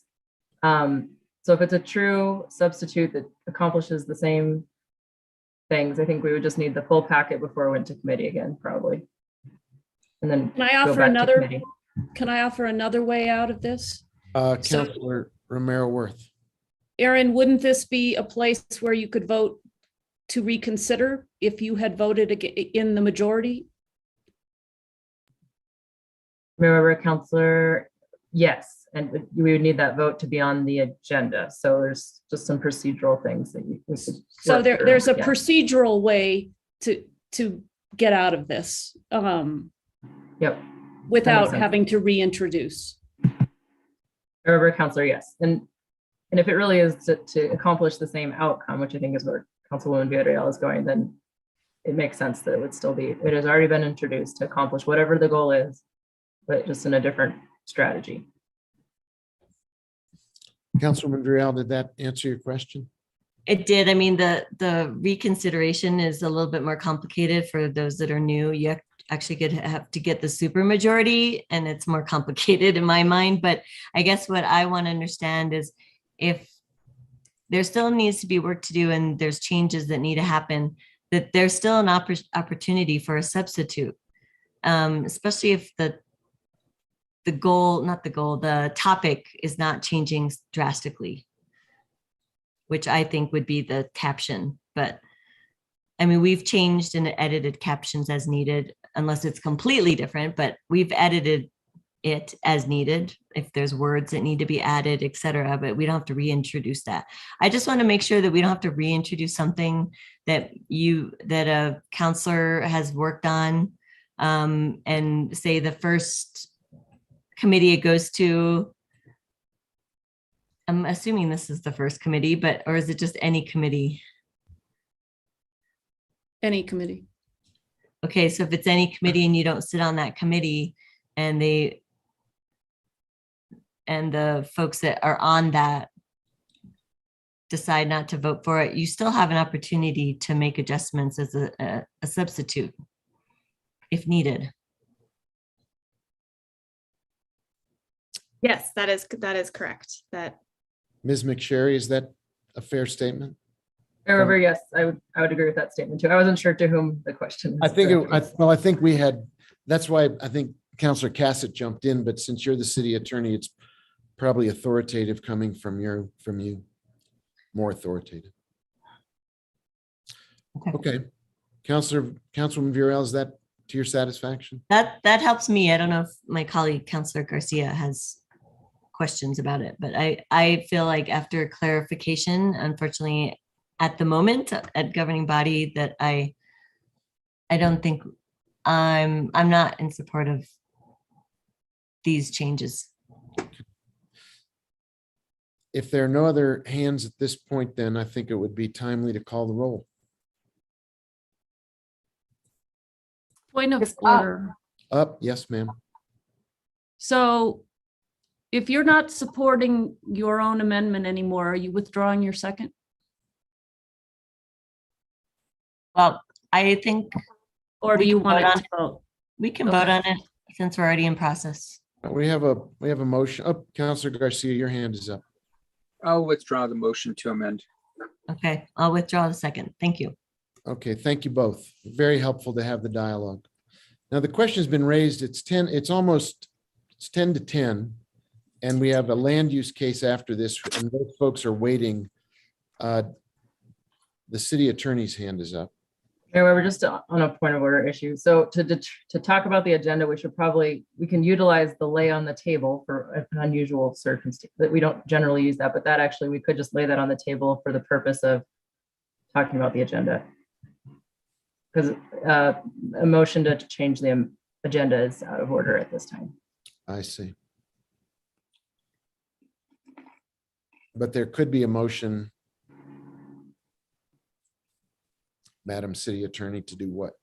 To lay this matter on the table for the purpose of addressing the agenda.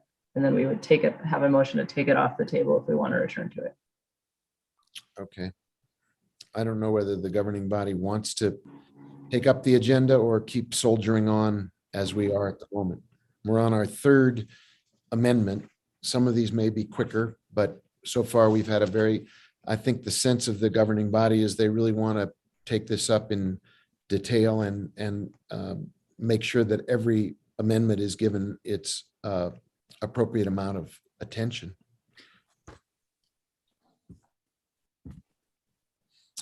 Councilor Cassett and then Councilor Lindell. Thank you, Mr. Mayor. You know, from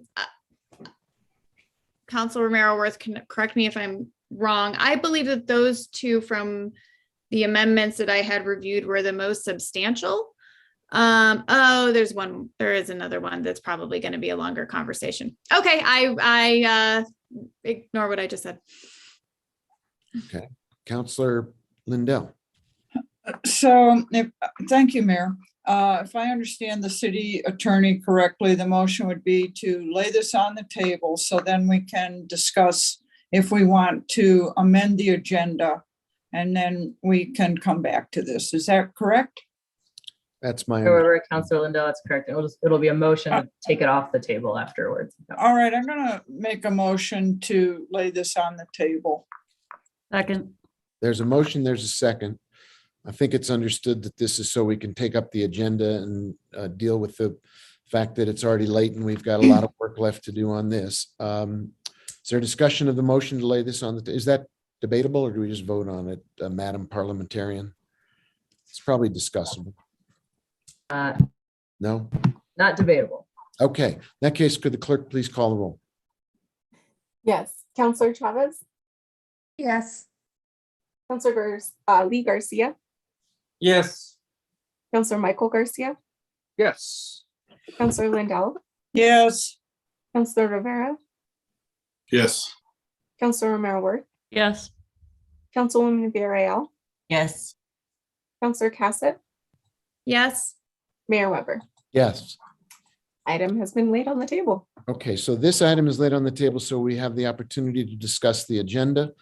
And I'm pointing out, just for the well-being of both all of us and the public and the people who are waiting in the waiting room for a land use case, it's 10 o'clock.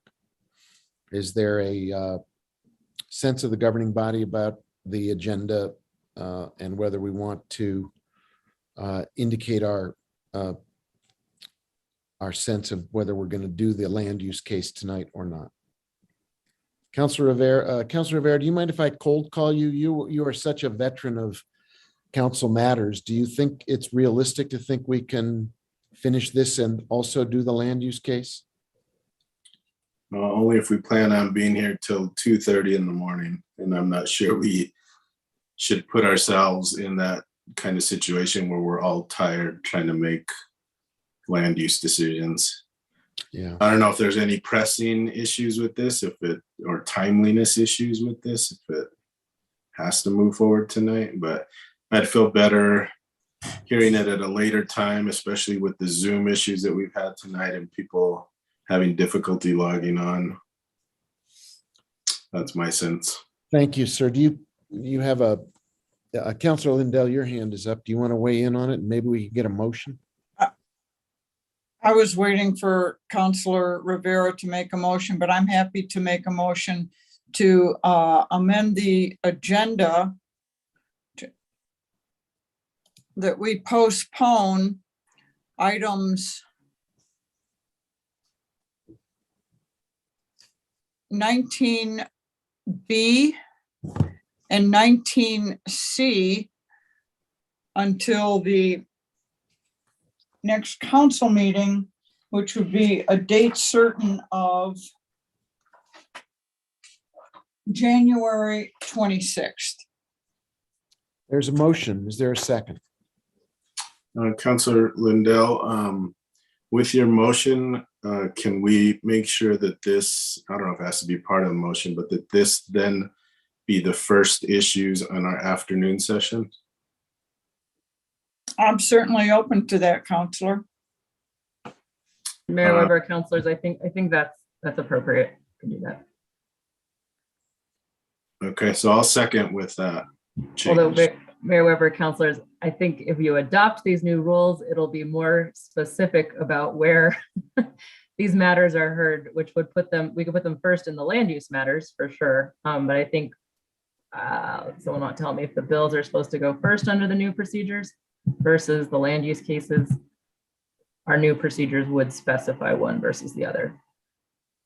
They are, but I don't believe we have any bills scheduled for public hearing next meeting. Okay, so then that would work. So with that understanding, Councilor Cassett, your hand is up. Thank you, Mr. Mayor. Clarification, Councilor Rivera had said our first matter in our afternoon session. So Councilor Rivera, are you proposing that we would take this up before we take up any matters that maybe were pulled off consent? So what would have been a 5 o'clock session and at this point would be essentially would occur before we hear consent, anything that was pulled from consent? No, I'm sorry. I meant if I said afternoon, I'm thinking evening session. So Okay, wonderful. Sorry. Thank you for the clarification. So it'd be the first of any public hearings that we would have at that meeting. yes, thank you. Okay, you. I think we have a clear understanding. Yes, Counselor Cassidy, you still have the floor. Thank you. Yeah, I just had one additional question, which is that, Councilor Rivera had briefly mentioned, is there any negative impact in terms of time factor if we were to push this off? Is there any consideration there? Jason, are you there? Can you give us a clue as to whether it's a matter, this matter is so pressing we need to take it up at 2:30 in the morning? Thank you, Mr. Mayor. I would like to refer that question to either Jennifer Jenkins or Lee Watson, who are both here as panelists. If I may, Mr. Mayor and Council, I did speak with Jennifer Jenkins, who spoke with her applicant HomeWise, and no, it's not entirely pressing to where we need to hear it tonight. I see Jennifer has gone live. I'll let her confirm that, but I don't see a problem with postponing this to the 26th. Thank you. Ms. Jenkins, do you have a comment? Yes, thank you, Mayor, councilors. Yeah, given the late hour and you obviously have a lot of work before you, we are fine with moving to the 26th. I appreciate the question. Sometimes these things are critical and there's transactions involved, so it's a great question. But in this particular instance, I think we're in good shape for the 26th. Thank you for your understanding and apologies. We do have a lot of work still to do on this item, and I think you'd be getting a diminished governing body if we tried to take it up with you tonight. So thank you for your understanding. Of course. Best of luck to you all. Hope you get through it quickly. Thank you. So with that, with those comments, is there any further discussion of the motion to change the hearing date? If not, could the clerk call the roll? Yes, Counselor Lee Garcia, Yes. Counselor Michael Garcia, Yes. Counselor Lindell, Yes. Counselor Rivera, Yes, and thank you for waiting as long as you have. Good point, Counselor. Yeah. Counselor Romero, Yes. Councilwoman Villarreal, Yes. Counselor Casa, Yes. Counselor Chavez, Yes. Mayor Weber. Yes, Motion has been approved. very good. Now we are looking at taking something off the table. Mayor, I move to remove item 19A from the table. Second. Madam Clerk, can you call the roll on that motion, please? Yes, I can. 1 second. Counselor Michael Garcia, Yes. Counselor Lindell, Yes. Counselor Rivera, Yes. Counselor Merriworth, Yes. Councilwoman Villarreal, Yes. Counselor Casa, Yes. Counselor Chavez, Yes. Counselor Lee Garcia, Yes. Mayor Weber. Yes, Back on the table. thank you. So if my understanding is correct, we are at the bottom of page 7 under letter E amendments, and we have a Romero Worth Cassett amendment in front of us. Counselor Cassett or Counselor Romero Worth, do you want to speak to that?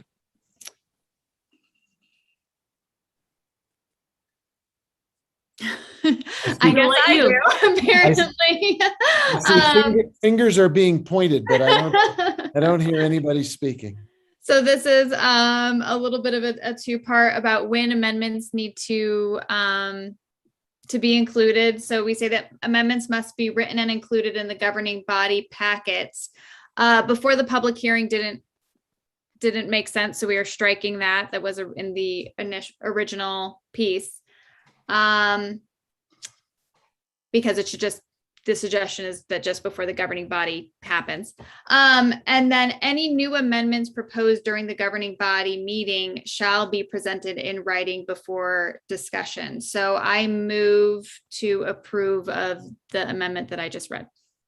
Second. Okay, so you're putting those two together. Yes. Yes, there. Thank you.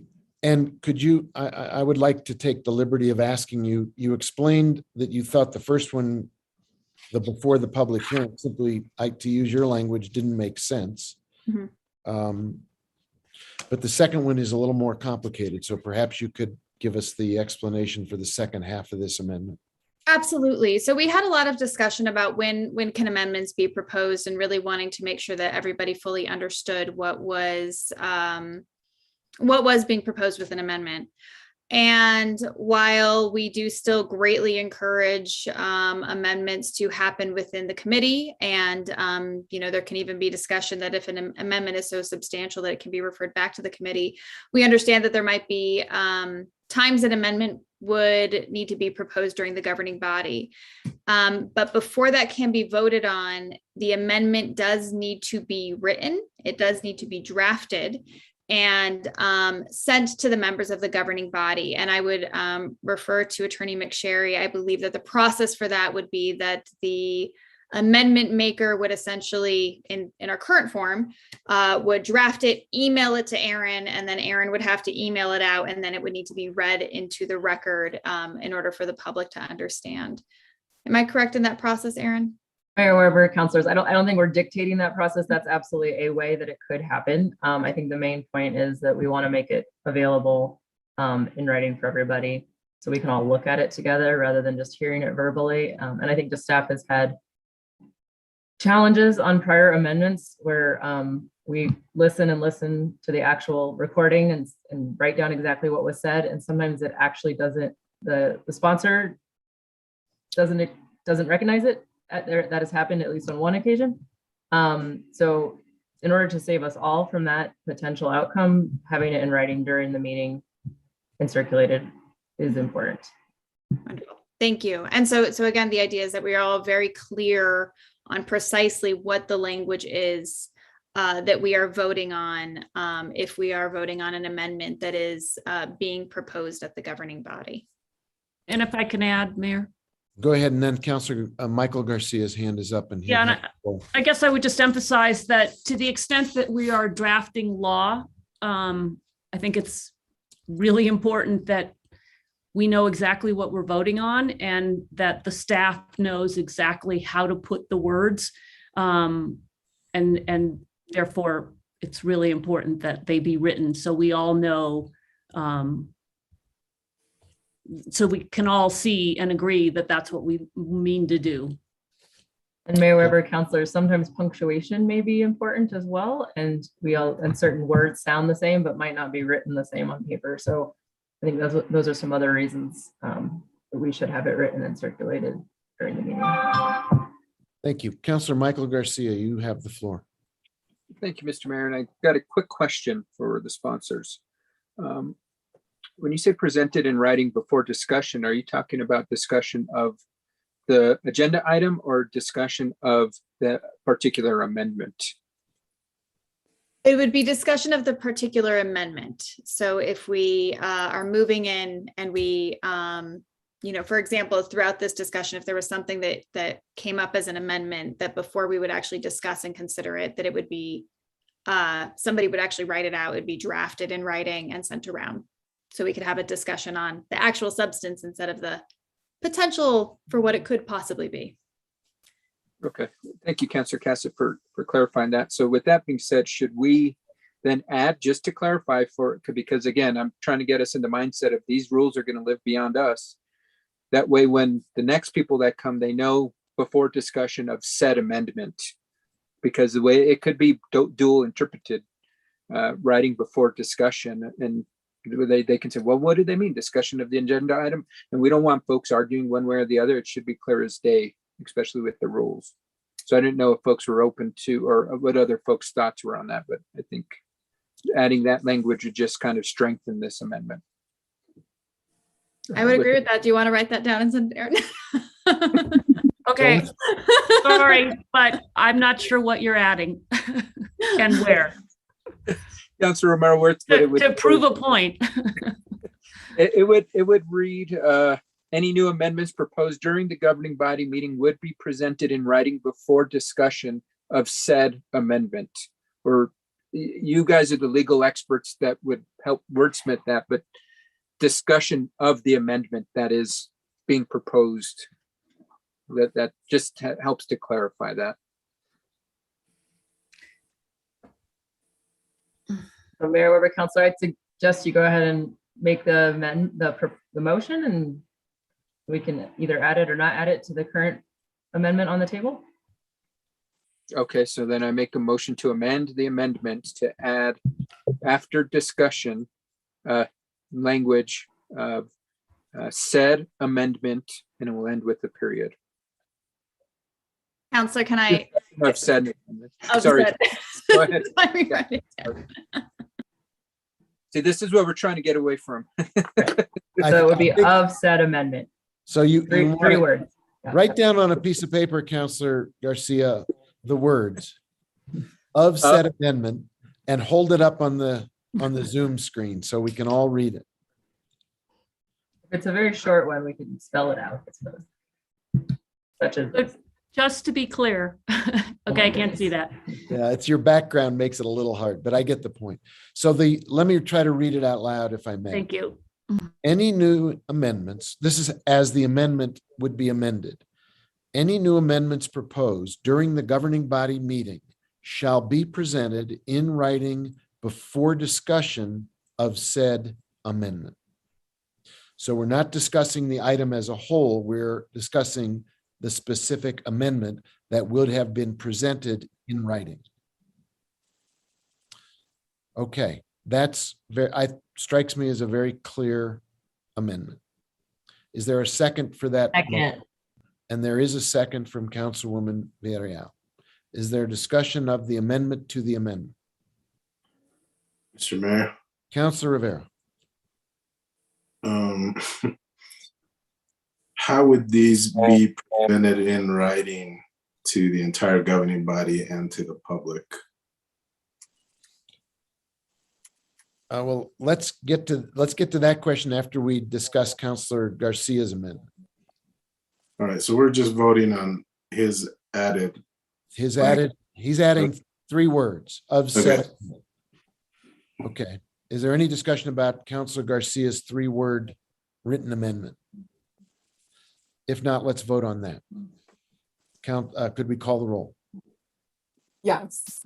Counselor Rivera, Yes. Counselor Romero Worth, Yes. Councilwoman Villarreal, Yes. Counselor Cassett, Yes. Counselor Chavez, Yes. Counselor Lee Garcia, Yes. Counselor Michael Garcia, Yes. Counselor Lindell, Yes. Mayor Weber. Yes, Motion has been approved. good. Now, Councilor Garcia, Michael, is your hand still up or not? So Councilor Rivera, you were asking a question about the amendment as a whole. And the question was a procedural one, if I understood it. How would a written amendment be circulated and be made available, presumably not only the members of the governing body, but perhaps to the public? So procedurally, how could that piece of written, if we're doing it like we're doing it right now, and Councilor Garcia has an idea to clarify something and we adopt an amendment, how does that get displayed, or we're considering an amendment on the fly, as it were? How would that be distributed in a way that would be workable for the members of the governing body and potentially the public? I assume that's addressed to either the amendment proposers or city attorney or clerk, somebody who manages that process. Correct. And Mayor Weber, Councilor Rivera, I can answer part of it, but there's probably, we can kind of work through different ways probably to see how this works best. One of the ways we talked about doing it with the sponsors was that whoever is proposing the amendment could send it to me just in case there's any legal issues. And then I could send it to the rest of the governing body. If I had any suggestions to the language, I could work with that counselor. And we would, in terms of getting it to the public, we do sign amendment sheets ultimately, but I think we would probably have to, the best I'm aware of we could do, but maybe Clerk Mihalzik has another idea, is that we could read it out loud to the public, but at least we'd all have it in front of us and have the same writing in front of us. I think that's the main concern. Of course, this problem is made worse because we're in Zoom land as opposed to in the governing body's chambers. Christine. This problem would probably be more difficult in governing body chambers. Counselor, I think that might be right, because we could post it on Zoom. We could put it in front of everyone's camera. Yes, You could do a Mayor Weber. screen share, you mean, like using screen share or something like that? Yes, that's actually Mayor Weber, sorry, governing body members. That's what I was actually going to mention is we could do a screen share and have the text displayed essentially during the meeting. Like Councilor Garcia could put it on a Word doc and screen share right now, or I could. And we do have that capability in the chambers as well when we do go back, if we ever do go back to in person, but we could display those as well. All right, so it would be, thank you, Mayor. Christine, so then it would be, if we were back live, it would be displayed on the screen via an email? No, Mayor Weber, Councilor Rivera, we put all kinds of cool new technology in the chambers last year, but we actually added some screens in the chambers that would allow us to display like what agenda item we are on, as well as any kind of presentations, PowerPoint slideshows. I think you actually were on, the city council when we did used to meet in the chambers. And so we have some added TVs and are able to display both to the public and also to individuals in the chambers items. Again, the intent was to display like what item we're on the agenda, if there was any packet material or anything we needed to pull up similar to PowerPoint presentations. So we could absolutely do that in the chambers, and anybody who was watching live on YouTube, Zoom, or Comcast TV. And then kind of to add to Attorney McSherry's point, we probably want to still read it into the record so that if anyone was listening on the radio, they also would be aware of the amendments, but I think we could use technology to our advantage in this point. Thanks. So what I heard, Aaron, is that we would send it to you, draft it up via email. You would review it, send it to the rest of the governing body, and then Christine would display it with technology, through technology. Counselor, I think that's how we would start this, but we might find better ways to do it. And this, it doesn't say it has to happen a certain way, just that we have to be able to see it in writing some way. So I think that gives us the flexibility to improve as we do improve our technology and as our format changes from virtual to in-person. So we can see what works best. Now let's say hypothetically that there's only one amendment on legislation that we were going to talk about, but there was maybe a new paragraph that needed to be added, and somebody's working on that, but we've already kind of finished having the important discussion on it. We just wait around until the language is done and then move on from there. So I've seen some amendments drafted on the fly, so to speak, or at a governing body meeting that have taken probably 10 minutes to draft. So if that was the only amendment, we just sit around and wait for all that to take place. Or Councilor Mayor Weber, I would probably recommend that we put the matter on the table and it's that kind of circumstance and do like what we did tonight while the amendment's being worked out. If it's that important of an amendment that we need to add. But I think for the idea of the whole process that's being proposed tonight, I think is to try to avoid that type of interest at the end of the process and try to get any sort of substantive amendments introduced as early as possible and make it less likely that whole paragraphs would be drafted on the fly during a governing body meeting. Yeah, I agree. And, I had a conversation with Councilor Cassett earlier today and said, if a bill has more than one or two amendments, maybe it's not ready for governing body. Maybe it needs to stay in committee, but that's probably a discussion for another time. I don't want to draft an amendment now and then send it to you and have everybody look at it. But thank you. That's all I had. Thank you, Counselor. If I may comment on it before I turn to you, Counselor Cassett, to stay in what the point Counselor Rivera was making. Again, I want to use the word philosophy because I think a lot of what we're reading tonight is about a philosophy of doing our business.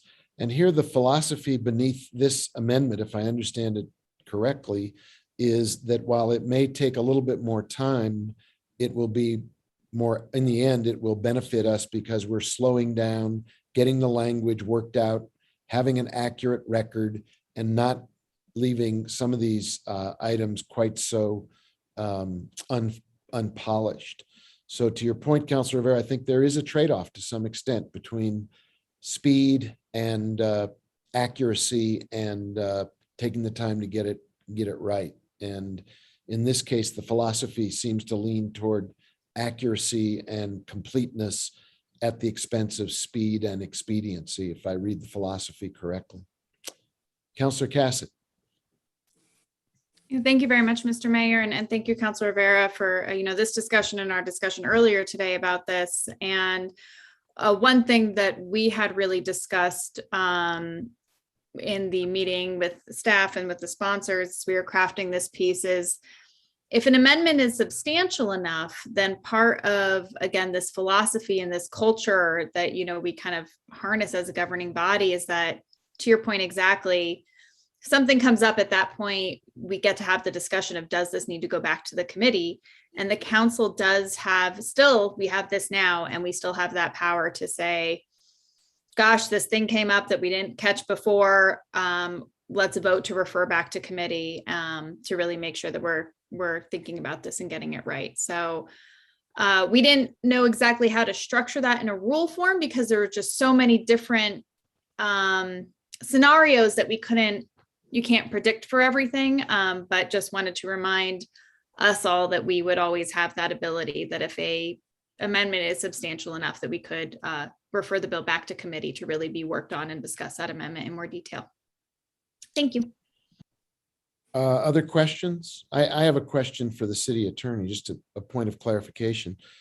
I'm thinking of the last 4 years, the times when we've done a lot of the drafting on the fly, so to speak, has been in land use cases and findings of fact. And I wonder if this would apply to those. Mayor, councilors, I think in general, probably, I think you would want to put any of your amendments in writing. And if it's an ordinance, I think it would apply. Like we've mentioned earlier, appeals would be subject to their own procedure. So, but I think it's a good practice regardless what type of document we're amending to put it in writing beforehand. Okay. Some land use matters, it just really depends on what the matter is. So I would hesitate to say exactly how it would fall into this rule. Okay. But I do think it's I would recommend it regardless, because I think it helps staff in making sure that we get it right. Thank you. Councilwoman Villarreal, you have the floor.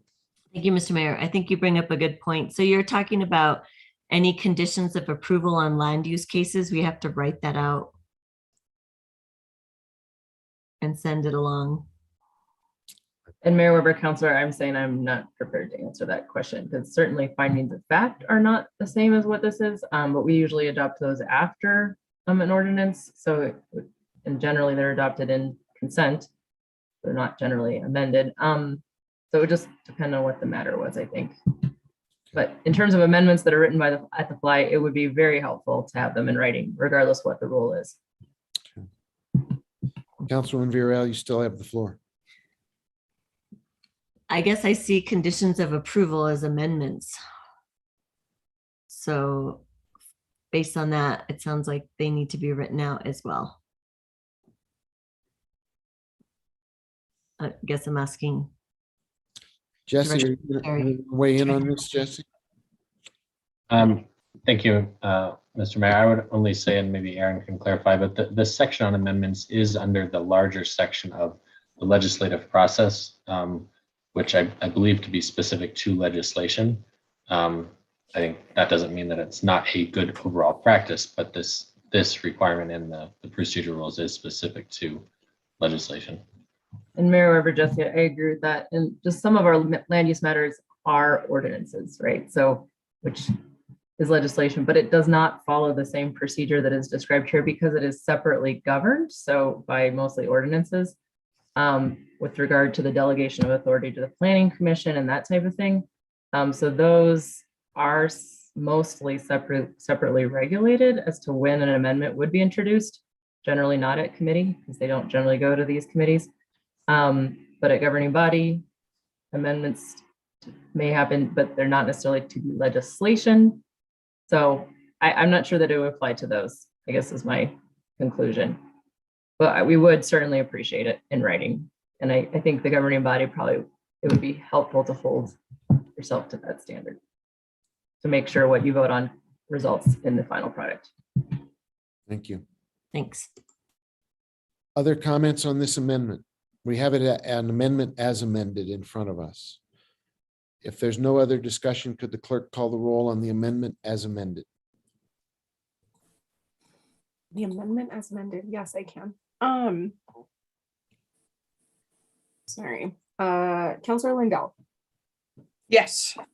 Counselor Rivera. Yes. Counselor Romero Worth. Yes.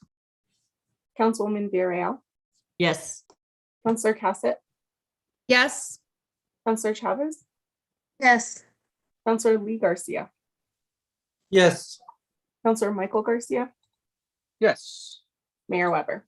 Yes, Motion has been approved.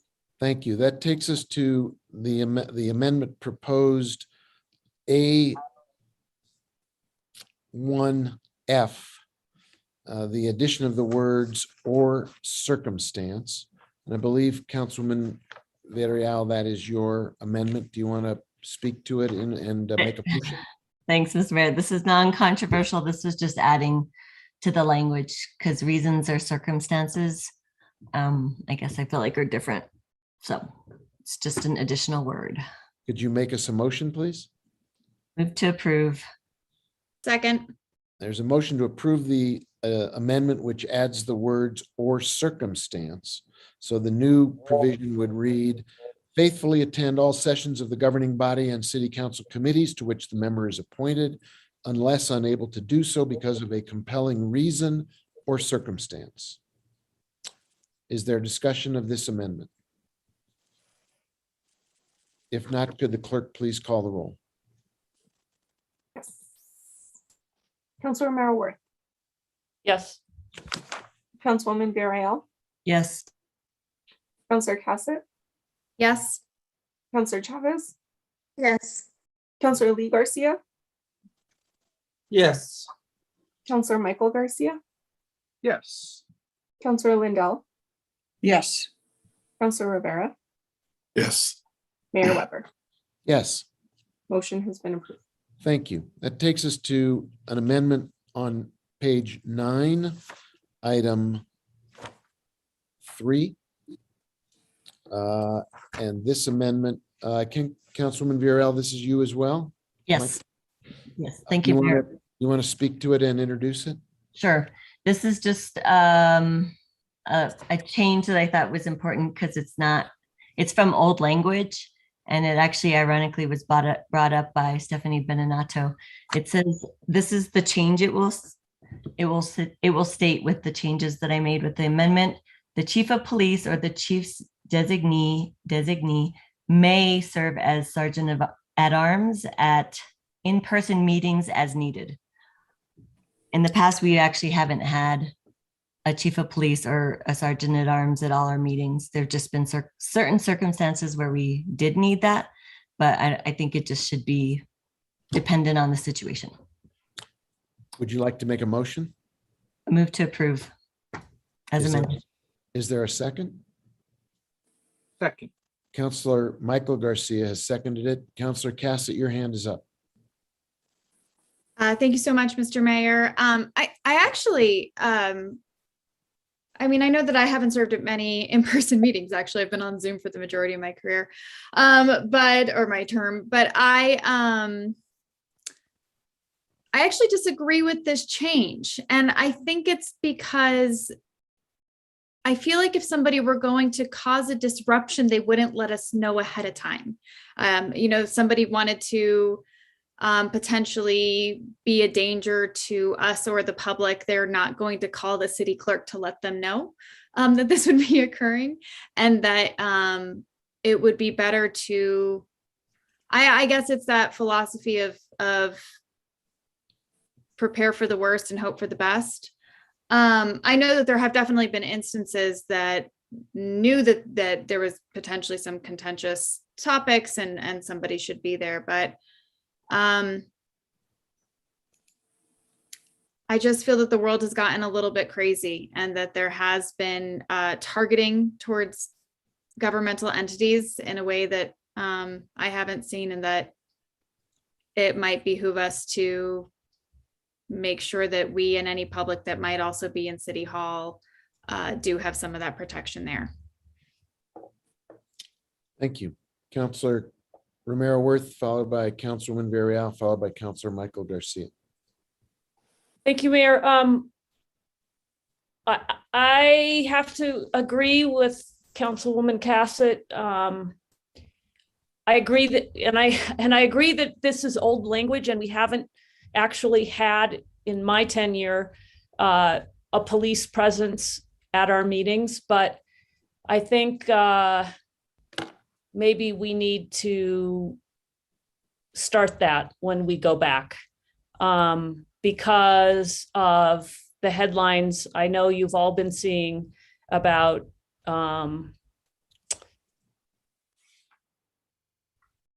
just the general nature, really since January 6th of last year, and the targeting of local governments, and the potential for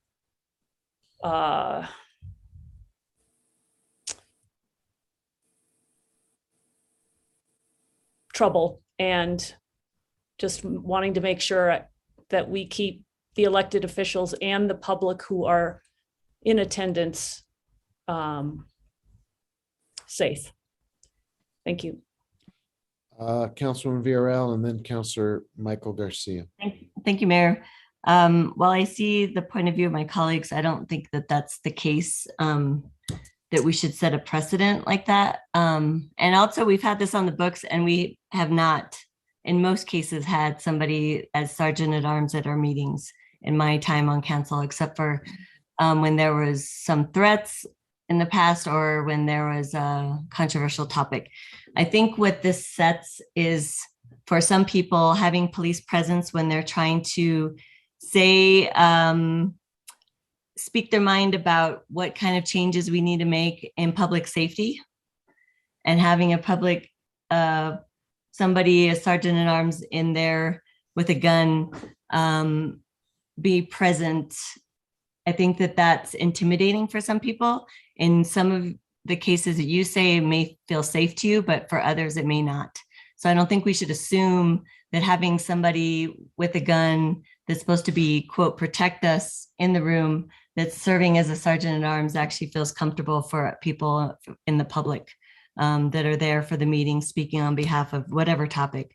So I think it just depends. And that's why I said as needed. And so that's why I think it shouldn't be a shall. And interestingly, we've had shall on the books, and we've very rarely had a sergeant at arms at our meetings.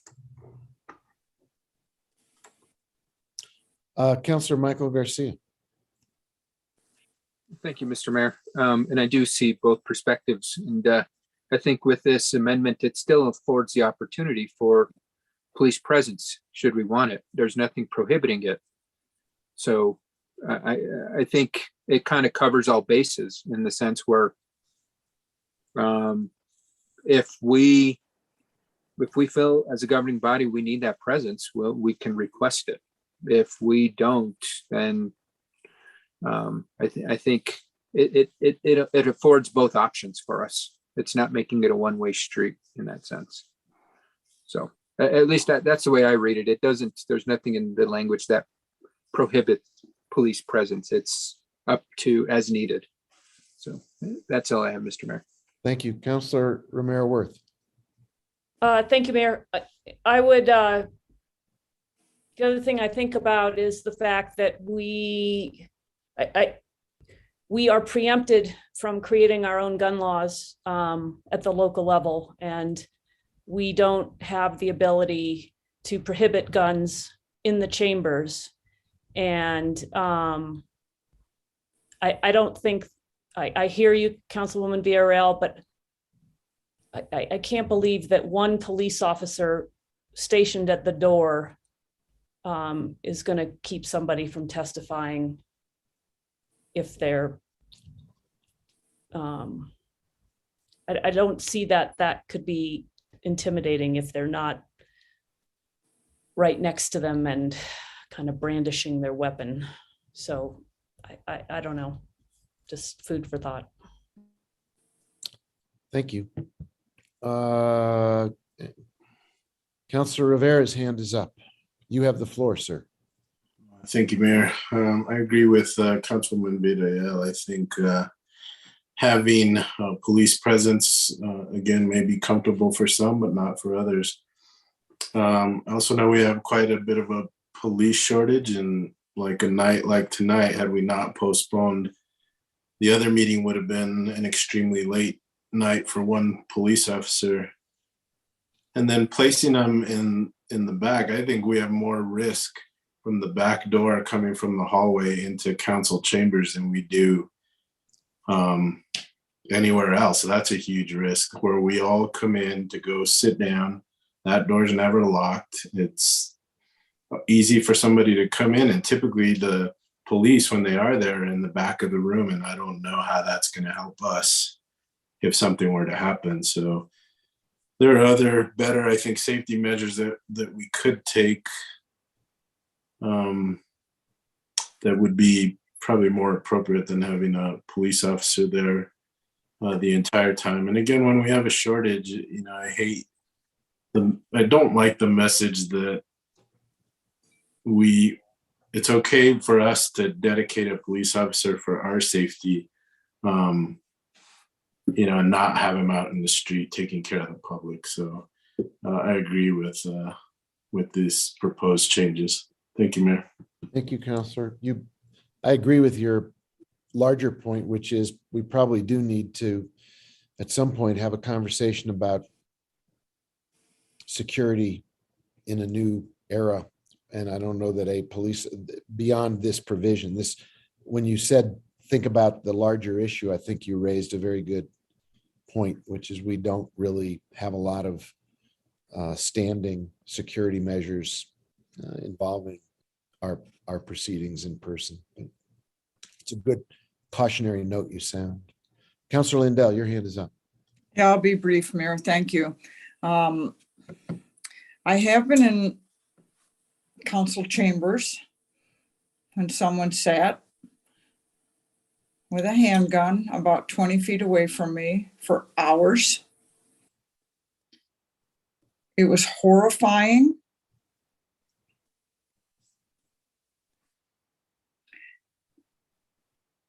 It led to a conversation in my home of whether I should continue to do this job. It was awful. But I think that the point Councilor Rivera and the mayor make are well taken, and I hope that the council would commit in the future to making a plan, a security plan for the council. I never want to go through that again, but so many things about that were uncomfortable. I'm not sure that having a single policeman in the chamber made any difference that evening. They arrived, late. There was, I mean, it was just a horrid, horrid evening. But I do think that we need to have a discussion about security for the council. And Councilor Romero Worth makes a very good point. We are not able to stop people from coming into the chamber with a gun. We do not have the authority to do that. And until you have that experience, it's kind of hard to describe. But I really hope that we will take this very seriously now that it's come up again, and that we make a plan on security, whether it's locking different doors, whatever we do, but we do something. That's all I have, Mayor. Thank you. Thank you, Counselor. Councilwoman Villarreal. Thank you, Mr. Mayor. Thank you, Counselor Lindell, for bringing that up, because that's actually what I was going to bring up, that situation was unnerving. It was hard to do business, and I didn't feel safer with a police officer in the back.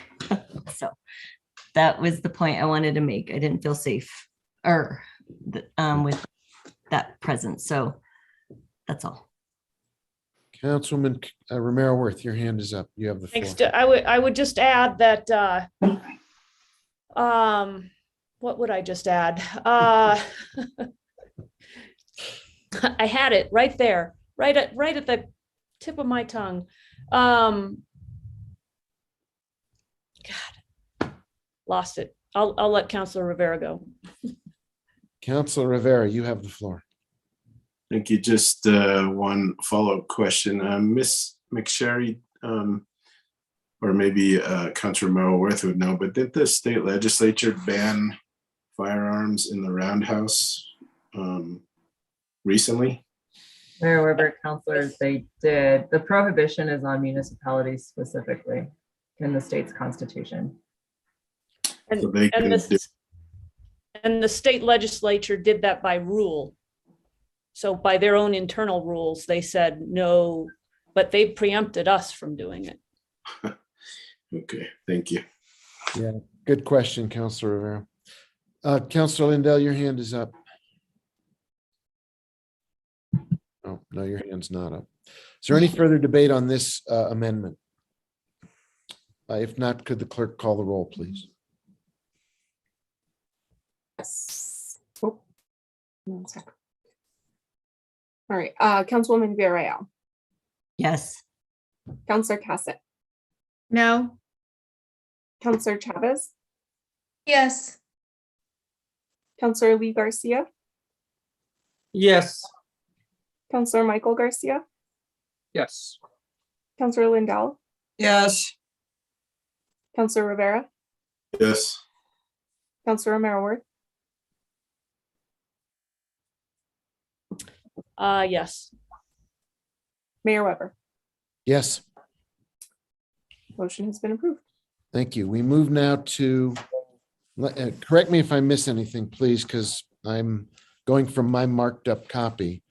If I'm not mistaken, we go to page 11, D3C for a small grammatical correction. Is that correct, Councilwoman Villarreal? Do I have That's that? correct. Right? Do you want to introduce that and make a motion? I move to change finding of facts to findings of fact. Is there a second? Second. Any discussion of the correction that has been introduced? If not, can the clerk call the roll? Yes, Councilor Cassett, Yes. Councilor Chavez, Yes. Councilor Garcia, Yes. Lee Garcia. I apologize. Councilor Lee Garcia. Sorry, bad habit. I know it is. Yeah. Yes. Councilor Michael Garcia, Yes. Counselor Lindell, Yes. Counselor Rivera, Yes. Counselor Merrill, Yes. Councilwoman Villarreal, Yes. Mayor Weber. Yes. Motion has been approved. Okay, now we go to page 14. And there are several different amendments. I'm going to look at the first one that is item 1C, and there are different strikeovers considering the same paragraph. Mr. Mayor, Yes, Councilwoman. Vidal. there's one minor change that I had before that one. Oh, did I miss something? I'm sorry. Where is it? It's on page what page is this? 14, same page, but up at the top, it's again a grammatical change. I'm Oh, sorry. yes, I see that. I see that. It's 18.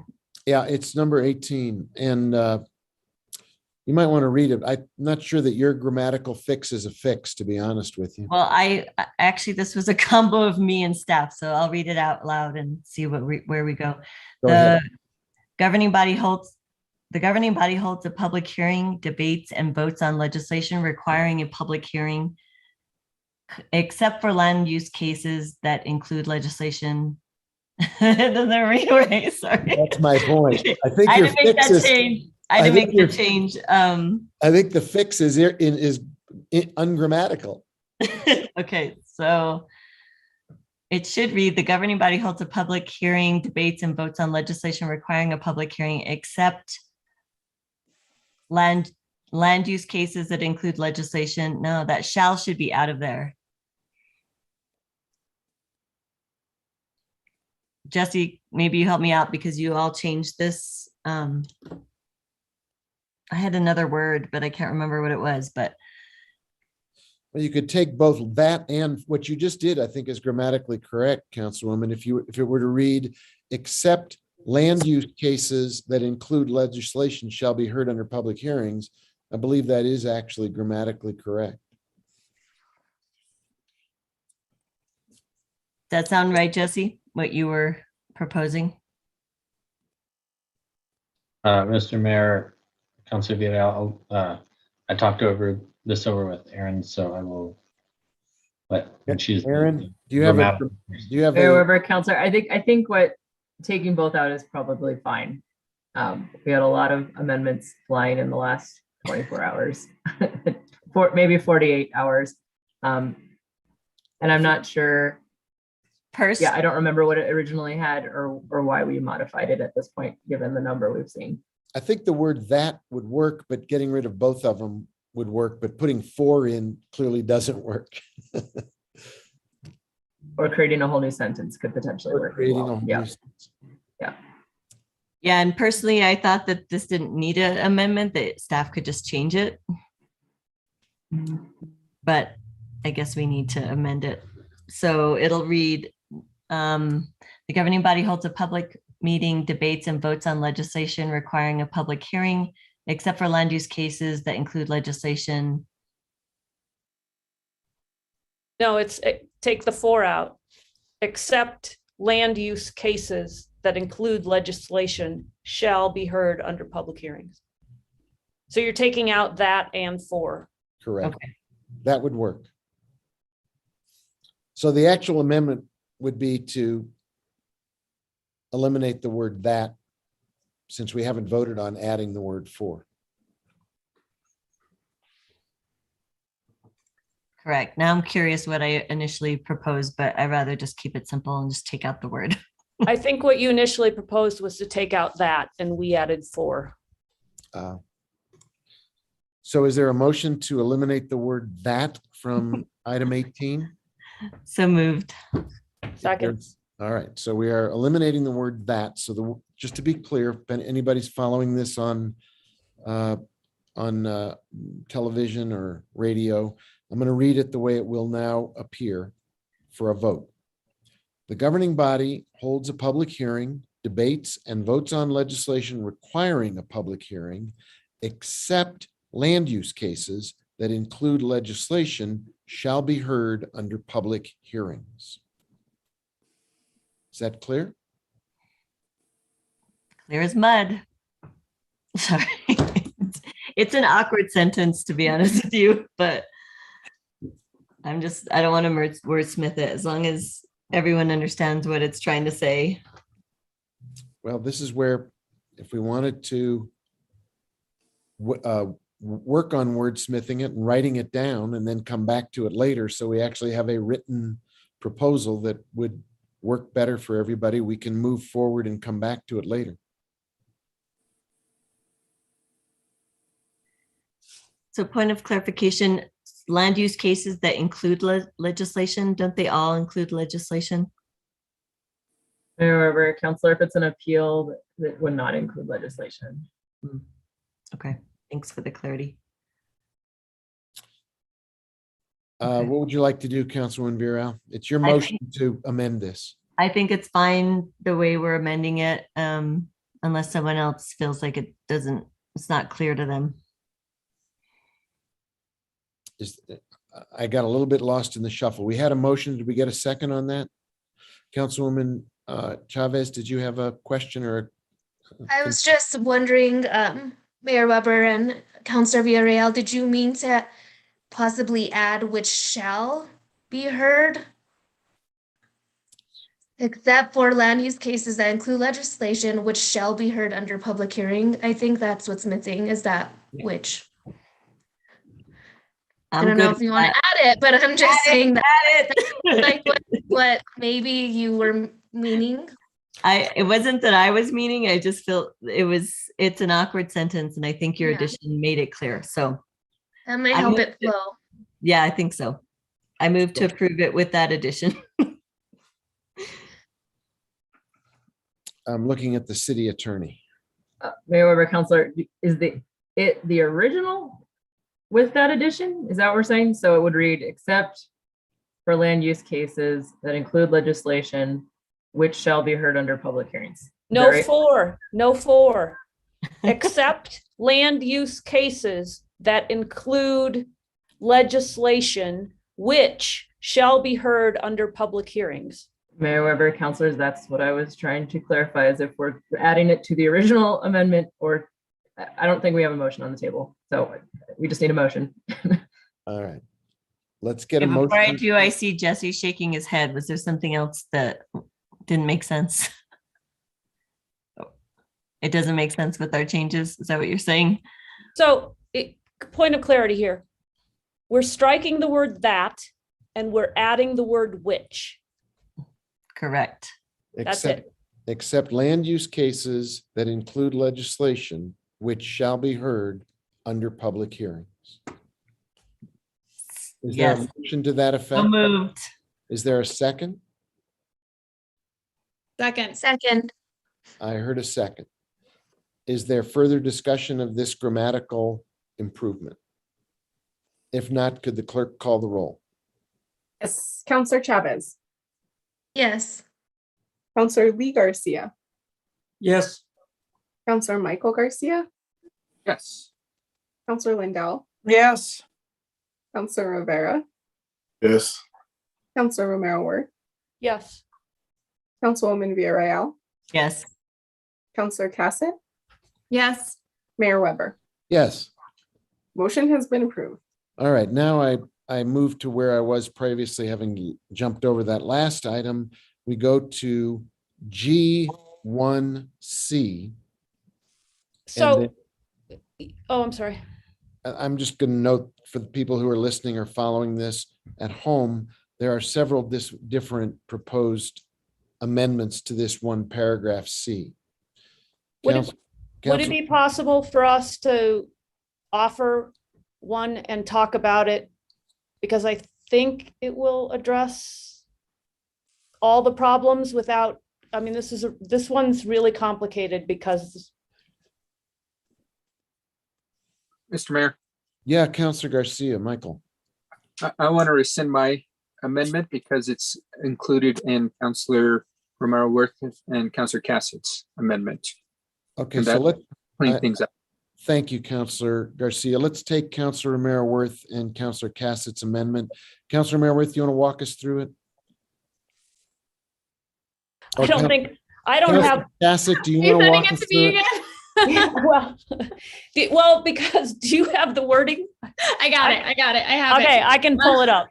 Yes. So I know I just know we fixed this later because we did this afternoon. So it would read, the presiding officer shall disallow comments or questions from the public that are not directed to the governing body. Governing body members shall not respond to comments or questions from the public during petitions from the floor.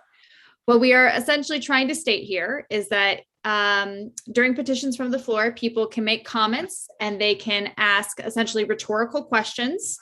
Their primary audience is the governing body as a whole, not other members of the public and not individual governing body members.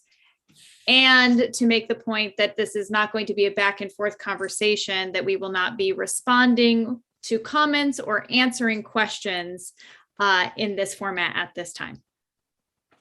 Did I cover all the bases of all the things that were trying to be captured in the various amendments? Could you read it again, please? Absolutely. The presiding officer shall disallow comments or questions from the public that are not directed to the governing body. Governing body members shall not respond to comments or questions from the public during petitions from the floor. Okay. You want to make that in the form of a motion? I move that amendment. Is there a second? We have a motion and we have a second, and we have Councilwoman Villarreal has the floor. Okay, I agree with the changes, and I'm just making sure what I changed, you're incorporating it into your amendment? Okay. Correct. We struck the members of and just made it the governing body as a whole. Got it. Okay, thank you. Other comments about this amendment that's in front of us? If there are no other questions or comments, could the clerk call the roll on the amendment? Yes, Counselor Lee Garcia. Yes. Counselor Michael Garcia. Yes. Counselor Lindell. Yes. Counselor Rivera. Yes. Counselor Romero Worth. Yes. Councilwoman Villarreal. Yes. Counselor Cassett. Yes. Counselor Chavez. Yes. Mayor Weber. Yes. Motion has been approved. Thank you. The next amendment that I see in front of us is under G2, executive session. And I believe Counselor Michael Garcia, this is your amendment. Do you want to read it to us and then speak to it and move it as an amendment? Sure. Thank you, Mr. Mayor. Actually, the way it's written is not the way I intended. So if I may, I want to read it the way I intended the amendment to read, not what's in front of you. And so the way I want the amendment to read is any governing body member, and this is going to start with the beginning. It's going to strike the mayor after conference with the city manager and city attorney. And this is and then it begins here, any member of the governing body after conference with the city manager and city attorney may direct the city manager and city clerk to place an executive session on the agenda. In addition, any member of the governing body may move at a time to discuss the item on the table. So I don't know what happened. I think there was some confusion in drafting these because my intention around this amendment is to create equity and equality amongst the governing body. I mean, we got to remember this is the governing body procedural rules.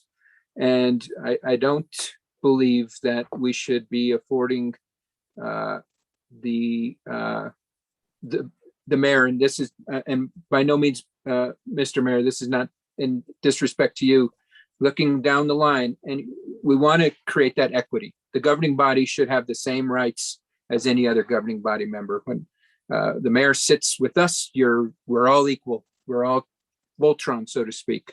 When you're in the mayor speak, you're the mayor's. And so that was my intention around this, is to create that equity piece for us. And there's a couple other places in this where I think we all need to have the same rights. We all need to be treated the same. So with that, that's my amendment, and I can read it again for folks. I think you're going to have to slow down a little bit. Sure. And read it again, please. Sure. So it strikes. So it's going to strike in the second sentence, the mayor, after conference with the city manager and the city attorney, or any 3 members. And it's going to say any member of the governing body, after conference with the city manager and city attorney, may direct the city manager and city clerk to place an executive session on the agenda. And then it can read the same. I don't need to change any of the rest. It's irrelevant. I think the intention is there. The intention is to afford the opportunity for any governing body member, after consultation with the city manager and city attorney, the ability to place an agenda item or to create a executive session agenda item. I see the city attorney's hand is up. And Councilor Lindell, could you take over the meeting for a minute? Yes, Mayor. Thank you. Mayor Pro Tem Lindell, Councilor Garcia, it does sound like there was a miscommunication. The way that it's listed here is the version that I signed off on and had recommended. I would not have been able to sign off on what you just described because individual governing body members do not direct the city manager and cannot do so under our laws. Okay, so that's why it's 3 members. I mean, ultimately, it's still written in here that 3 members can direct.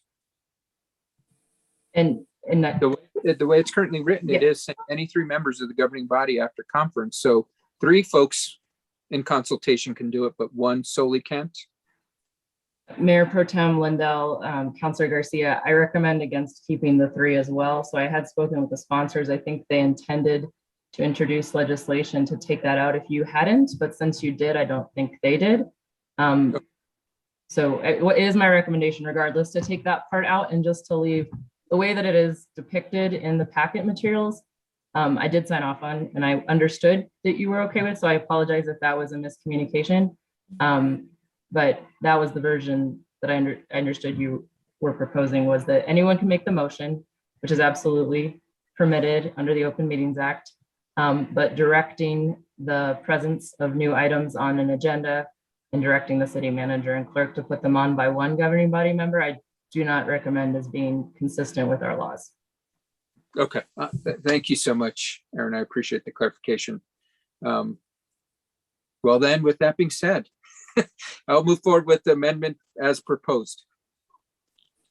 So could you please then, so it's going back to what's in front of us initially then? Yeah. So do you want to read that to us, please?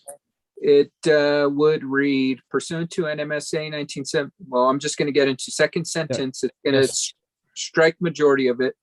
And it's going to then begin with any member of the governing body may move at any time to discuss the item on the table in immediate executive session if it is their opinion that the matter is appropriate for executive session. Okay, so that, you want to make that motion, Counselor? Motion to approve the changes I just stated. Great. Second. And there is a second. So could we get discussion? Counselor Lindell, you have your hand up. I see Counselor Rivera's hand as well. Thank you, Mayor. The way it reads now to me, and I guess I would ask the city attorney if I'm reading this properly. Ms. McSherry, the way this reads now, this doesn't allow, or how I'm reading it, it doesn't allow to schedule an executive session ahead of a meeting. The way it reads now is we wouldn't be able to have a scheduled executive session. We'd have to wait until we were in session, and then any member could move to put us into an immediate executive session. Mayor Weber, Councilor Lindell, I don't think this disallows there to be an executive session. I think this just acknowledges the authority to add one if it's not there. There's other parts of at least that was the intent, is my understanding. But I do think there's other sections that speak to an executive session, including just the matters from the city attorney in general. So the type of item where there might not already be an item for a vote would certainly be things like litigation. But there could be things on an agenda that don't have a scheduled executive session. And I think this is primarily acknowledging that we can still go into executive session even if one is not scheduled on those matters. So we've kept language that's already there. We took away language that I think the mayor can always talk to the city manager and city clerk, and often is involved in creating the agenda. So I think that's going to happen even if we don't have it in the rules. We don't need to give the mayor any powers in the rules. He has them already. And then the 3 members, it's not clear how or if that could work. It doesn't seem like 3 members of the governing body should be able to direct the work of the city manager either. They should probably bring a resolution about the matter, and the governing body can direct the work of the city manager. So that would have to be 5 members that would pass the resolution. So I'm not quite clear. So what you're saying is, in striking this sentence, it doesn't really, the mayor still has the ability to, but probably doesn't have to have a conference with the city manager and the city attorney. The mayor can request an executive session to be on the agenda, correct? Mayor Weber, Councilor, I think the reason it was probably there is just because the city manager is authorized to create the agenda earlier in the rules. But yes, exactly. That's yes. So it's not necessary, is what we're saying. Mayor Weber, Councilor, yes. Okay. Thank you. Thank you, Mayor. Thank you. I noticed, Councilor Mayorworth, you were, if I'm not mistaken, you seconded the amendment. But the original language probably had your input on it. Is there something, have you reconsidered, or maybe you could just catch us up? Again, I keep trying to track the philosophy of the changes that we're making. I think all this does is acknowledge that a governing body member can, like we have Councilor Rivera do all the time, move us into executive session. When he does that, it is listed on the agenda. But if the Open Meetings Act allows for us to go into executive session, any council member could call for that if it were appropriate under the Open Meetings Act. And I think all this does is acknowledge that, correct, Aaron? Mayor, Councilor, I agree with that. Yes. Yeah. Okay. Is there further discussion? So, Councilor Michael, Councilor Rivera, did you have your hand up, sir? Yeah, just so this is just Ms. McSherry, this is just talking about items that are listed in executive session already. Mayor Weber, Councilor, no, this would be even things that aren't. So like, for example, today with the appointment of the new city manager, if at that time, so 2 different things, we could either have gone into an executive session while discussion on that item was pending without it having been on the agenda at all, or we could have decided to do an executive session later under matters from the city attorney, and we could have delayed the discussion until then. But I think the idea is that there are certain matters that qualify for discussion in executive session that might come up at other parts of the agenda. And if it hasn't already been contemplated, that it's still possible to go into executive session and talk about them. So if I hadn't had a listed executive session under matters from the city attorney today, we still could have gone into executive session for discussion of the employment of the city manager.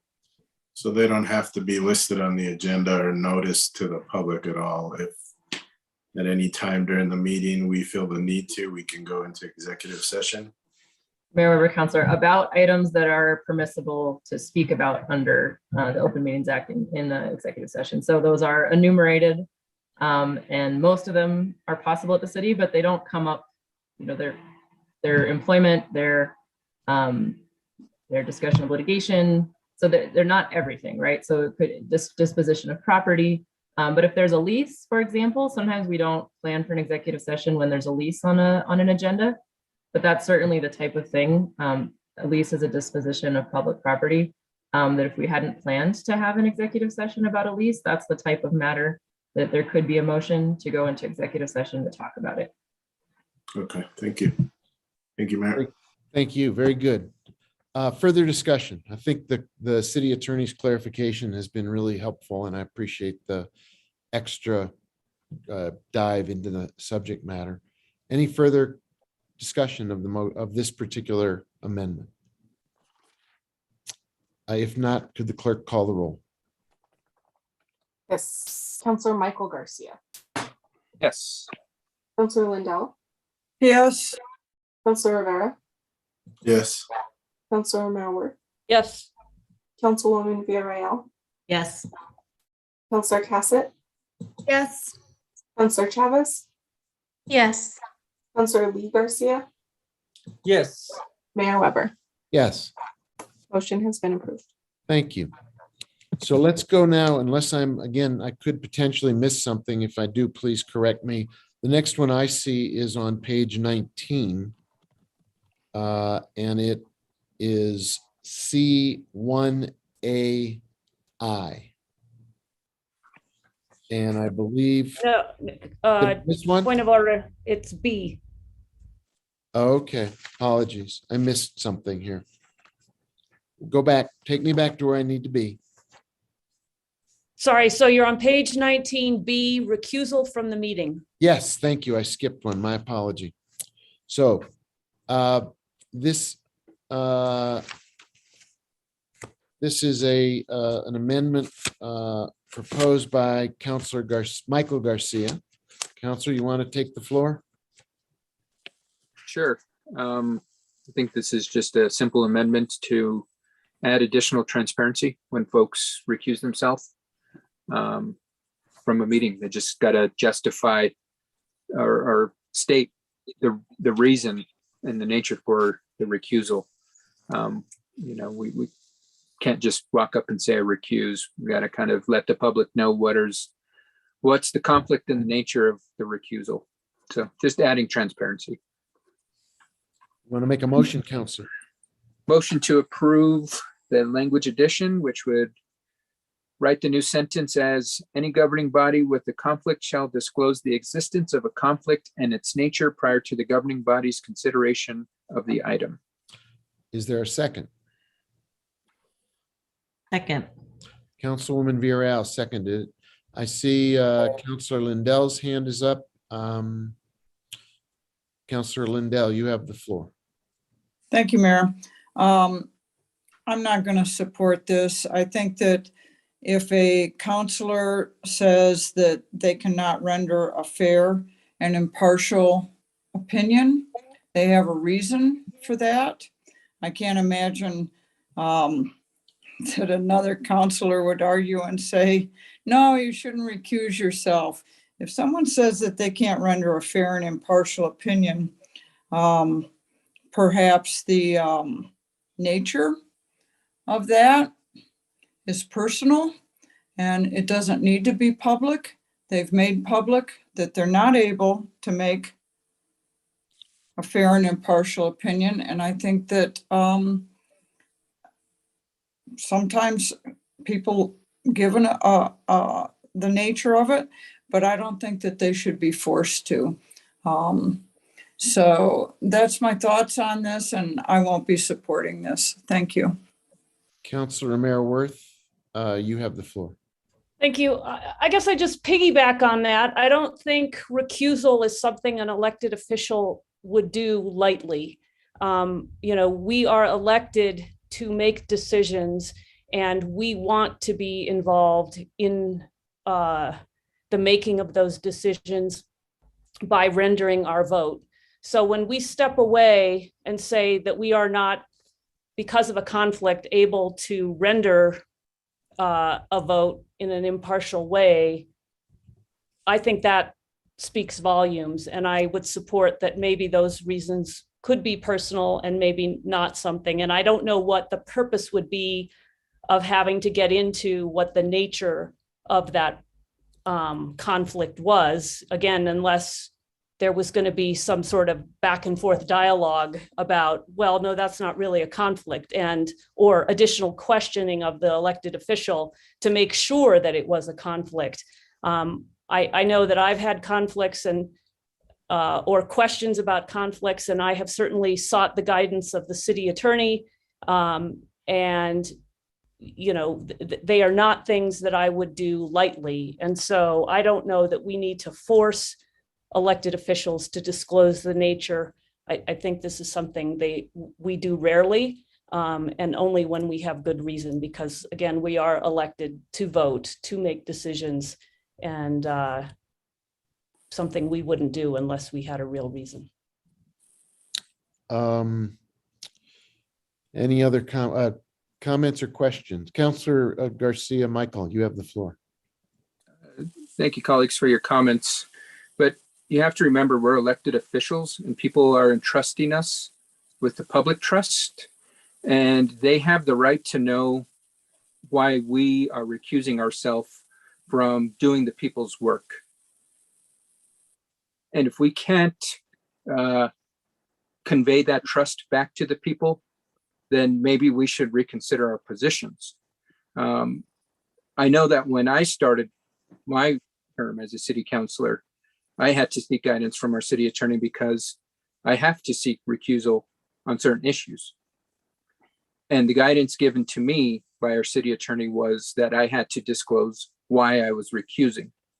And so this was just continuing that consistency and transparency for the public.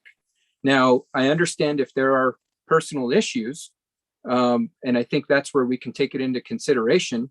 And there's nothing wrong to state that this is a personal, private matter. But if it is, a person is recusing themselves because they have business interests, that should be disclosed to the public. If there is a recusal such as myself, where I have to do it because of employment with another entity that has business in front of the city, I do so. And I think the public deserves that, as we are their elected officials. They're entrusting us with their work. And they deserve the right to know that, well, this person can't do X, Y, and Z work because they have such and such business connections. I think that's the position we put ourselves in when we run for these offices. And so I understand the issue of personal, private matters. But we are in the public life. And I think with consultation with our city attorney, we can work around when it is private and the public doesn't have the right to know. But in most instances, it's not going to be a private matter. It's going to be a conflict that should be public. I think the city attorney's hand is up, perhaps to talk about what, I don't know. I won't guess what you're up for. City attorney, you have the floor. Thank you, Mayor Weber. It's multifold. So with the change proposed, I wouldn't have an ability to say this is a distinct category of conflict in which you do not have to disclose the nature. There's no leeway in the proposal, so I wouldn't be able to provide that type of guidance. And there is no exception provided, so I'm not sure what I would be giving guidance about, because it just says nature of, right? So there's not if and only if it falls into this category, but otherwise it wouldn't. So I would not be able to advise on that should this amendment pass. I know that the interpretation of the existing language has been somewhat fraught over the last year, because a very conservative reading of it would be that you do disclose quote unquote the conflict, meaning specifically what is the conflict and the nature of it. That has been a reading of the language. Another reading has been that you disclose the conflict, i.e., I have a conflict. I am disclosing it to you all publicly. Those are both not wild readings of the language, but one is not clearly the one that everyone agrees to be applicable, which I think brings us to this exact debate. So now we get to decide, what does it mean?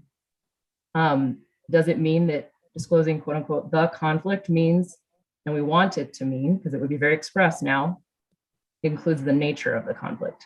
Certainly, I think I've spoken with some of the counselors about how to disclose a conflict, and some people have said, this is my conflict, how do I disclose it? And I know I have proposed language around that. Whether or not I have said that anyone has to describe specifically with whom the conflict is, what their familial relationship is or not, I do not remember having that type of a conversation with anyone. If it happened, we've definitely had a public conversation about the meaning of this term multiple times in the last year. And there is a difference in opinion under the existing language. This amendment would certainly make it more clear. Without it, I think you are left with what we have now, which makes it up to the counselor as to what disclosing the conflict means.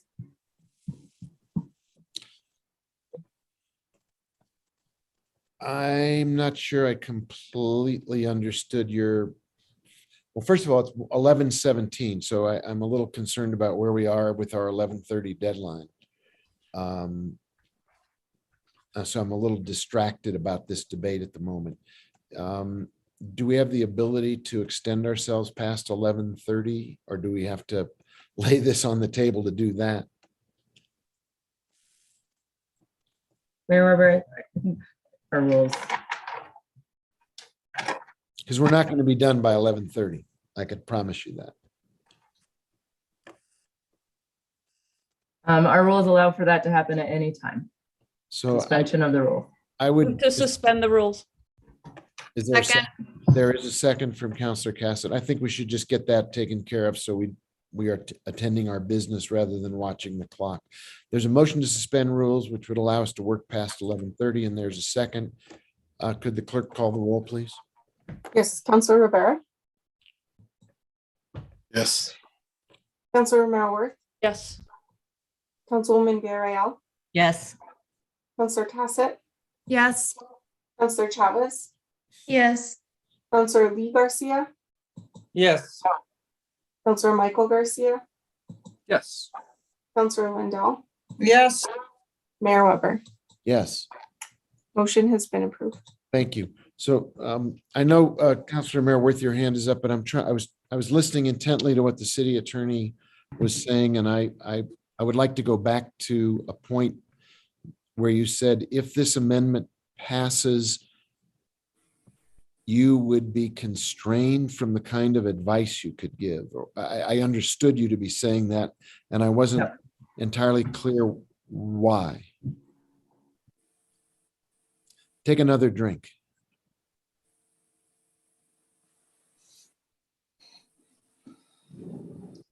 Thank you, Mayor Weber. I heard it suggested that if this amendment passed, I could help people through a decision-making process about whether or not certain personal conflicts had to be disclosed or not.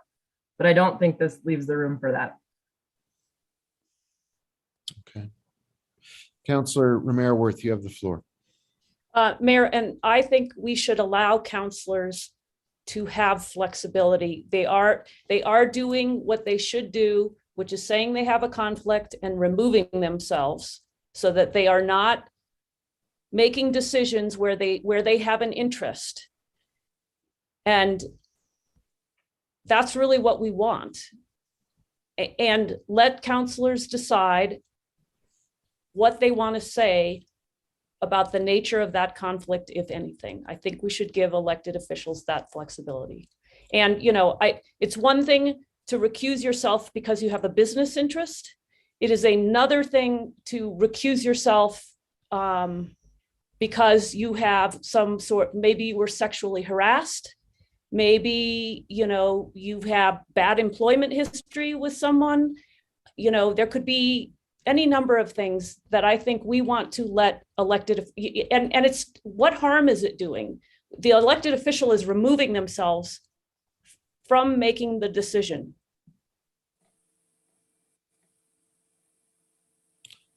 Other questions, comments? I have a question, Councilor Garcia. I hope you'll take, Michael Garcia, I hope you'll take this as an opportunity to expand a little. When it says, and the existence of a conflict and its nature, what kinds of things would fall into the category of and its nature? Would it be enough to say, I am recusing myself because of a conflict that involves one of the, a broad category, a personal experience that makes me feel like I would not render a fair and impartial decision? Is that enough transparency, or does it, how much granularity is required by and its nature?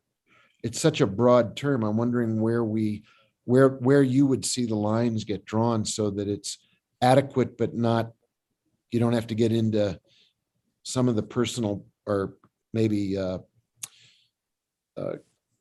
issues that are not necessarily appropriate for people to disclose. I would love to hear your thinking, sir. Sure. Be happy to share my thoughts with you. So, and I'll use an example. When an issue comes up with business that deals with my other job, I recuse myself in the manner I say I recuse myself because I work for the federal agency that hosts these programs. That's what I do. Others can say I recuse myself because I have a vested business interest with such and such. I definitely would not expect somebody to get into the minute details. And I think this is where I think the original language I had submitted to our legislative team was and the justification. Why? Because ultimately, I think the intention behind this is to provide some transparency to the public. As I mentioned earlier, I think the public deserves to have some kind of reasoning why their elected official is recusing themselves from a particular matter. I completely understand and sympathize if it's something personal. Absolutely, we should not be forcing somebody to get into that matter. But I think, at the end of the day, the public deserves the transparency. Besides us just saying, I recuse myself, you're going to leave the public wondering why are they recusing themselves? Why can't they make a decision for me on this? And I think providing some type of clarification for the public, that should be required by us. Providing that transparency is ultimately what we should be aiming for. Councilor Cassett. Thank you, Councilor Garcia. I appreciate the answer. Sure. Thank you very much, Mr. Mayor. I think this is kind of that interesting question of where the lines are, in terms of how much of our life is public, how much of our personal, to Councilor Romero's worth. It might be just a business interest, and that's pretty easy to state. But there are other deeper personal pieces that could come to play. And I think ultimately with something like this, where again, recusals are going to be, not common. It's not something that someone's going to be doing frequently. And we want people to recuse, actually. We would like to decrease the barriers for people to recuse themselves from something where they could potentially not be able to be impartial and biased. And I think ultimately, if somebody is recusing themselves frequently enough and not giving a reason that the voters notice, they get to speak that opinion at the next election and vote them out and say, you're not able to represent me, and you're not giving me a good reason for why you can't represent me. And if it's a big enough deal, they can vote him out, and I think that there is this piece of, as an elected official, you can provide as much clarity as you like, but I think allowing that flexibility for elected officials to decide how much of that piece they want to disclose. Because I think when we get back to that point of the philosophy, like what is it at the end of the day that we are really trying to get to here, is that if somebody has a conflict of interest, we do not want them voting on that topic. And so that's really, I think, where we're trying to get to. And then whether they have to give explicit details as to why, again, at the end of the day, I just don't want them voting if they have a vested interest and have a conflict. So, thank you. Let me piggyback on that for 1 second, if I may. City Attorney, did you want to speak? Can I have? I'm going to make a different point, so I would not want to go now. Thank you. Well, I want to piggyback on what Councillor I've been thinking about your answer, Councillor Garcia, and thinking about you gave a very clear answer about your own experience, which was, I have a career employment conflict. It's absolutely crystal clear. I know from my own experience, I've recused myself, I believe, just once in 4 years. And I went to the city attorney and said, this is a gray area. I'm not, it's got me enough concerned that I want the city attorney's advice. It's not clear cut. It's a judgment call. I certainly want to err on the side of caution so that there's no room for somebody later saying, you didn't recuse yourself and you should have. I described the nature, to use the language here, the nature of it to the city attorney. And the advice I got was, this is a judgment call. But it might, if I had to announce it in public, others might judge that I had been too cautious. It's inconceivable, like, wow, he really just chickened out. I don't know what the judgment would have been. I erred on the side of caution, but it wasn't black and white. It wasn't employment. It wasn't business. It wasn't crystal legal. It was, in my own heart of hearts, is there the potential for a decision on my part that would potentially be influenced by extraneous matters? And to have to explain them, I'm not sure anybody but I could grapple with that internal sense of discomfort. And when I came down on the side of, I'd rather err on the side of caution, I felt it was the right decision. I'm not sure disclosing the nature in public would have been helpful to the public or to the other members of the governing body, but I'm confident it was the right decision for me. I think on those gray areas, I'd rather have people err on the side of caution, saying, can't necessarily explain it as a pure legal matter, but my heart and my stomach tell me I'm not really confident I would be rendering a fair and unbiased decision. And for that reason, it's better to be safe than leave myself open to a second guess later. It's the opposite side of your case, in a way, where it's all personal judgment, not black and white legal conflict. Anyway, I thought I'd share that. City Attorney McSherry? Thanks, Mayor and Council. This is actually more related to what you said than I anticipated. But I would like to point out that this paragraph is talking about two different scenarios. One is an actual conflict. A governing body member may recuse themselves from any matter where there is an actual conflict, and may, so one's a shall recuse from anything with an actual conflict, and may recuse if there is a risk of a perceived inability to be, and that's perceived, and not necessarily actual, because in some of our quasi-judicial matters, there could be a perceived issue that is important as well, a perceived inability to be objective before the matter is heard. And I believe the category the mayor's talking about was more in the latter, where there was a perceived potential for perception of a judgment issue. And then I would point out that the next sentence is about conflicts. It's not about perceived inabilities to be objective. So I do think that regardless which way this goes, we're really talking about actual conflicts. in that second sentence. And I'm not sure, based on what I'm hearing from the sponsor, if that was the intent or if the intent was also for situations of perceived inability to be objective. I'm not sure. But if it was, it's not going to cover that necessarily.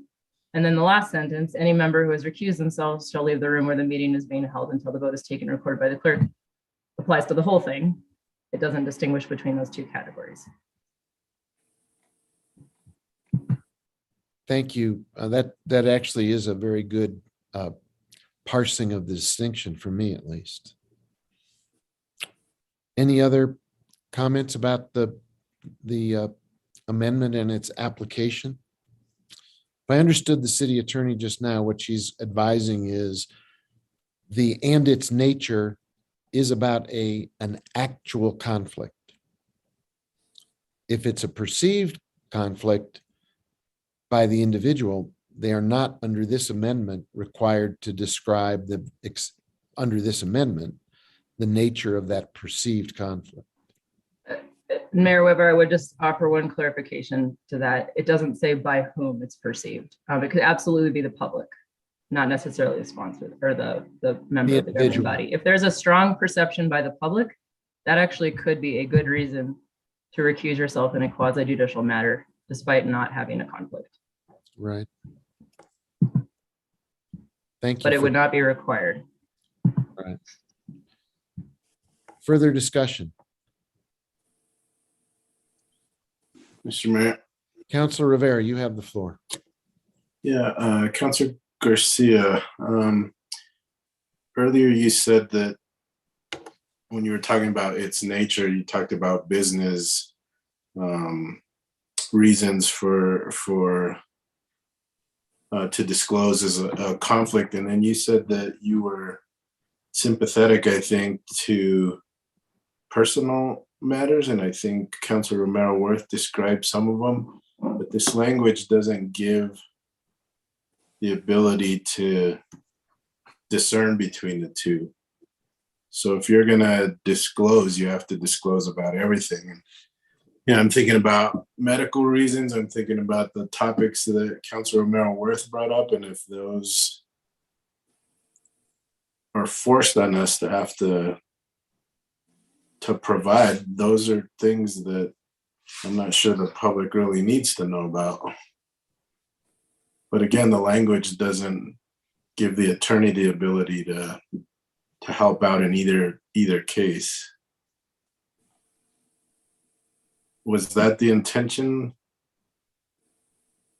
Because it doesn't sound like it can go both ways.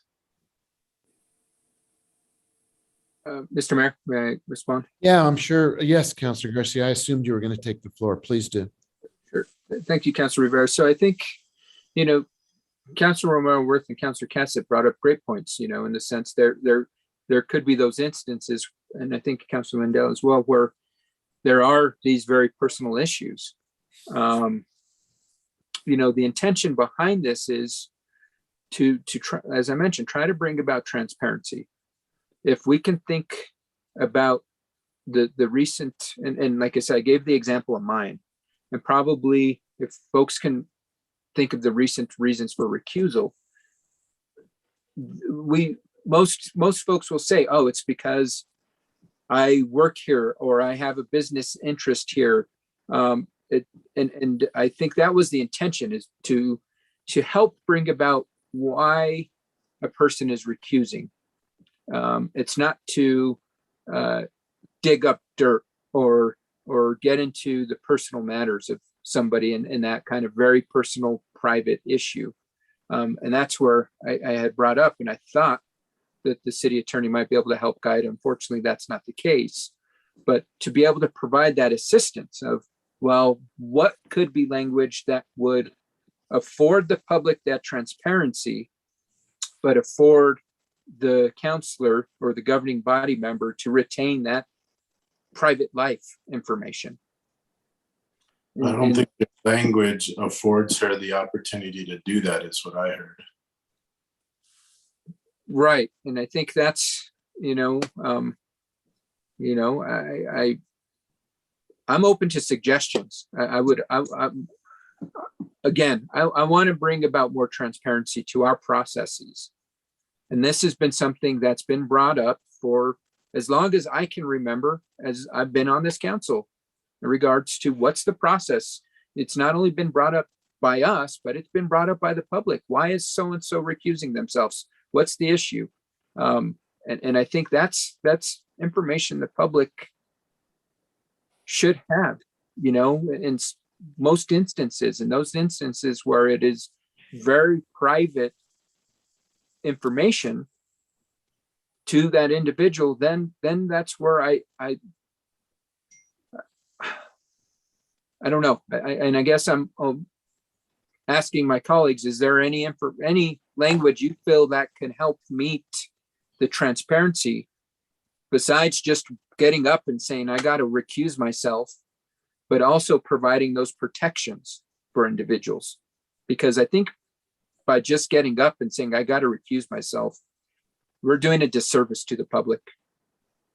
Public deserves something. We can't, they should be able to be afforded that information. I see. Oh, go ahead, Councilor Rivera. You still have the floor.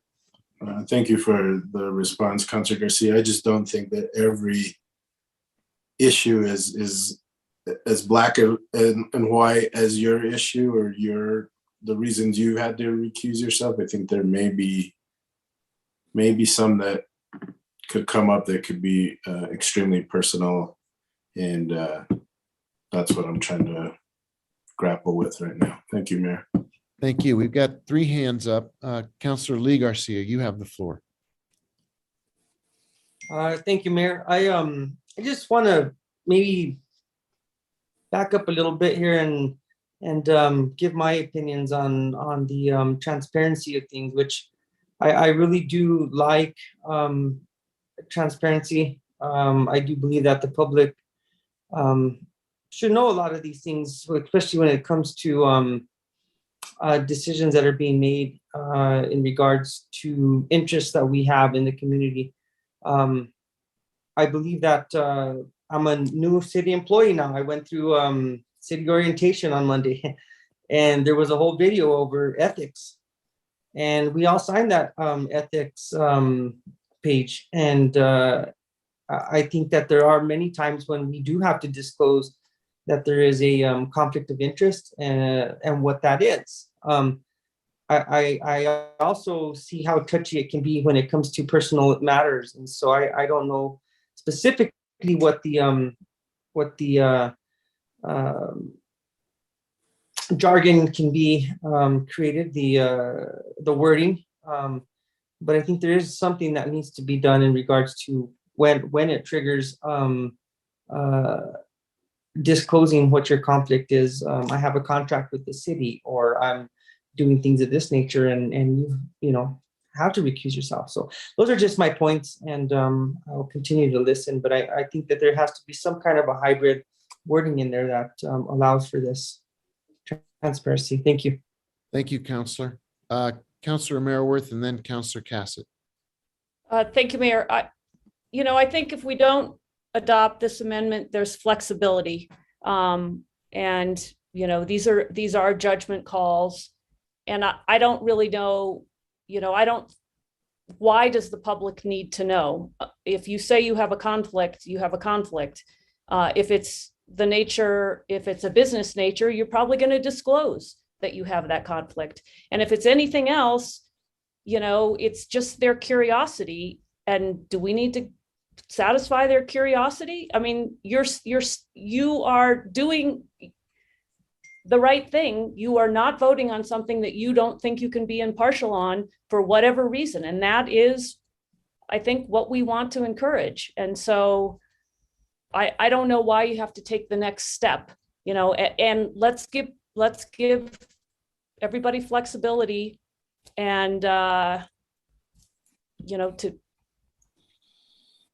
to say what they think they need to say or not say. Thank you. We have Councilor Cassett and Councilor Chavez in that order.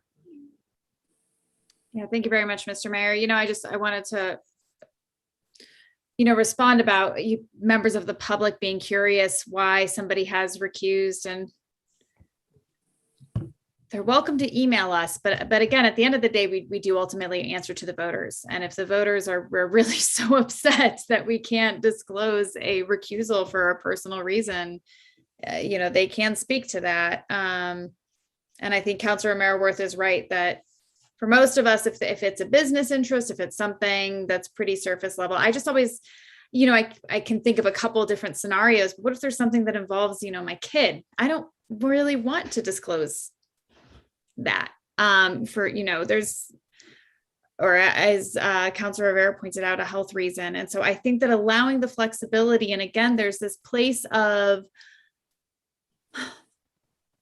culture and of decisions and of the responsibility that we hold as elected officials to conduct ourselves in a certain way versus being compelled to, that doesn't allow for that flexibility. And I don't think that we can regulate every decision and everything that we say as a governing, but I mean, we really had this discussion multiple times throughout the crafting of this legislation of we can't control for all scenarios. And at the end of the day, as an elected official, there are just ways that you conduct yourselves that come into a personal decision of how you want to conduct yourself as an elected official. And I think most of us do want to provide as much information as feels comfortable and as we can to the public. But that does become a personal choice and might change based on scenario. So I really think allowing ourselves the flexibility is important. And it is something that we all have to decide how we want to conduct ourselves in these situations. And we'll hear from our constituents. If they don't like it, they frequently communicate with us. So I'm sure that if this is one, they will not be shy as well. Thank you. Councillor Chavez. Thank you, Mayor Weber. I agree with the idea of a need for flexibility, but I also agree with language to encourage transparency because that's something that's very important to me as well. And so, I'm just trying to brainstorm here, but what if we actually, define the flexibility in the amendment? So something like, and its nature if the governing body member finds it to be appropriate. So it's encouraging disclosing the nature of the conflict, but we're also allowing the governing body member to decide whether disclosing that would be appropriate or not. And it would be written in there to encourage transparency, but also empower the person to make the decision as to whether it would be appropriate to disclose. Or you could say, any governing body member with a conflict shall disclose the existence of a conflict. That's not optional, and may disclose its nature. Yeah. Which explicitly says we are in effect encouraging it, but we recognize. I'm very struck by the different scenarios that have come up just in this evening about children, health, history, personal experience, emotional, experiences that if you feel they cloud your ability to be impartial and objective, you are the best judge of that. And if it's to disclose that, to Councilor Rivera's point about a health matter is awfully intrusive, you may do it, but requiring it seems a little aggressive. And Councilor Lee Garcia did make the point. We all have had that ethics training, Councilor. You're absolutely right. And we are put on notice that it is our duty to be very mindful at all times of anything that could potentially not only be an ethical violation, but be perceived as an ethical violation. And that's really the most compelling training that we've all had, I think, on this subject. So perhaps you shall disclose it and you may disclose the nature, but not require it. I don't know if that solves anybody's problem or maybe creates a new one. City Attorney McSherry. Mayor Weber, councilors, I do just want to make sure folks are aware of the definition of conflict, which is very specific. It's a specific and identifiable prospect of pecuniary gain or loss, other than a gain or loss that is de minimis in amount or shared with a substantial segment of the general public. I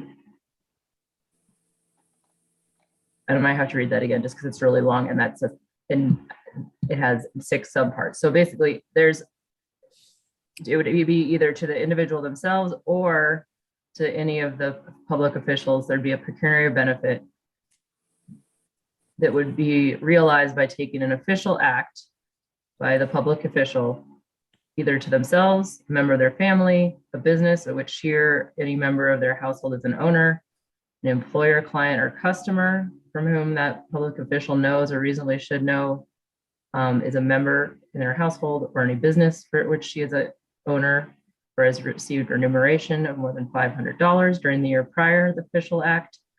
If it would benefit any civic group, labor union, social, charitable, or religious organization of which the public official is a member as an officer or director, or if it would benefit any business or any of its owners, if the public official or public employee knows or reasonably should know that the business or if any of its owners have made contributions or has directed the making of contributions as defined in our campaign code to the campaign of the public official within the 2 years preceding the act of $250 or more. So while that is a very broad definition, it doesn't necessarily cover everything we've been talking about in terms of perception of inability to make a decision. That is not in the category. That is not a conflict. That is a reason to recuse oneself, but it is not necessarily a conflict if there's perceived inability to make a fair and impartial decision.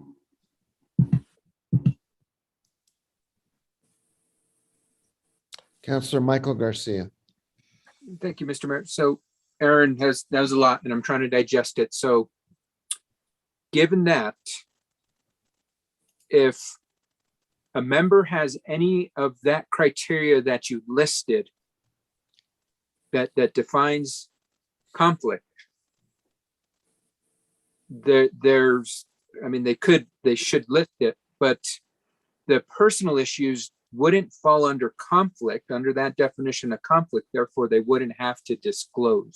Mayor Weber, Councillor, I just would say that not all of them would, but certainly some could. I'm just saying that sentence about conflict is specific to a conflict. And I think we could come up with scenarios where, like, your child is benefited by this charity because they have a certain medical condition, and therefore you're on the board, et cetera, et cetera, et cetera, or their father is on the board, so it could be related for sure, but it's a subcategory of those personal ones. It's not everything we've been discussing tonight. And I just feel like we've been throwing them all in the same category. This sentence is about actual conflicts, which is not everything we've been talking about tonight. Some of what we've been talking about tonight, I think also does fall into these and absolutely could. So I don't want to bring up these distinctions later and everyone say, you didn't tell us this when we were discussing this. So I want to make sure that you are aware of the distinctions I'm seeing when I read this rule, which is there's a may and a shall in the first sentence, and they're distinct as to distinct categories of types of situations. And the next sentence is only about the ones where there's a shall, the conflict scenarios. So then I guess, sorry, Aaron, didn't mean to cut you off. But my question would be, what if we added a may recuse themselves for that deals with the personal issues, whereas the conflicts that are defined in what you read, those are kind of the black and white scenarios that impact, the example I gave, how it impacts me. The gray area that, Mayor Weber and the personal issues that were brought up should fall into the may category, where we're not requiring folks to disclose. However, Councillor, I'd agree that those are the may and the shall categories. I wouldn't necessarily agree that one is exclusive of personal issues. It might be personal to someone's privacy, okay, or their perceived privacy or their preferred privacy. I'm not sure I could say that the lines fall in the same place. Okay, thank you so much. Thank you both. Councillor Lindell, your hand is up. I don't see any other hands up. I was going to call for the question, but I don't see any other hands up. So if maybe we are ready to vote. So that was a very ambiguous statement, Counselor. Yeah, well, so just to, all right, I'll call for the question. We've hashed this over. It's, 11:51. We still have miles to go here. Okay. Mayor, that requires a second, not debatable, 2/3 majority. Second. We have a motion to that calls the question. We have a second. And it the city attorney just instructed us on the nature of the vote. So let's call the roll. Counselor Romero Worth, No. Might have called the question. Sorry, wait. This is on calling the question. Sorry, I thought I was voting on the amendment. No, ma'am. Yeah, calling the question, yes. Okay. Councilwoman Villarreal, No. Counselor Cassett, Yes. Counselor Chavez, Yes. Counselor Garcia, Lee Garcia, Yes. Counselor Michael Garcia, No. Counselor Lindell, Yes. Counselor Rivera, Yes. Mayor Weber. Yes. Motion has been approved. Right. So we move immediately to a vote on the motion that has been put on the table to approve this amendment. And we'll call the roll on the motion. Counselor Lindell, No. Counselor Rivera, No. Counselor Romero Worth, No. Councilwoman Villarreal, No. Counselor Cassett, No. Counselor Chavez, No. Counselor Lee Garcia, No. Counselor Michael Garcia, I'm going to abstain because we should work on this. Mayor Weber. No. Motion fails. Fair comment, Counselor Michael Garcia. We should work on this. Let's move to the next amendment, which I believe is item C1AI. And it's again, Counselor Michael Garcia. Thank you, Mr. Mayor. I'll make this short and simple.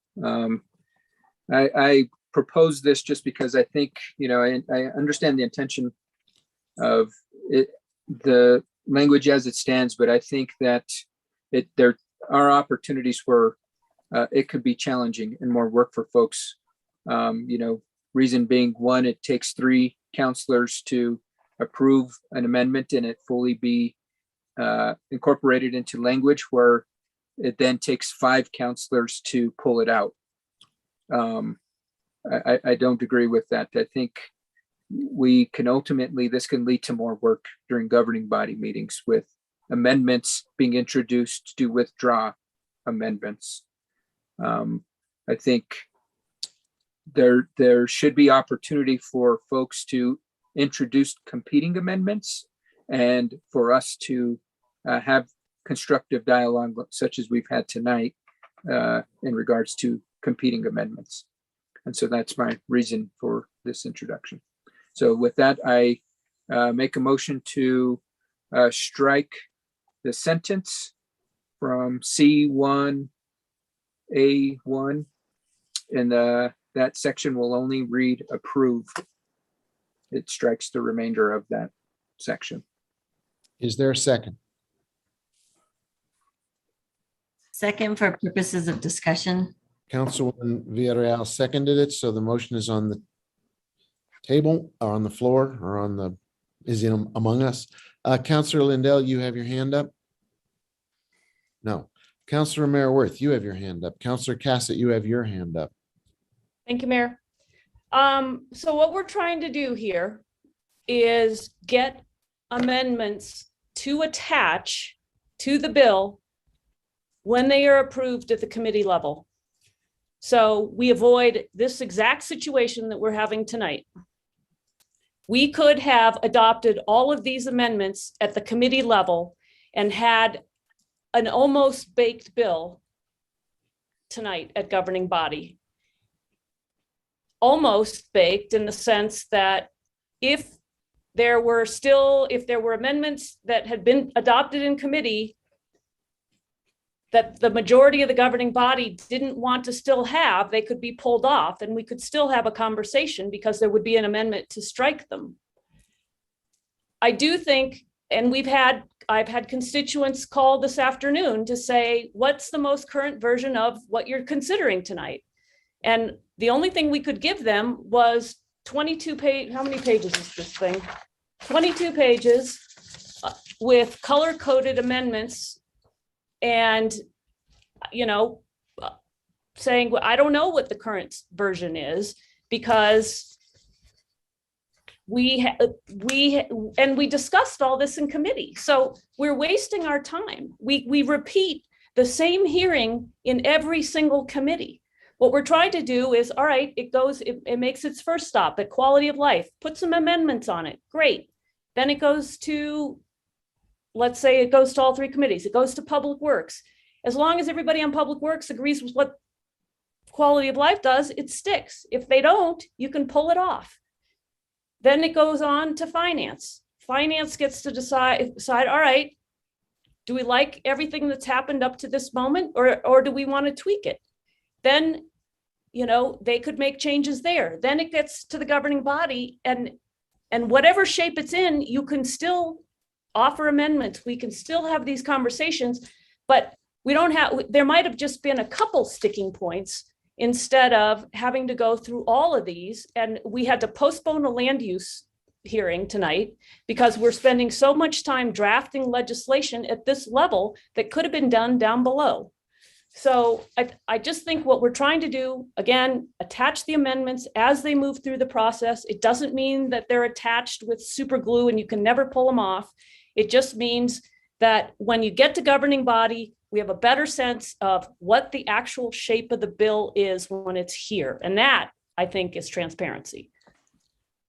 So point of clarification, Councillor Merworth, as you explain the language that's in the measure now, all it does is to provide that as a bill moves through the legislative process, amendments that are voted on in committee travel with the bill. And they are not having to be reintroduced subsequently at a later date when it comes to the governing body. We will see the bill as it has been worked on through the committee process, still subject to amendment at the level of the governing body, but we would see a bill that had been presumably hammered into good shape through these amendments that travel. Am I getting that right? It travels with the bill. Right. And we now, with these rules, we'll now have a linear process, right? So that if you amend it in one place, those amendments are that committee's amendment and they are on the bill. And then it goes to the next committee. And second point of clarification, that's not what our current process permits? No, this is why we're in the mess we're in tonight, why we're spending hours going through every single one of these things, because none of them attach until we get here and we all vote.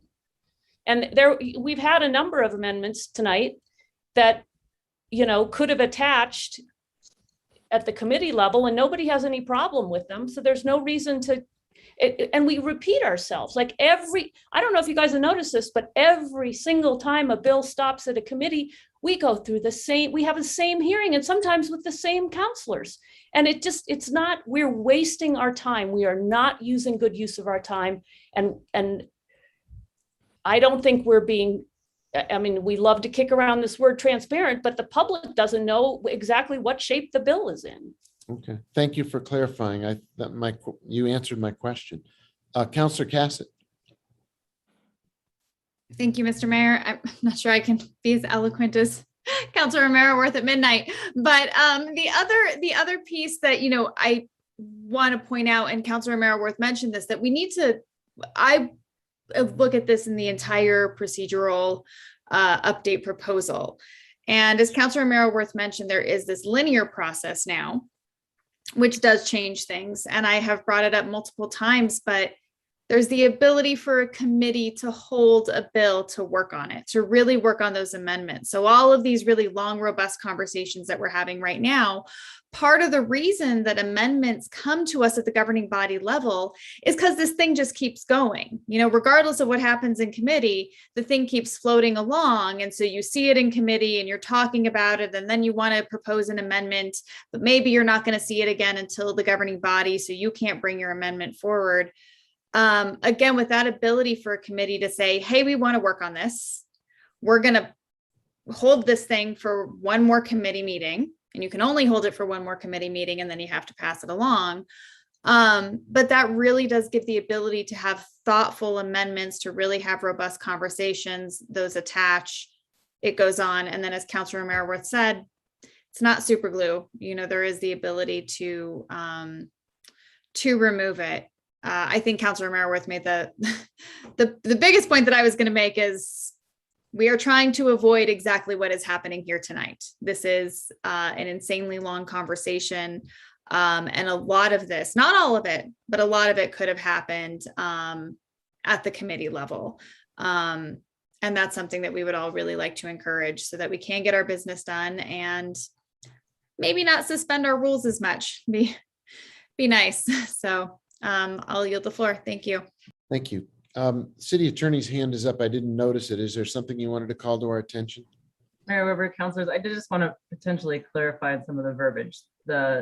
In terms of what will be seen, I'm not sure we have specific governance of that. And if there's a chance that there's a change at like a public works meeting right before a governing body meeting of legislation, I'm not sure we're going to be seeing much different, but the difference will be it will arrive at governing body with amendments already voted on. So the governing body will not have to vote on additional amendments. But I do think what the physical products look like is going to be something we'll be working on, but it's possible that packets will have already been posted before a vote is taken on an amendment that will arrive at governing body afterwards, if that makes sense. Got it. Councilwoman Villarreal, you have the floor. Thank you, Mr. Mayor. So just so I'm clear about the process,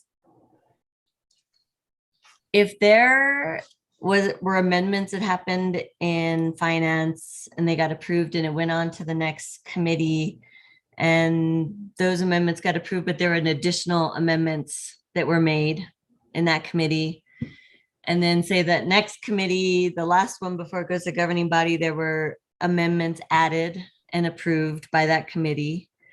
What gets attached to the bill when it's at governing body? Councilor Merriworth. I think that's addressed to you, perhaps. I'm not sure what you mean by what gets attached. Well, this says that the most recent amendments in committee, it gets connected to that bill, right? That we're hearing at governing body. But is that every single amendment that was passed in different committees? Yes. As long as it has not been removed by a different committee. As long But that as would be an amendment. Valid point. Say that again. So yes, as it moves through the committees, as long as each committee is adding changes, it arrives with all those additions. But to Councilor Cassett's point, you could have a committee that takes off an amendment, says, no, we don't like that, which or that, and so we're going to strike it. And then it would arrive at governing body, maybe without something that was adopted by a committee. And then we'd have to decide, if the sponsor still felt of the amendment still felt really seriously about it, it could be offered at the governing body meeting, but at least you wouldn't be doing what we're doing tonight. I hear you. This process is insane, Exhausting. what you're doing now. However, I'm trying to figure out if someone just didn't like an amendment that had happened previously. I know you hate this point of reference. Well, maybe you don't. I have heard people hate this point of reference, but this is what the legislature does, okay? So as the bill moves through the committees, the amendments attach and it gets to the floor, and you can still add more amendments, or you can take stuff that's been added at the committee level off if you don't like it. I guess what I'm trying to figure out Yeah. is how we keep track. And it also depends on what committee it goes to first and the order that happens. Because if there's a committee that didn't like something that happened in a previous committee, they could amend it and take that off. And then we'll still have to have this discussion we're having now to try to like potentially consider that amendment that was some But people liked and some people didn't. Is Right, that but correct? I bet we'd be dealing with a lot less.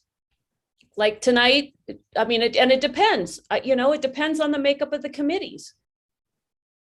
And, Okay, so I guess my sticking point is it says most recently, and that confuses me because that's most recent was Public Works. But we did have it and amendments were made in finance when it was first heard. So what I'm confused is that most recently. Is it most recently because it was the last committee? Yeah. And the last committee Yes. was the one that didn't like some of them that were previously passed in two other committees, but I guess what I'm saying, what you're saying is not all the amendments are carried on to the governing body. Maybe I I can. don't know if someone else could explain it because I'm really tired, but what I'm saying is like that most recently statement doesn't make sense to me. So we have now, if we adopt this at the end of the evening, there is a process for moving a bill from committee to committee. It stipulates which committee and it ends up at finance if it has a fiscal impact. So it's a little bit like a manufacturing process.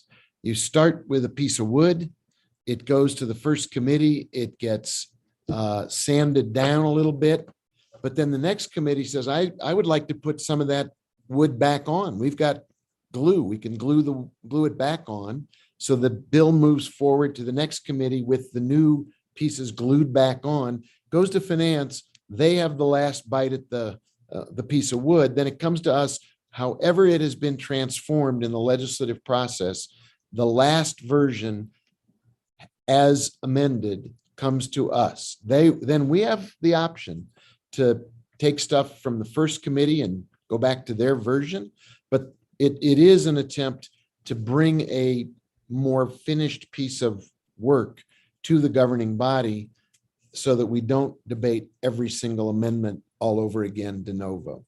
It may be that we take 80% of the finished product and tweak the last 20%, but having gone through the manufacturing process, what we're given is more finished than what we're seeing not just with this bill tonight, but with all of our legislation where each of the amendments needs to be reintroduced and re-voted on at the governing body level.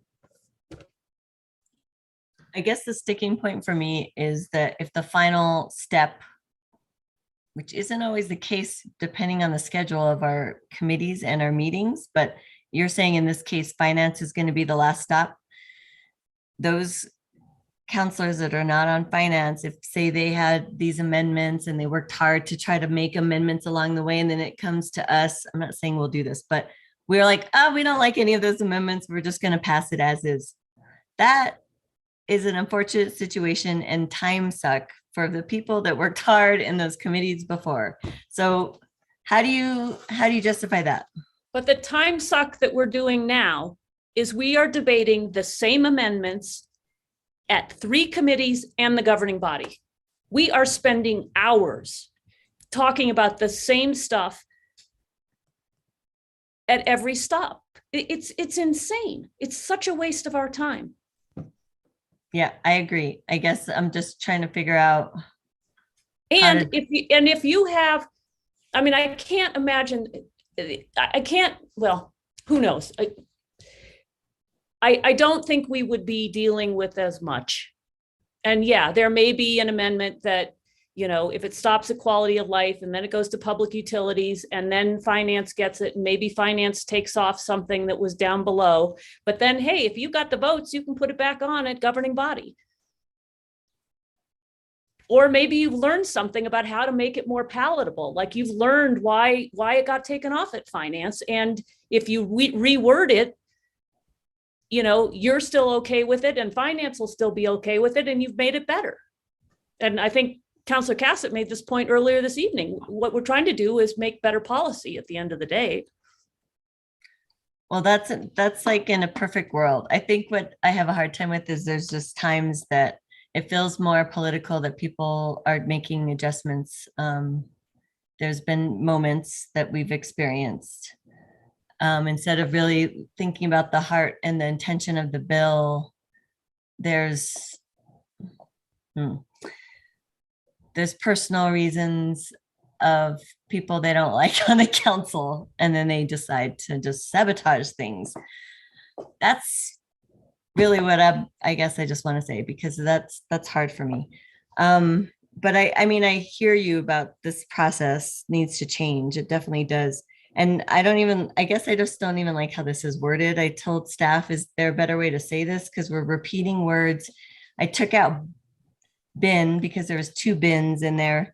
And when I keep looking at this, I think it should actually read, if we decide this makes sense, the motion approves legislation as it has most recently been amended in committee.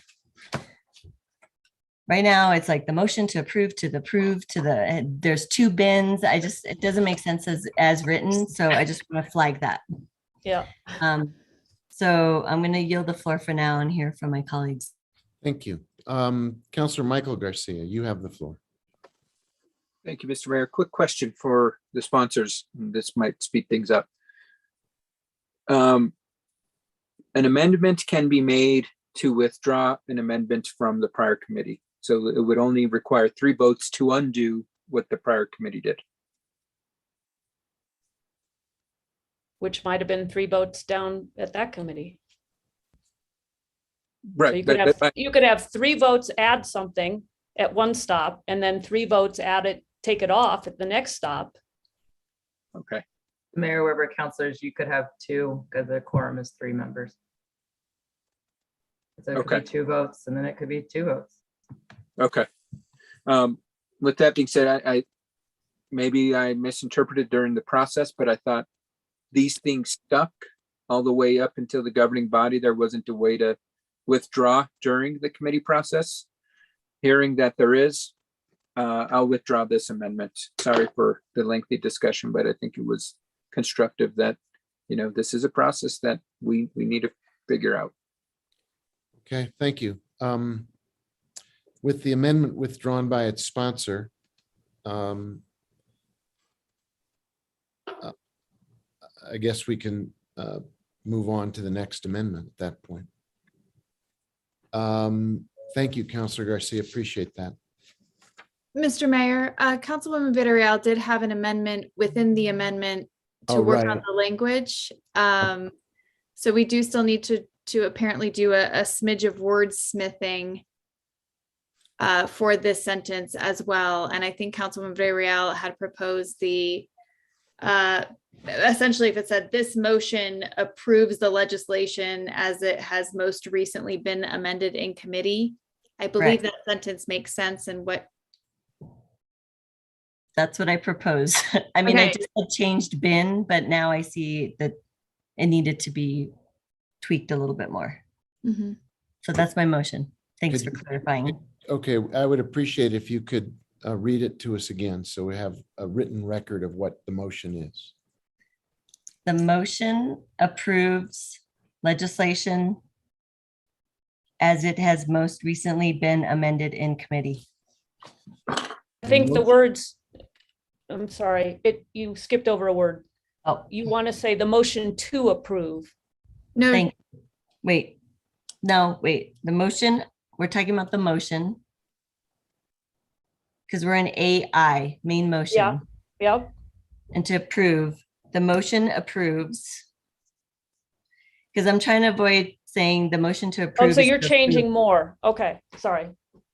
So your language, Councilwoman, the motion, which refers to approve, the motion approves the legislation as it has most recently been amended in committee. Correct. Okay, there's a motion to amend this language to say the motion approves the legislation as it has most recently been amended in committee. Is there a second? second. We have a motion, we have a second. I offer the opportunity for comment. The only thing I'll say is that the sticking of amendments and how they get carried on, we really need staff to have us help track that. I think it'll be important in order for us to understand what was discussed in the committee, what was changed and what wasn't changed, and then when it moves on to the next one. We haven't had that clarity. I don't think we always have that. So I think that will be something that staff is going to have to really like hone in on and make sure that we get those correct details as they move along. Agree. Also, it will be incumbent upon the people who are making the amendments to track them so that we're all crystal clear and you can for the next committee or for the governing body, commit the logic behind the amendment for those of us who weren't at that committee. But I think this is going to streamline things and I support it. I hope so. Further discussion, Councillor Cassett, your hand is up. No? Clerk, could you call the roll on the amendment? Yes. All right. Councilwoman Villarreal, Yes. Councillor Cassett, Yes. Councillor Chavez, Yes. Councillor Lee Garcia, Yes. Councillor Michael Garcia, Yes. Councillor Lindell, Yes. Councillor Rivera, Yes. Councillor Romero Worth, Yes. Mayor Weber. Yes, Motion has been approved. thank you. We move to page 20. And we have a couple of amendments sponsored by Councillor Garcia, Michael Garcia. Councillor, do you want to take us through these, please? Sure. So these changes focus on just providing more equitable treatment amongst governing body members. And so with the amendment, I'm proposing to remove the word council, replace it with governing body. And I'm also removing the language of presiding officer and the doing so with that being said in regards to equitable treatment amongst informing others. But additionally, I think it could potentially prove to have some rolling quorum issues. So that's the intention behind this. So the language would read, governing body members should give advance notice to the city clerk whenever substantial discussion is anticipated to an agenda item so that an appropriate staff response can be prepared. So I move to make a motion to approve this amendment. Is there a second? Second. Councilwoman Villarreal seconded it. Is there discussion of this motion? The only thing I would. Oh, I'm sorry. Go ahead, Councilor Garcia. Sorry, Mr. Mayor. The only thing I would add is there's nothing in here that would prohibit the city clerk from informing the presiding officer or any governing body member. But I think it shouldn't be explicit that, hey, this member of the governing body gets this info, but you don't. And then again, I want to raise the rolling quorum issues that potentially can happen if, there's something that is 4 folks have been working on and they're now informing another governing body member, hey, look, this is what's happening. That can be an issue. Councillor Cassett, you have the floor. Thank you very much, Mr. Mayor. I'm not sure. Well, let me just explain where we were coming from, because a couple times tonight when we had that conversation, we find out that we are discussing different things. For these two, it is not necessarily, well, let's start with the first one, advance notice. This isn't necessarily that an individual would have to tell them something that they're working on. So I'm not quite sure where the rolling quorum piece comes from.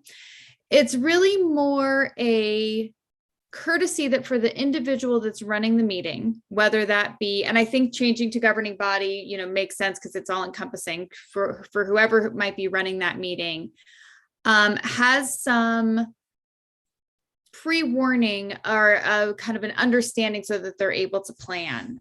So, I'm thinking about this from the perspective of, chairing quality of life, that if I know that there's going to be a topic that is going to take a substantial amount of time, we might take a look at that agenda and make some adjustments. And so giving that warning to the presiding officer who is in charge of running that meeting so that they might be able to make some decisions. Again, this goes back to that piece of meeting management.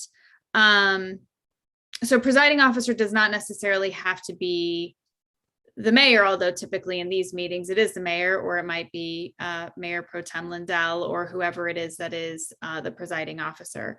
So it is not intended that that people are supposed to give the content of like, here are all of my debate arguments that I would like to make, but just the warning that, hey, there's going to be some substantial discussion there. And then same for no intentional surprises. Again, this is really making sure that any relevant information that would really be, could substantially change the vote is given to the city clerk and the presiding officer, because it might bring about a change in the agenda. If there is such substantial information that it comes to the point where we should actually pull this item and have it discussed at a later date, that is done ahead of time as opposed to taking up the time within the meeting. So those were some of the philosophies behind these proposals. And Councilor Romero-Worth, I'm sure that I missed something. No, I think. Councilor Romero, you have the floor. That's an interesting way to blur my name. It's 1223. That's the 1223 version. Okay. What was I thinking?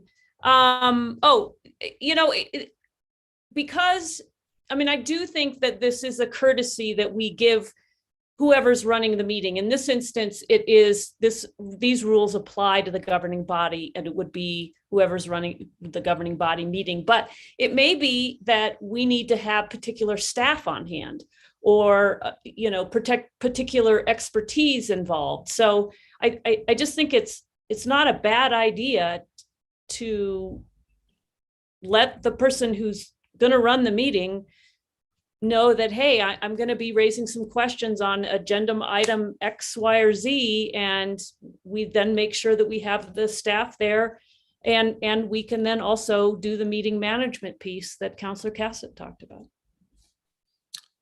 Thank you, Councilor. Councilwoman Villarreal, you have the floor. Thank you, Mayor.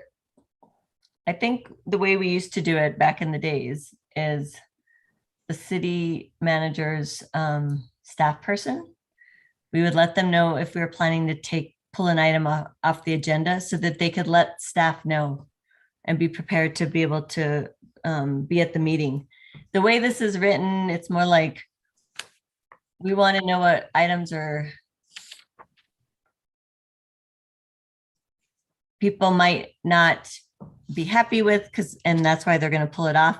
And then it's only allowing the presiding officer and the clerk to know that. I mean, I'd like to know if an item I'm carrying, someone is planning to pull it off.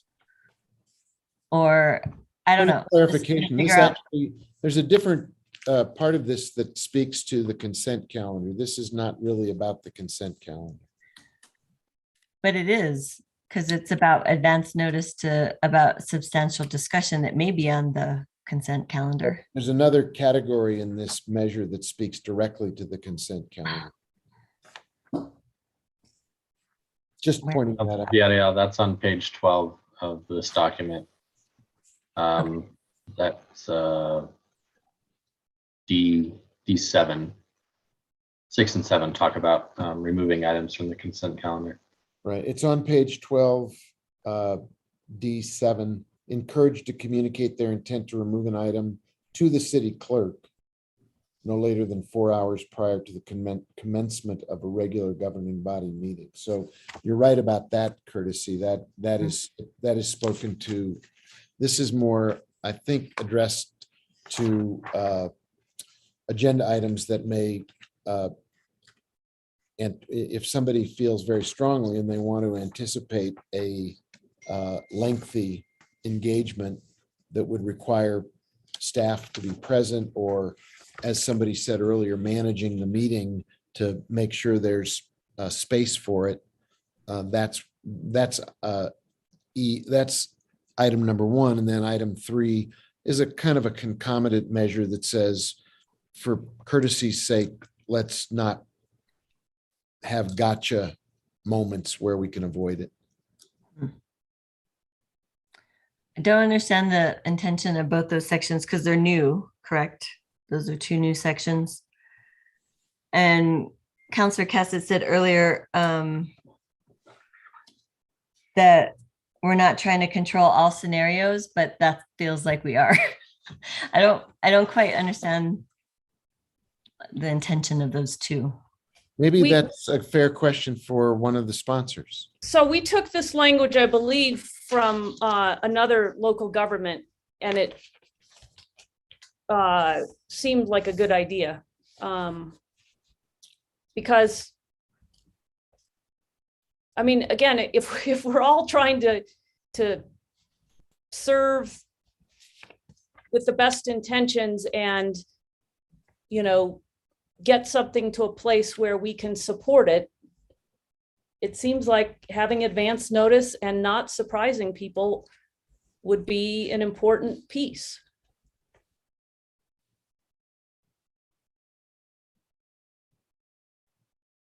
Councilwoman Can I- Bureau, you still have the floor. Can I also Yeah. respond to that question? Absolutely, Councilor Cassett, you're one of the sponsors. Go ahead. Thank you. So I think you're right. You know, there absolutely will be times that substantial conversation might show up that we didn't know, but there are times that you know, hey, by the way, I'm going to be talking about this a lot, and being able to really give that information.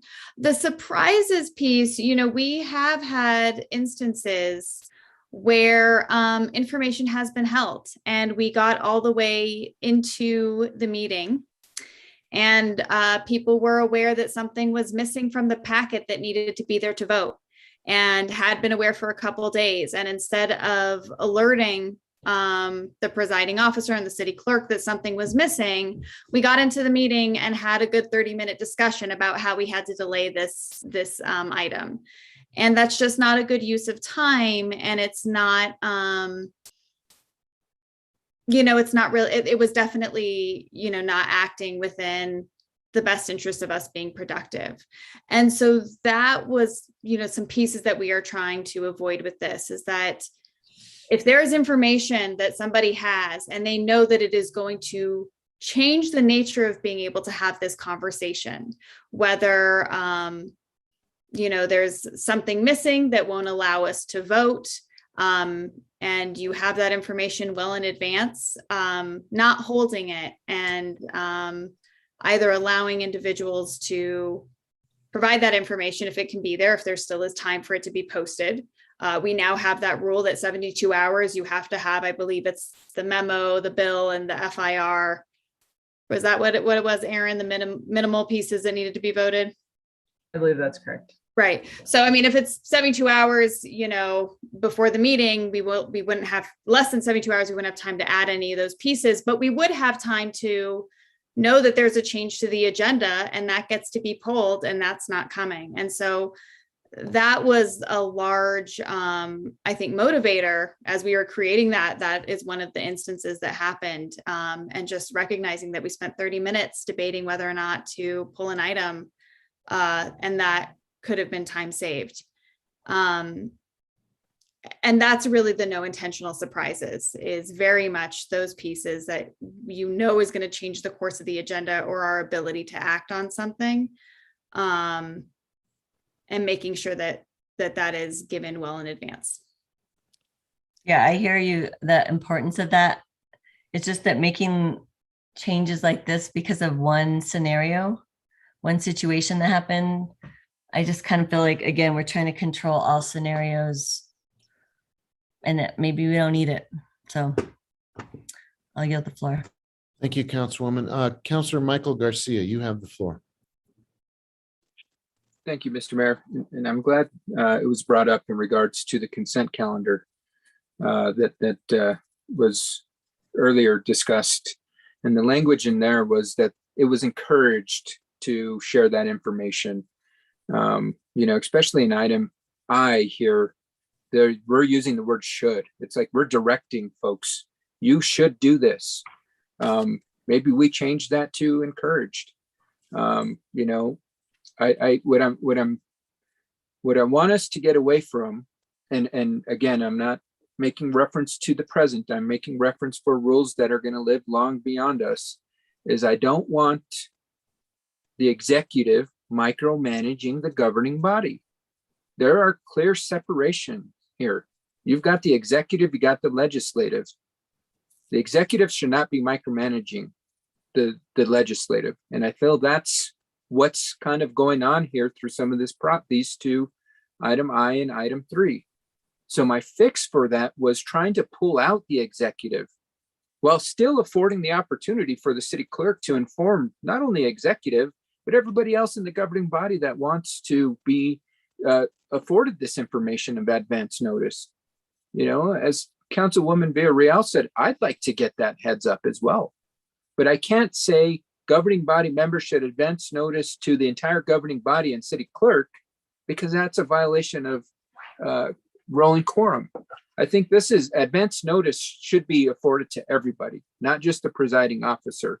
And that's where the intention was to pull the presiding officer, let the city clerk manage that information as best as possible. That's with item I. Item 3, the intentional surprises, again, I think that's micromanaging the process. You have to understand, at the end of the day, this is politics. And if somebody wants to kill legislation, that's their strategy. Then that's on them ultimately. I think by inputting something like this, I agree. There should be no intentional surprises, but then again, don't afford that information solely to the executive. Afford that information to everybody. So those were the intentions of why I pulled out the presiding officer. I understand the intention of wanting to figure out the agenda. Well, that's not stipulated here. It's talking about appropriate staff responses.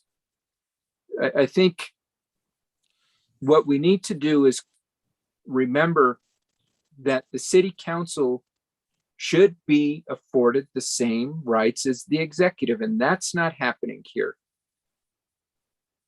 I see that's why I'm bringing it up. Okay, city attorneys, I would give the city attorney a chance to respond, Councilor Garcia. Didn't mean to cut you off. I have a couple of responsive things, but then I just have some perspective from a staff member who schedules staff to be present at meetings, if that's appropriate at some point. Because I don't know that we have those interests represented other than me tonight. But just on a couple just technical issues, the executive absolutely is different than the legislators in our charter. And I think that does justify treating those roles differently in the rules. It makes a lot of sense. There is a particular person identified in our city laws to run city council meetings. That is the mayor.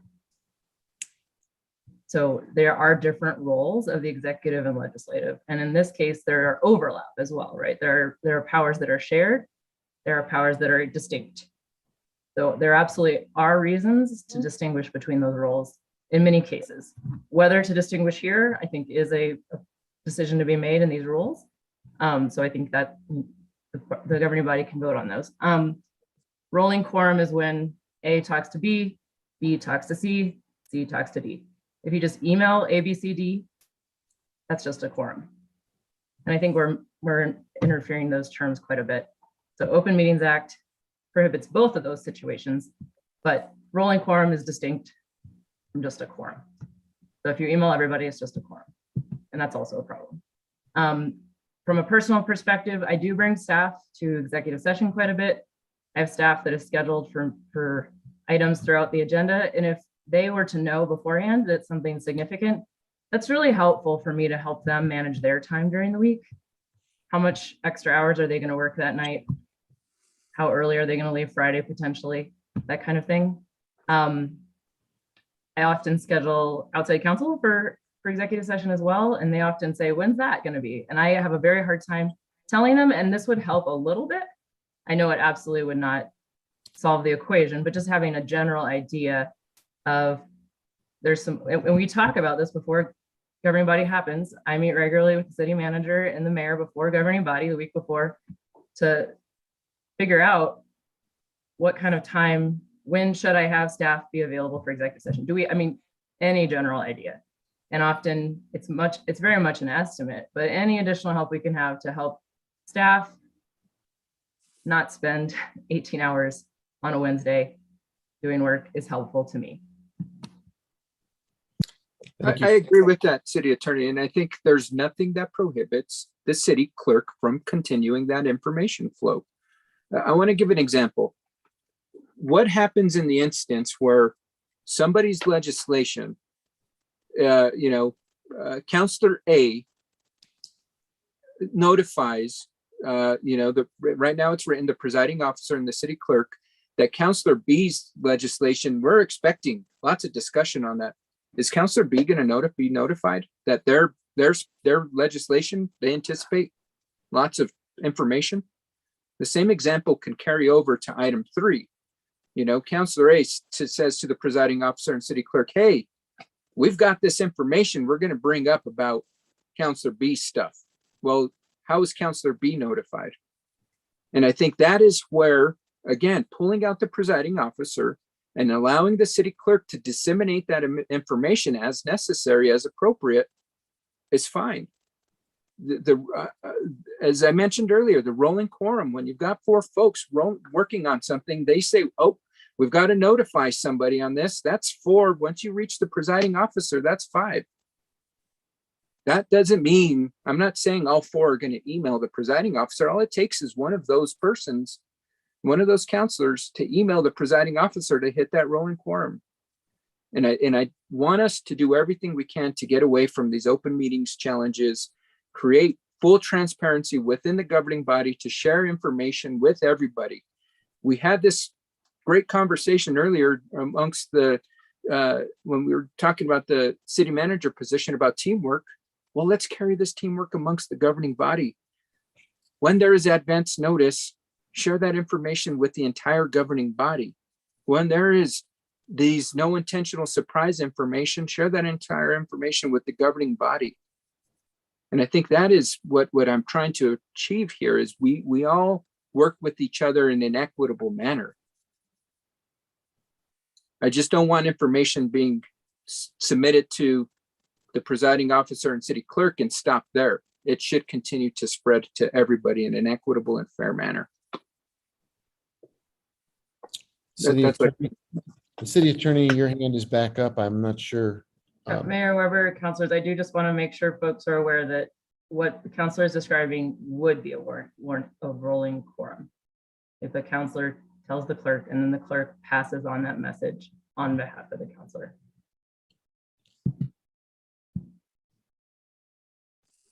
I'm not saying that the city councilor directed the city clerk to share that. I mean, how is the governing body going to be provided this advance notice information? How is the entire governing body going to be share the information of no intentional surprises? If the full entire governing body can't be afforded that information, then nobody should be provided then except for the city clerk. And the city clerk can work with individuals such as you, City Attorney McSherry, to ensure that appropriate staffing is prepared, to ensure that appropriate response is prepared. I think the role of the presiding officer is facilitating the meeting. If all the cogs are in place, the presiding officers doesn't necessarily need to have that information if the rest of the governing body is not afforded that information.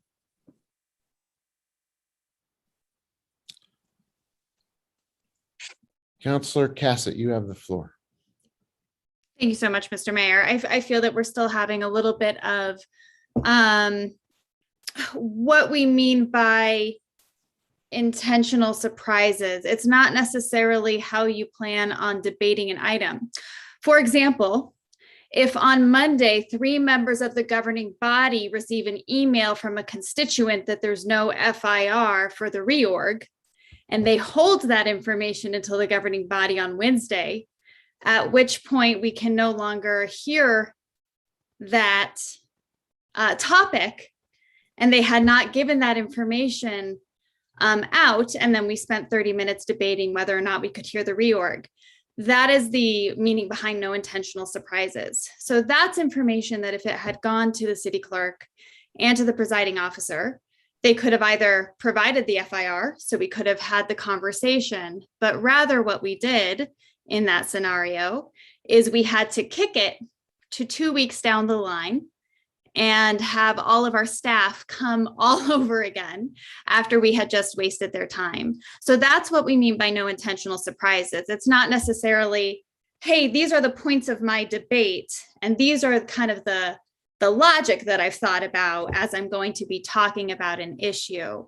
It's really kind of technical things like that that can completely throw us off course and waste the time of the governing body members and of the staff. Whereas if that information had been given out to the city clerk and the presiding officer, there would have been an email that said, hey guys, here's the FIR, we did not have it before. Or in the cases of what we have just proposed, there would have been a withdrawal of that piece of that legislation from the agenda, and we would have gotten warning that saying this item is going to be withdrawn from the agenda. And so that is really where we're going with the no intentional surprises piece. It's not items that would be part of the debate. And to be perfectly honest, there's a lot of items that we can't all hear and we can't all discuss except in the context of a public meeting. And that's just the reality of the world that we live in. We do not always get to have all the information ahead of time because we can't do business if we have a quorum that's getting that information. So that's really what we're going here with this. It's not conducting business. It's really just it's more of these technical pieces of if you know that there's something that is going to throw the train off the track, holding that information it's really not about, acting in the best interest of the governing body and of doing the work and of utilizing everybody's time wisely. Thank you. Councillor Romero Worth. Councillor Garcia, I'll come back to you in a minute so we get another voice in the discussion rather than just a back and forth. Councillor Romero Worth. Yeah, I guess I just go to the fact that we are blended, right? We have members, we have city council members and the mayor, and we all sit together. Someday maybe we'll take the mayor off the council and the mayor will be a true executive and we will be truly legislative. But right now we're a blend and we've got to figure out how to make these meetings work. And our laws say that the mayor is the presiding officer. And We've got, I mean, we do it at the committee level. This is common courtesy in legislative circles that you let the chair know so that the chair can figure out how best to run the meeting, how to manage the meeting, how to best deal with the agenda that is in front of whatever the body is that's considering things. And you know, that's the system of government we have. And so I don't think you can, with these rules, try to take the mayor, the presiding officer out when just because the presiding officer happens to be the mayor. I mean, and the mayor sits on the governing body. It's just the way it is. If I could interject for 1 minute, Councilor Garcia, and then I'll come back to your hand being up. I think we've got two different pieces here, item 1 and item 3.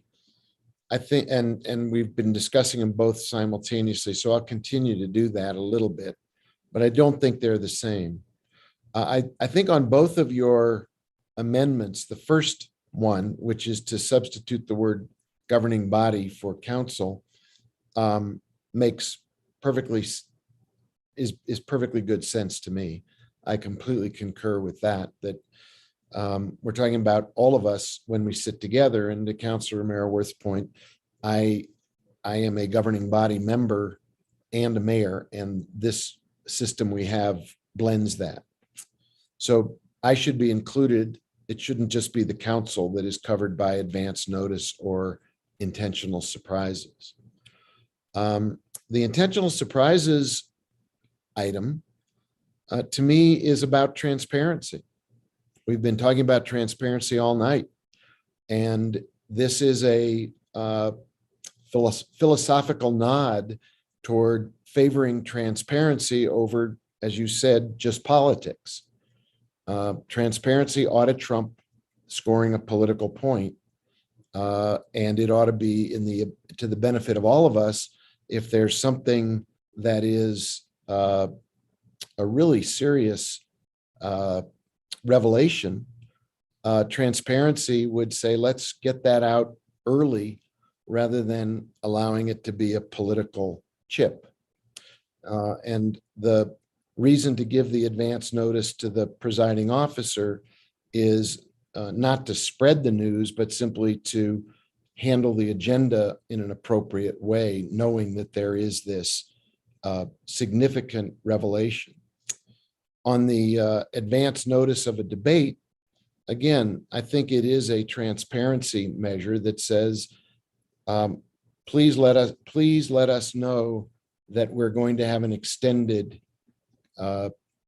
engagement, an extended back and forth, simply for the benefit of managing the meeting, and not toward a political end, but toward the kind of conversation we've had all night tonight. I think it's been an extraordinary night for this governing body, a first night for two people, and I think it's a tremendous, the conversation we had with John Blair was outstanding. It was really open and candid, as is this conversation about this measure. I think it sets a very high standard for both advance notice and intentional surprises. And Councilor Garcia, I don't think I'm telling Councilor Michael Garcia, I don't think I'm telling any tales out of school that you were incredibly courteous earlier to reach out to me to advise me that there might be something that could fall into the category of a surprise. And I took your advance notice as a sign of real collegiality, so that we were working to solve a problem and deal with a substantive issue and deal with it in a transparent way. I think that sets the standard for what item 3 suggests we should all do for each other. The presiding officer simply needs to know, so that whether it's me or a future mayor or Councilor Lindell, if she's sitting in the chair because I'm away, that individual has the ability to act as a more informed manager of the meeting and for the benefit of all. So I think these are really in the spirit that we've talked about all night long of transparency, collegiality, and managing our business effectively rather than political, anybody's political advantage. I do totally come back to where I started, which is adding the word governing body rather than council at the top of both of those amendments is, I think, very appropriate, and I totally support it.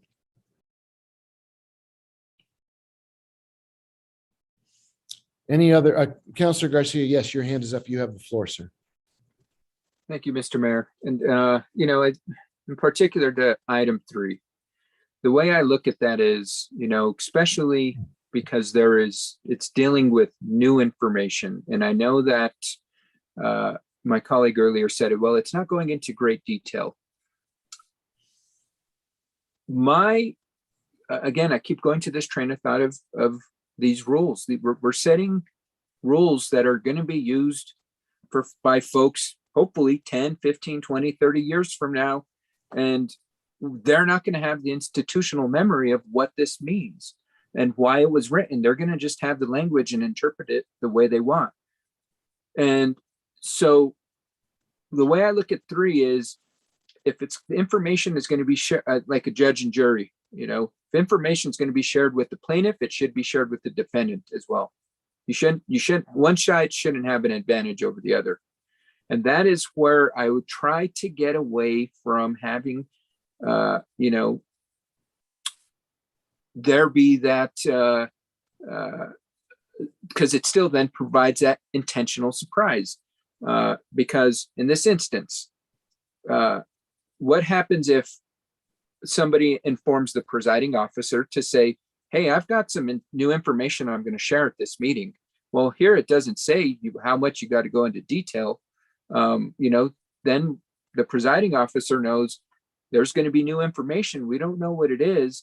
Well, that opportunity should be afforded to the sponsors of whatever it is, or everybody, to say, look, there's going to be new information at this meeting. And I think that's where I want information to be shared in an equitable manner. That's the whole intention. It's not to take a dig at the presiding officer, as I think it was implied earlier. It's more so to treat us all fairly. And that's why delegating that information sharing to the city clerk, it then funnels through the appropriate channels as necessary. Is there, let me ask a question of the sponsors. In this item 3 that Councilor Garcia is addressing, there's nothing in it that would prohibit a council member from saying to one of the sponsors, I want you to know I've got some serious revelation, a serious problem that I've come to terms with. I really don't want to tell you exactly what it is. I want to save that for the council meeting, but I'm doing you the courtesy of letting you know. This doesn't say that couldn't also be done, does it? Well, no, it doesn't say that you can't also do that, but I would say that in this again, in the spirit of, if it's something that's going to completely blow up the legislation, it would be common courtesy to let the sponsor know that they may want to pull it and address the issue, or they may choose to move forward and continue to go with it. But again, it goes back to this idea of. So that's the first part of this. I'm sorry to interrupt, but this is as the city attorney has done, parsing this language previously. There are 2 elements here. Element 1 is governing body members will make every effort not to surprise each other and staff by bringing up new information at a meeting. So Councilor Garcia has something that he really feels is an urgent matter that could significantly impact Councilwoman Villarreal's bill. He has every reason to be courtesy and transparent and say to her, there's something you don't know that I do, and you need to know it. At the same time, the second piece in this measure says they shall give notice to the presiding officer and city clerk, and there the intention is to allow for the meeting to be run more effectively and not to have it simply suddenly come apart at the seams. There are two different sides to this coin, both having to do with transparency and courtesy. But there is nothing here that would prohibit Councillor Lindell from saying to Councillor Lee Garcia, your bill, I need you to, I'm giving you the benefit of knowing that one of my constituents has informed me that there's a serious flaw with your bill. And I'm giving you that courtesy. Right. I mean, and there's no. That's permitted here. And in fact, it's encouraged in part 1. Part 2 is for the better running of the meeting with the presiding officer and the city clerk being made aware. Correct. And I would, and I don't know if we want to put in language to differentiate. There is this piece of debate, when you're debating the merits of a bill, you can come with arguments. You don't have to lay out your logic. Again, the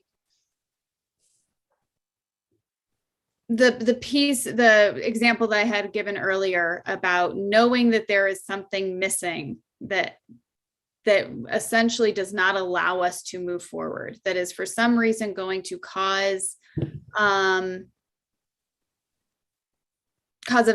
change in our ability to move forward with the meeting, or can be remedied. Right. So it's not just about, of course we all think about things and we read up on things and we come up with our own ideas when we know that we're going into a debate. And it's not necessarily that, it's the surprises of,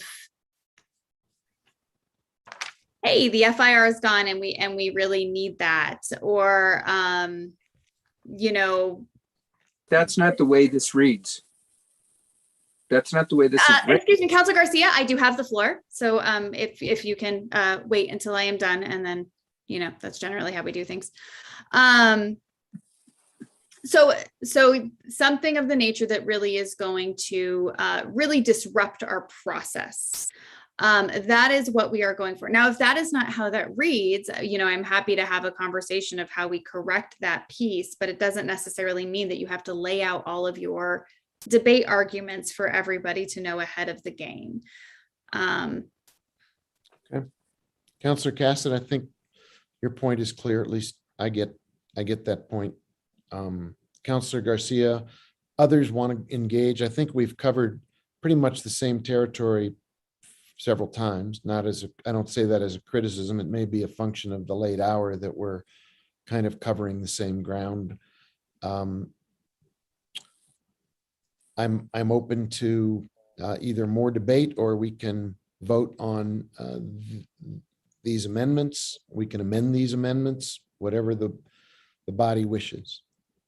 Councillor Garcia, they're your amendments. Thank you, Mr. Mayor. With that being said, I'm going to amend my amendments and not include the striking of presiding officer and in item 1. And in item 3, will not strike presiding officer but still keep the amendments of replacing council with governing body in both 1 and 3. So there is a fresh amendment which keeps governing body but leaves the presiding officer and in both of those 2 paragraphs. Is there a second to that motion? Mayor Weber, I'm sorry, go ahead. City Attorney, did I lose track of our business somehow? The way the custom with this governing body has been working with retracting amendments has been to retract the amendment, retract the second.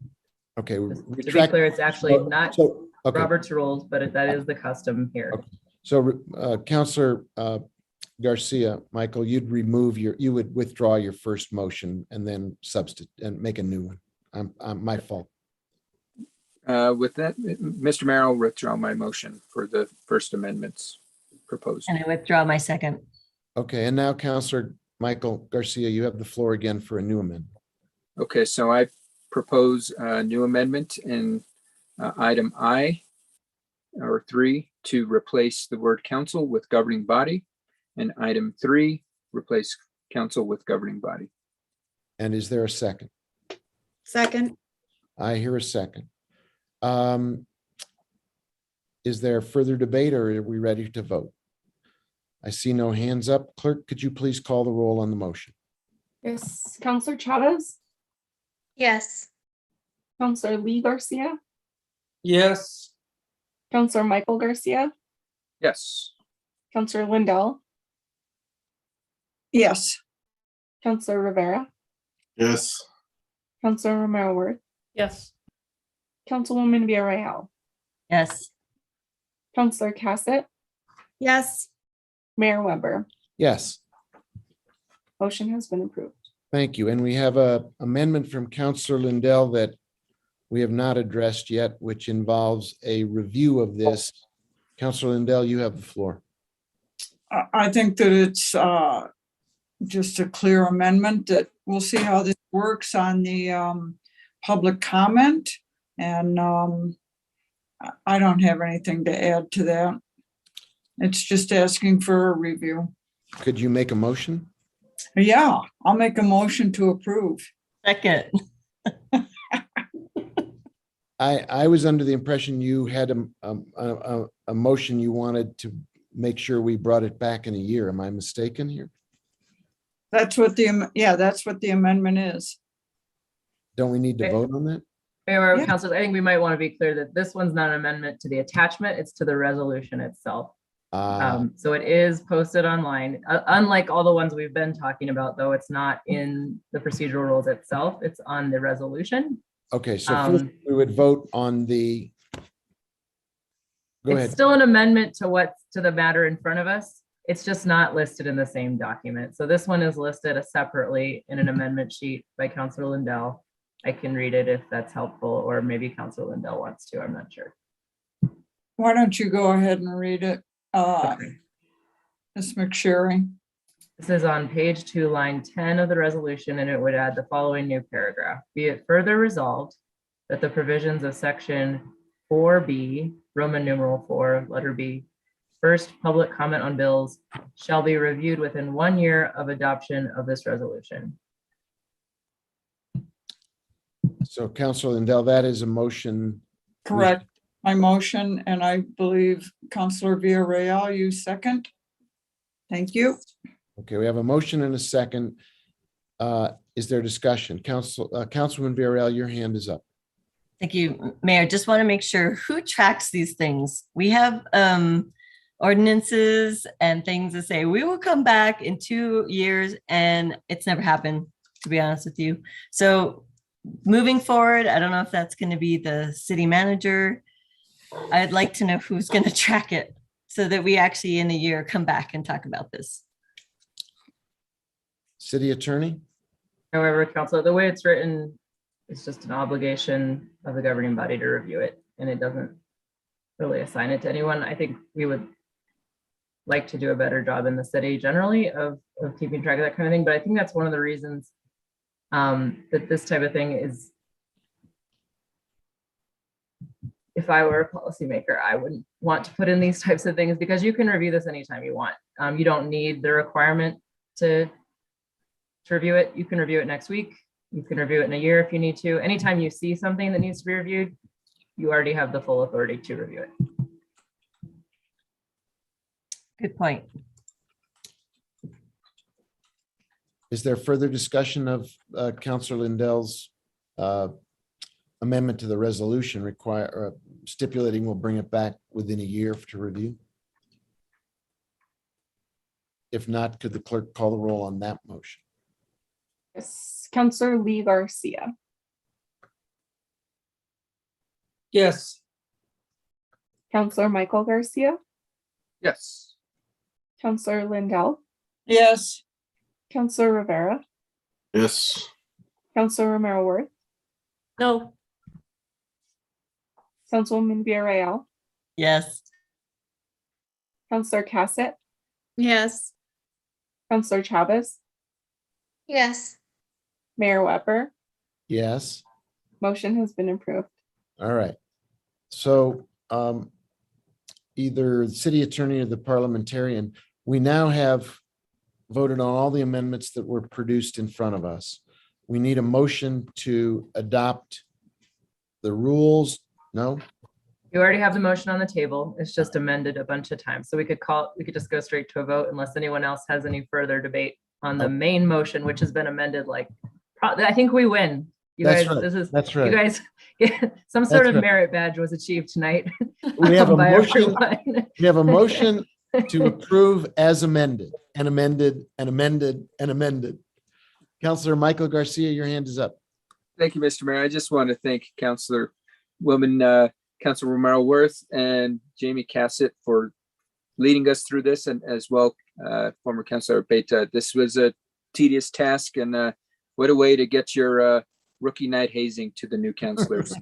And the new city manager. We've all had a rite of passage tonight. Any further discussion of the motion? If not, could the clerk please call the roll? Yes, Councilwoman Villarreal, Yes. Councilor Cassett, Yes. Councilor Chavez, Yes. Councilor Lee Garcia, Yes. Councilor Michael Garcia, Yes. Councilor Lindell, Yes. Councilor Rivera, Yes. Councilor Romero Worth, Yes. Mayor Weber. Yes, Motion has been approved. thank you. Any further business tonight, Madam Clerk? No, Mayor. In that case, at 1:06 a.m., we are adjourned. Thank you, everybody. Thank you, stenographer Carl, for sticking it out with us as well. Thank you, everybody, for a productive evening. Good night.